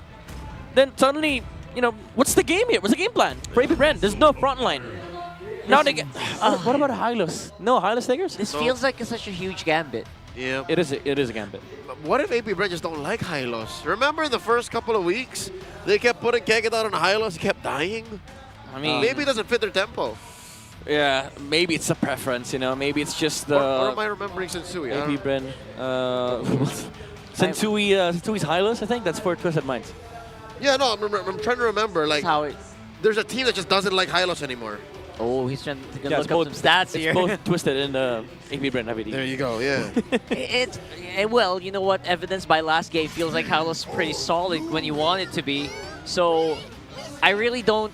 I'll be honest, I don't really understand what AP Bren's going for here with these first 3 picks. And you know what's bad? You know what's bad for AP Bren?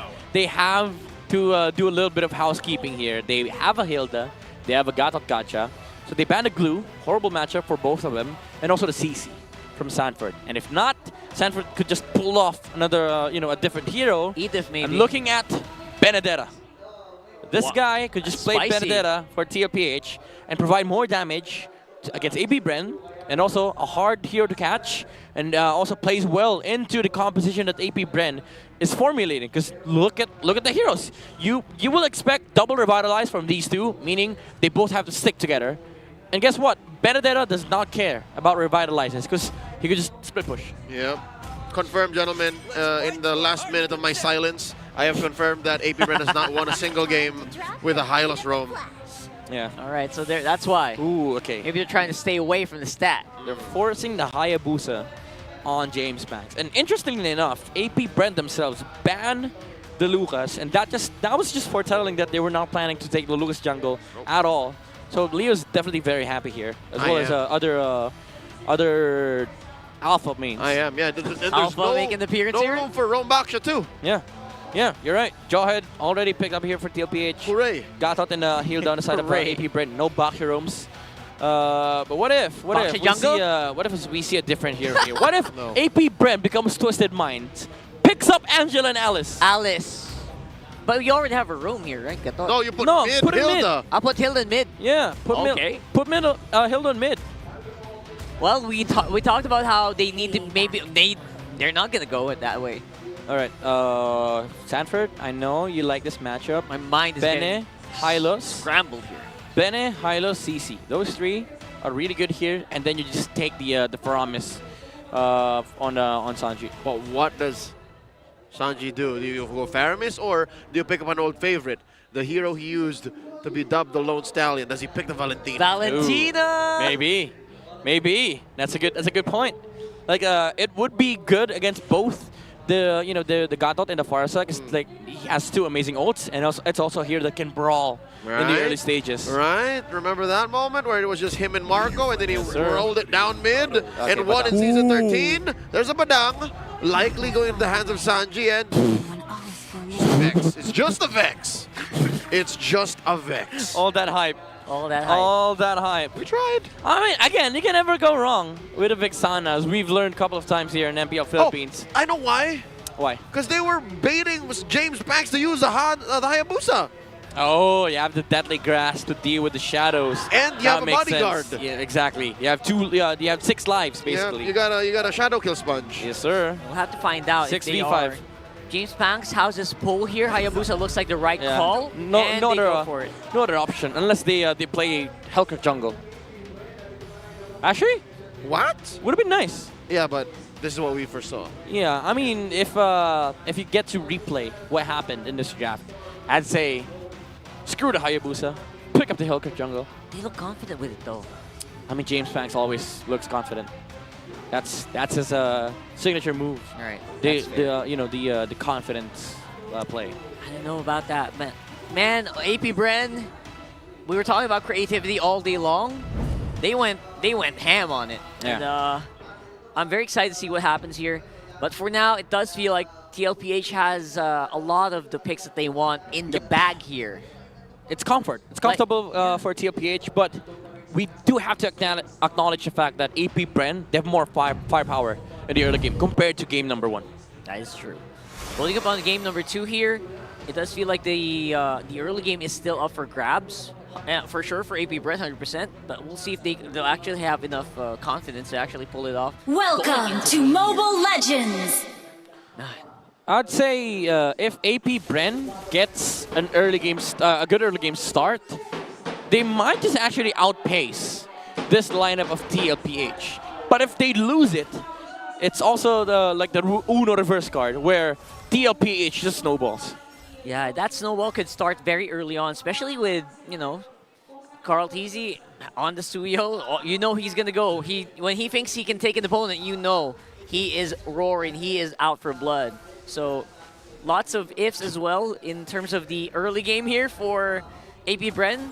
I think they have to keep going, but they already cost the flicker on Choveskirt. All right, that's a costly rotation from Choveskirt. He tried to secure the crab for Der on the XP. But then JP found where the Farsa was going and then cut his way to the mid lane. And I don't think that's worth it for AP Bren. You don't need to supplement there so much. Yeah. There is going to have a cap by the mid game, and this is all I'm doing. I'll be honest, this mid lane is over. It's over. It's over? Yeah, it's over. There's no way Choveskirt bounces back from this. And TLPH might have just secured Turtle off of this. Yeah, it's going to take a while for him to actually get the level 3, maybe next wave. And then we have AP Bren just trying to see if they can win out on lanes. And again, flickers being used here. But that was for JP. They are bullying Choveskirt. I think Midnight is right. Can't even get to that wave. Okay, he did get some couple of minions. With the, wings by wings. Oh, Sanji gets caught out. All right. I was wrong. I was wrong. There's the ejector on the Kekedot. Still has the Revitalize on him. And 40 still yet to reach level 4. That's what you get when you have a man with a million moves, bro. Like, you never run out of options. You couldn't calculate the possibilities. I'm sorry, I'm not Doctor Strange. All right. You are Midnight, though. Yes, thank you. Some people would say that's better. Purple buff. I agree. Purple buff secured here by James Banks. Taking his time. He knows he can afford to take his time. Sanji now at level 4 does have the Eternal Guard on him. Now it looks like Liquid wants to contest. Off the scrap down bottom, and the ejector plus the EG. There is down. Third airstrike by Choveskirt. Who's going to take the turtle? James Banks scores. AOG canceled, move it over. One more time. Kick it on. Not going to survive. One more time. All right, anyway. Wow, so they basically traded 2 kills for a turtle. Pretty good singing. And I would say pretty even Stevens. Almost giving 2 kills and the turtle for free. But Kekedot found a good taunt on the backside, so Carl Teasy was not able to land the retribution on time. But it did look like TLPH was about to take everything away from AP. It was close. I agree. It was close. I saw the HP bar, so I know what you mean. Oh, up top. Diamond Force coming up, plus James Banks threatening the shadow kill. Does find it onto Oheb. Down goes a sniper. And the punish onto Kekedot, a lone roamer. TLPH losing that trade, son. They both know. They both know. This is important for them. Whoever gets control of the early game snowball wins the game. So both of them are eager to find key openings. That's why you see TLPH always ready to fight whenever AP Bren engages into the fight. But Oheb, unfortunately for him, Kekedot had good coverage of where he's supposed to be dashing into, where he's supposed to flicker into, and that gives a lot of space for Shizu. And essentially, it's becoming a race to the finish line here. Who can start that snowball, get it going as early as possible, because James Banks obviously very happy to just keep spamming the shadow kill until something happens. He has been non-stop aggressive on the Hayabusa, and so far, AP Bren has been keeping up to speed. This is what we were saying, right? It's just not about James Banks. It's about the team following through with the one-of-the-million move that James decides to pull out. Yep, needs to layer it properly for AP Bren. Needs to cover all their bases, not just in terms of the jungle movements, but also in terms of fight reinforcements. JP. Miss. He misses the mark and he catches a few salvos, but that is an ult pulled out for Liquid, so I'd say it's a wash. Was that a mini tap on the Unbreakable? Little bit. Could be. Turtle Dance already started up, approaching half health there, cleaning up these bushes. Sanji keeping his hands on the EG, and it looks like Turtle will be secured here. Liquid not even forcing the issue. Yeah, I think their plan is just try to see if they can get some gold on top side. Sanji though. Zaman Force coming in, plus the AOG, the flicker from Sanji, the EG, the answer. Down goes Carl Teasy, kicking out with a Revitalize. Still no response from Liquid as Kekedot survives. Sanford with a fist. Taking down the roamer, 1-for-1, still AP Bren winning the trade unless you consider top lane. Oheb has been working hard. Oheb got 2 waves in a tower because of all that. TL's finding the punchback against AP Bren. Most of these skirmishes are being started by both Kekedot and James Pax, but for TLPH, they're always ready to fight. They don't want to give everything away towards the Hayabusa, which is finding a lot of comfort and space in the early to mid game and giving ample of spaces to Shizu. But the thing is, TLPH, they're in a way recovering some of these advantages that AP Bren is getting. And the small advantages are starting to add up as well. Look at that. For the first time in the series, it's TLPH who are not in the lead in gold. And they're also just trying to struggle to find gold on the map. Because right now, AP Bren are swarming right here on the mid. AOG plus a pre-fire on Chovskirt's feathered airstrike. Look at JP coming in from the flank here. Oh, goes for the unstoppable force. Finds one. It's Kekedot. Answers with an EG. Gives a kill over to Oheb, and they're not done. Sending Chovskirt and they're back.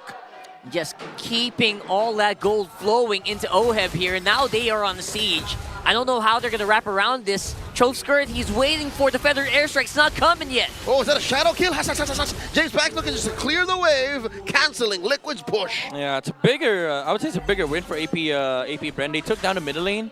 Although, you would say that Oheb got the better advantage out of that exchange. At the very least, for AP Bren, they hold their middle lane tower, and TLPH, they got a bottom lane tower as well as a Gatot kill, but none of that matters if AP Bren once again wins this turtle fight. Oh, another free push here for AP Bren. Shizo doing work. The Silent Kid is slowly controlling the map for AP Bren. Turtle, last one pulled out of the pit here. JP holding the pixel. Here's back at it right now.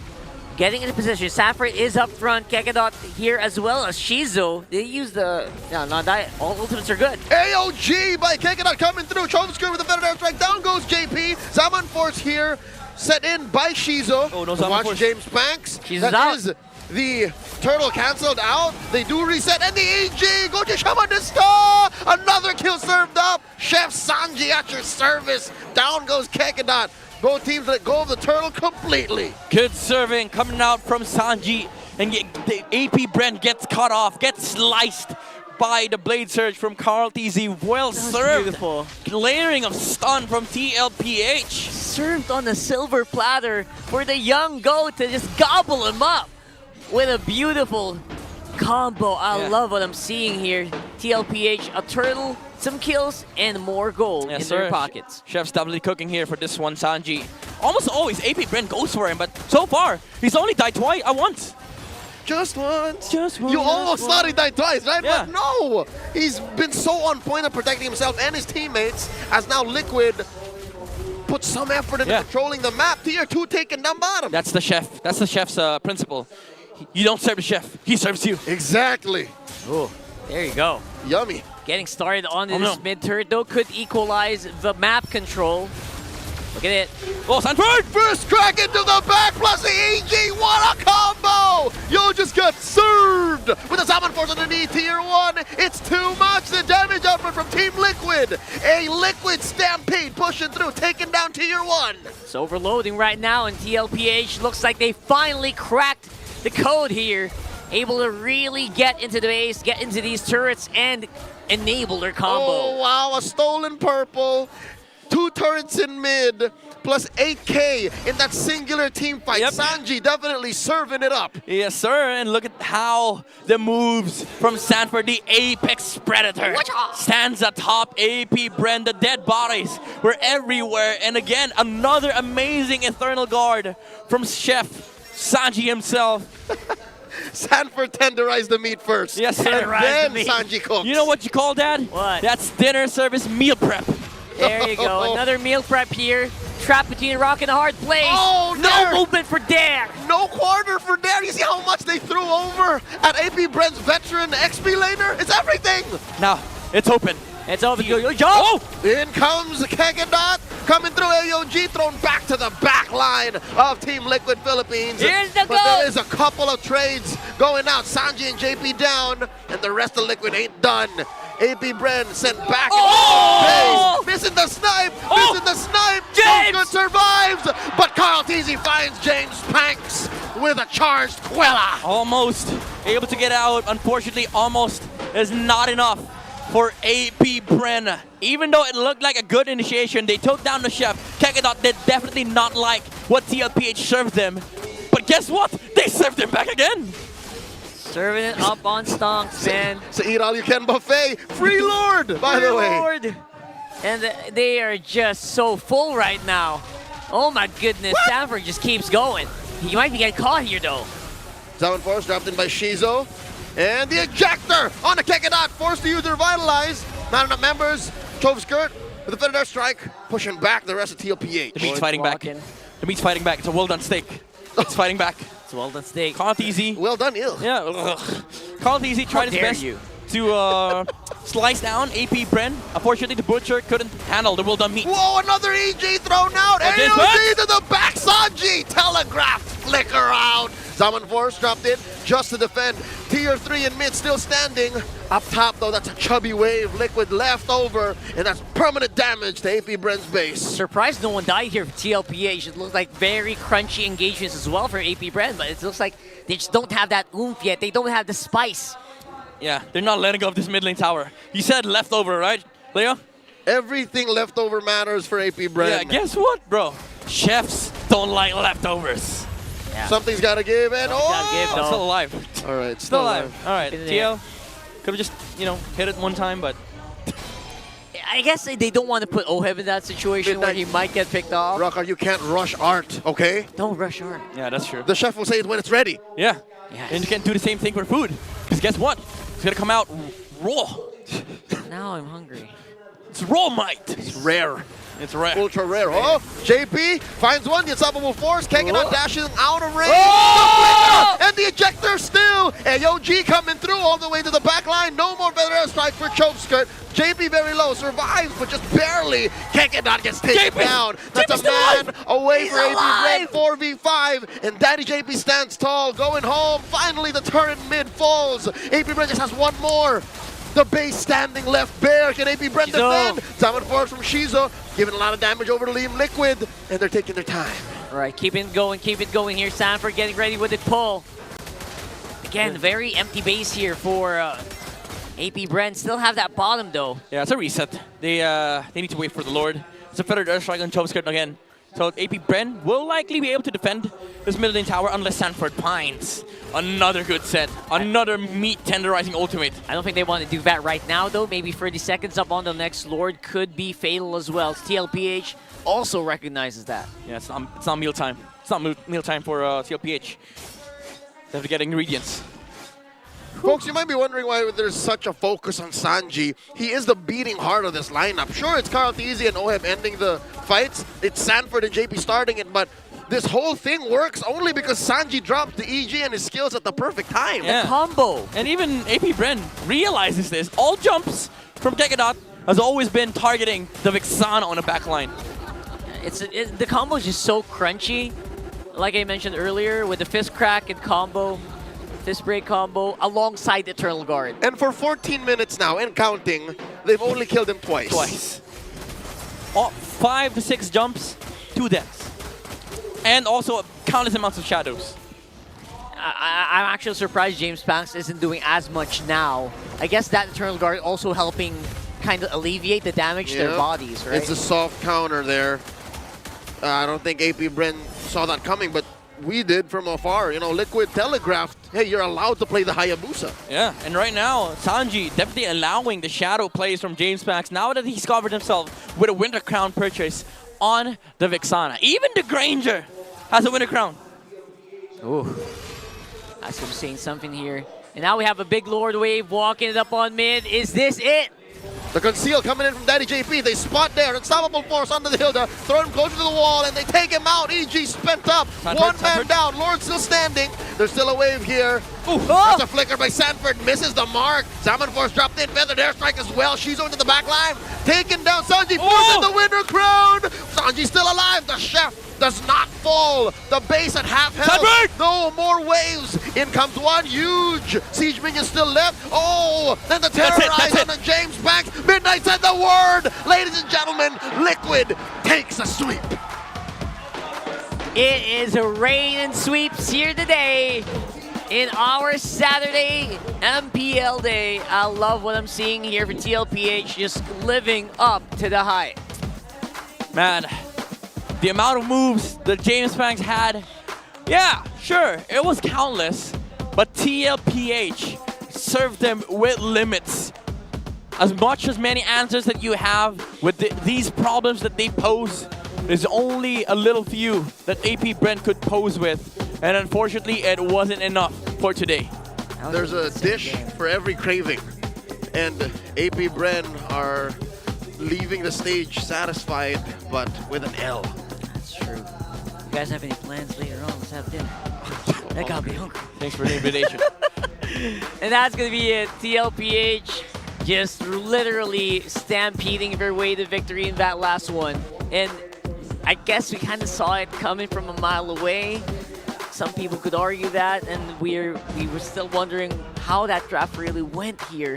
I still don't quite understand it, but we saw some glimpses of it. It's not as bad as game 1, but just the same, Liquid allowed for this kind of draft to happen. Man, that's got to be more shattering for AP Bren.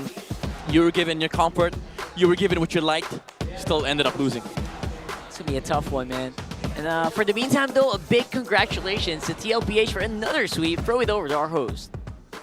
Ladies and gentlemen, here are your winners, Team Liquid Philippines! Congratulations sa inyong lahat. I'm sure that this is a really good win para sa inyo. Actually, gusto kong tanong, Odin, ikaw na nga Ako mauna. ang may gustong unang tanungin dahil alam namin, Sanji, na gusto mo na ikaw in-interview. Hindi daw. Pero Oo nga, ang dami kaya naghahanap sa'yo sa Oo. comments. Ano masasabi mo sa lahat na naghahanap sa'yo? Ikaw naman daw kasi interviewin namin. Masabi ko lang, wag niyo na po ako hanapin. Pero dahil nandiyan ka na, tanong ko kasi Sanji, eto na ba yung true form ng TLPH ngayon? Eto na ba yung pick nyo? Hindi pa po, kasi namamatay pa ako sa mid eh. Namamatay pa daw siya sa mid. So pag hindi ka na namatay sa mid, yun na yung peak form. Yun pala Okay, yan. sige. Mabuti ng malinaw, di ba? Pero speaking of, Ano yun? yung hindi natatalo sa isang hero. Oo nga, yung katabi mo yun, di ba? Oo!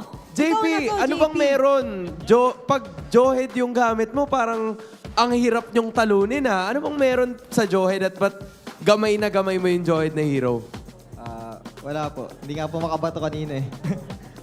Pero sa mga hindi nakakaalam, ang standing ni JP using Jawhead is 8-0. Wow!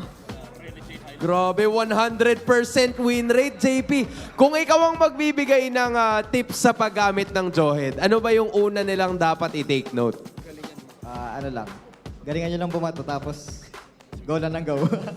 Go lang ng go. Malakas kayo sa early. So, Maraming salamat, Rufa May. Nagets ka namin doon. Ikaw Odin, I guess this leaves Carl TZ the question. Carl, Yes, Carl. ikaw naman ang gusto kong tanungin kasi with this one, right? We're talking about forms. Tinanong din namin si Sanji. Para ba sa'yo, is this MSC form na Team Liquid Philippines or may hinahanap ka pa sa team?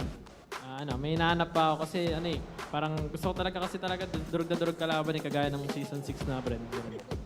Kailangan durog na durog yung Ay, kalaban. ganon. Alright? And what's it gonna take para makuha nyo yun? May, ano ba yung specific na thing na kailangan mong makuha sa team para makuha yung durog na yun? Hindi ko alam eh. Siguro iwas error lang. Kagaya ng nangyari kay Sanji kanina sa mid. Yan, crucial din kasi yan. Si Sino? Sanji ulit. Si Sanji. Namatay daw kasi. Ayun. No, wala, sinabi mo kasi. But I am sure that everybody else is looking forward to your next matches. Oheb, ano bang masasabi mo sa lahat ng mga sumusuporta sa Team Liquid Philippines? sa lahat ng mga sumusuporta sa amin sa Team Liquid Philippines, patuloy nyo lang kami pagsuportahan, tsaka thank you sa pagpunta dito sa venue lagi tuwing laban namin. Yan, love namin kayo. Thank you. There we finally have it. Sabi nung fan, I love you to daw. Your winners once again, Team Liquid Philippines. You may now take your walk of victory.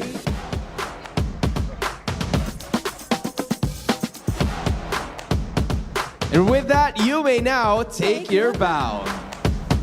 Ibang klase ang ibinakita ng Team Liquid Philippines. They're not letting up. Led by Carl TZ, they got another sweep. I think yung mga players ngayon ay handang-handa talaga sa pagharap nila sa mga nakalaban nila nung first half ng ating season. Kaya naman sobrang mabilis ang naging games natin today. Ramdam ang gigil, ramdam ang momentum. Ano naman kaya ang masasabi ng ating mga casters? Casters, pasok! I'm gonna say this, gentlemen. That's a very different approach that I think these TLPH players are taking with the interview. They won in a pretty convincing fashion, but they saw some pretty interesting stuff. They saw some pretty interesting stuff. Self-aware they are. Yeah, I mean that's art, you know. That's how you develop your craft, and I think for Liquid, especially for the chef, that's how you grow with your mistakes. For Sanford, it's different. It's the amount of punches you throw, and he did find a couple of good meats to tenderize in the middle lane. That was a turning point of this game. That catch from Sanford, because I'll be honest, AP Bren looked poised to take the early game, and then they got shut down by the Apex Predator. You're not on top here. I'm on top of the food chain. Good. When Sanford goes hunting, he does not pay attention to one prey at a time. He takes 3. Yeah. And I guess that's one of the ways that you can actually turn things around. Like when you're in bad situation, you know what? Just if you know you have the tools, you use them, right? To be just fair, like the chef, just kidding. To be fair, if you're at the top of your game, if you're at the top of the food chain, numbers don't matter. Because everybody is under you. You can eat them alive. And again, TLPH just finding so good successive team fights. Good standing from from both Sanford and Sanji, and this play just sealed the fate here of AP Bren. The gates were shut down, and then Sanji kept cooking, serving them with good Eternal Guards. AP Bren did not have any options left but to eat those servings. You know, the Eternal Guards, there's no other way to put it, but they just tanked the damage of Sanji here. And the amount of crowd control on the side of a TLPH just allowed Kaltizi and Oheb to just, play their game. I don't want to eat anymore. Stop! No, you don't. Finish your dinner. Take the damage. And then they managed to run away, only for JP to throw them back. There's no escape. There's no escape for AP Bren. JP was super insane that last one. He was. You saw the move earlier? The feint. He went in. No, I'm not gonna ejector yet. Flicker ejector. Yeah, Wow, he got beautiful. taunted too. He was like, "All right, this is just a fake. Oh, I'm gonna throw you." that was a surprising moment. Even though Kegadot still managed to live in that moment, again, the amount of space that it creates for TLPH, because AP Bren, they have to react, they have to force their play, and then Carlties and Oeb are just chilling in the backside. They're doing their stuff. They were so busy running, they didn't have any time to go munching. That's the thing about. I mean, that's all they did, munch. Yeah, they just ate his fist. It's not to their choice though. Like they if they could, they wouldn't. Yeah, their free will was taken away by Sanford and JP. And that's the story of the series, right? The way Liquid, as Carl TZ said, crushed their opponents. It was mainly because brutal, by the way. Yeah, but true, right? True. But it's because they did not give their opponents options. In Game 1, it was the Hylos that locked them down.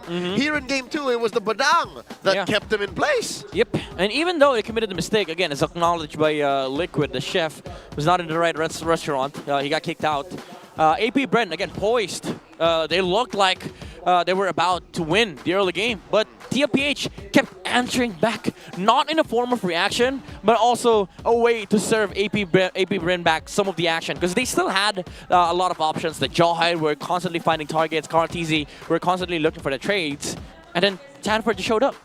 And this is looking dangerous because game-wise, if you watched it, the BPI Rich guy in Oheb was just following through a lot of what the rest of the team was doing, right? Yeah.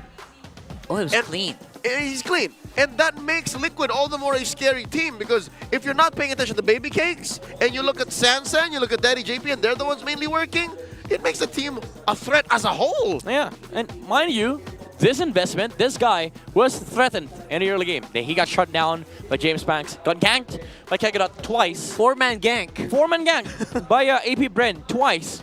Still managed to be a rich guy. That's all hit for you. Oheb, man, the consistency and the clean moves he's able to pull off just shows how comfortable he is in this spot. And that's why TLPH really is just going crazy right now, in at least in the first few weeks of our MPL. So I'm really impressed, and I can't wait to see how else they can improve, because they pointed out a lot of things to improve earlier. Right, so we'll look for that later on. But for now, I also want to hear what was the comms like there in the Infinix mic check.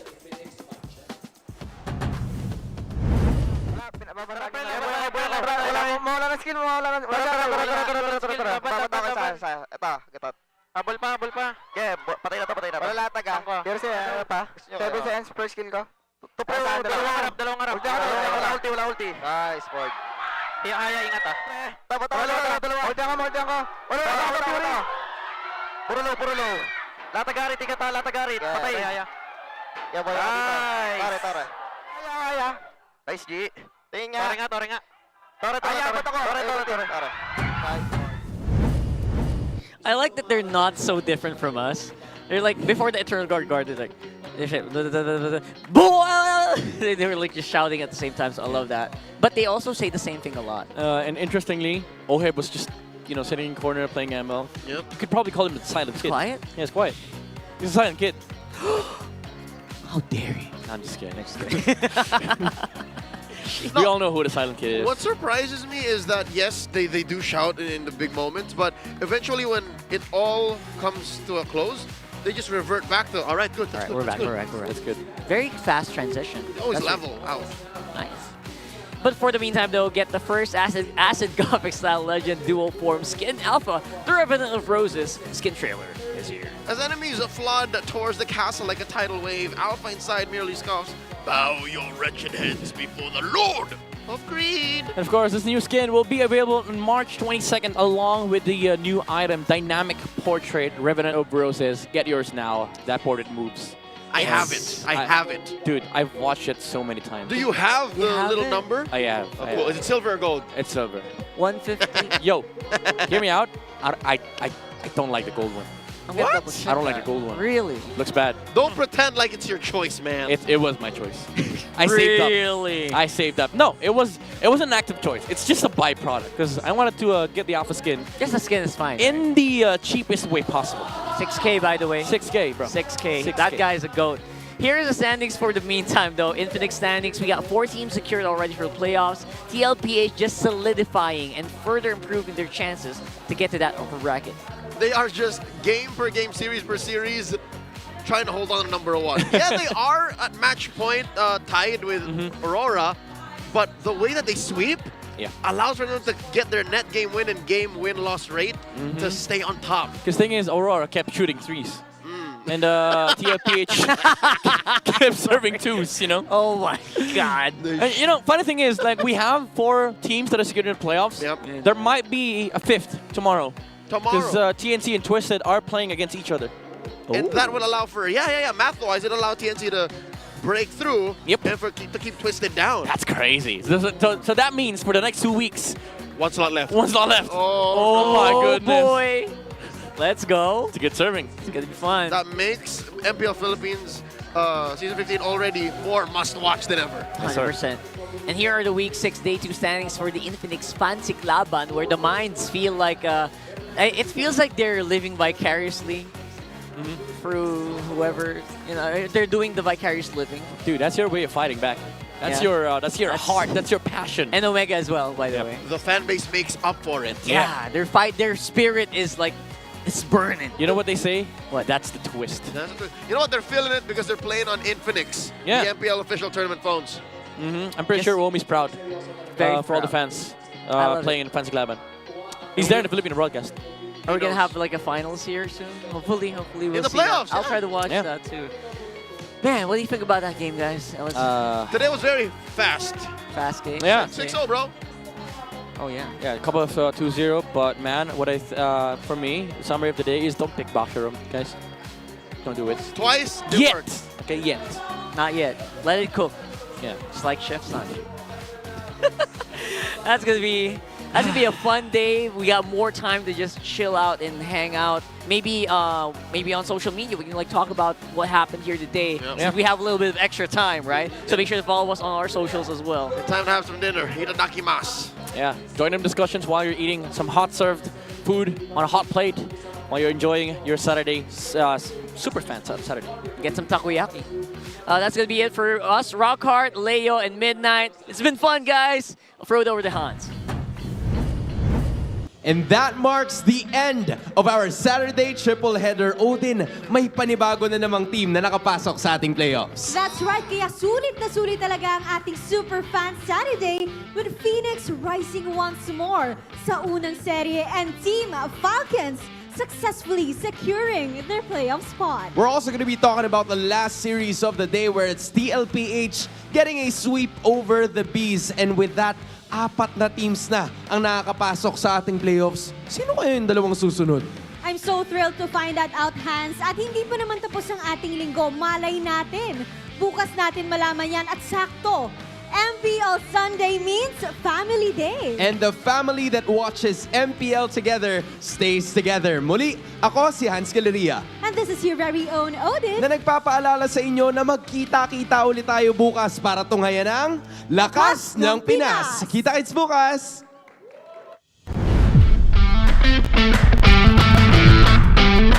The 15th season of MPL Philippines is brought to you by the following sponsors. Infinix, the MPL official tournament phone. Lakas sa laro with Infinix. Smart, the official telco partner of MPL Philippines. BPI, the official bank partner of MPL Philippines. Mas magandang bukas, buksan sa BPI. Our partner in esports, Time Zone. Join the fun at Time Zone.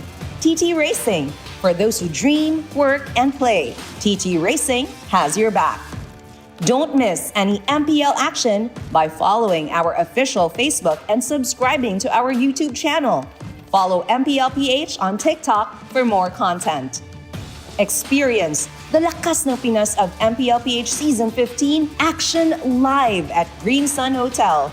Grab your tickets now via official MPLPH website. All the regular season tickets are now available at 200 pesos. MPL Philippines is monitored and supervised by the Games and Amusement Board.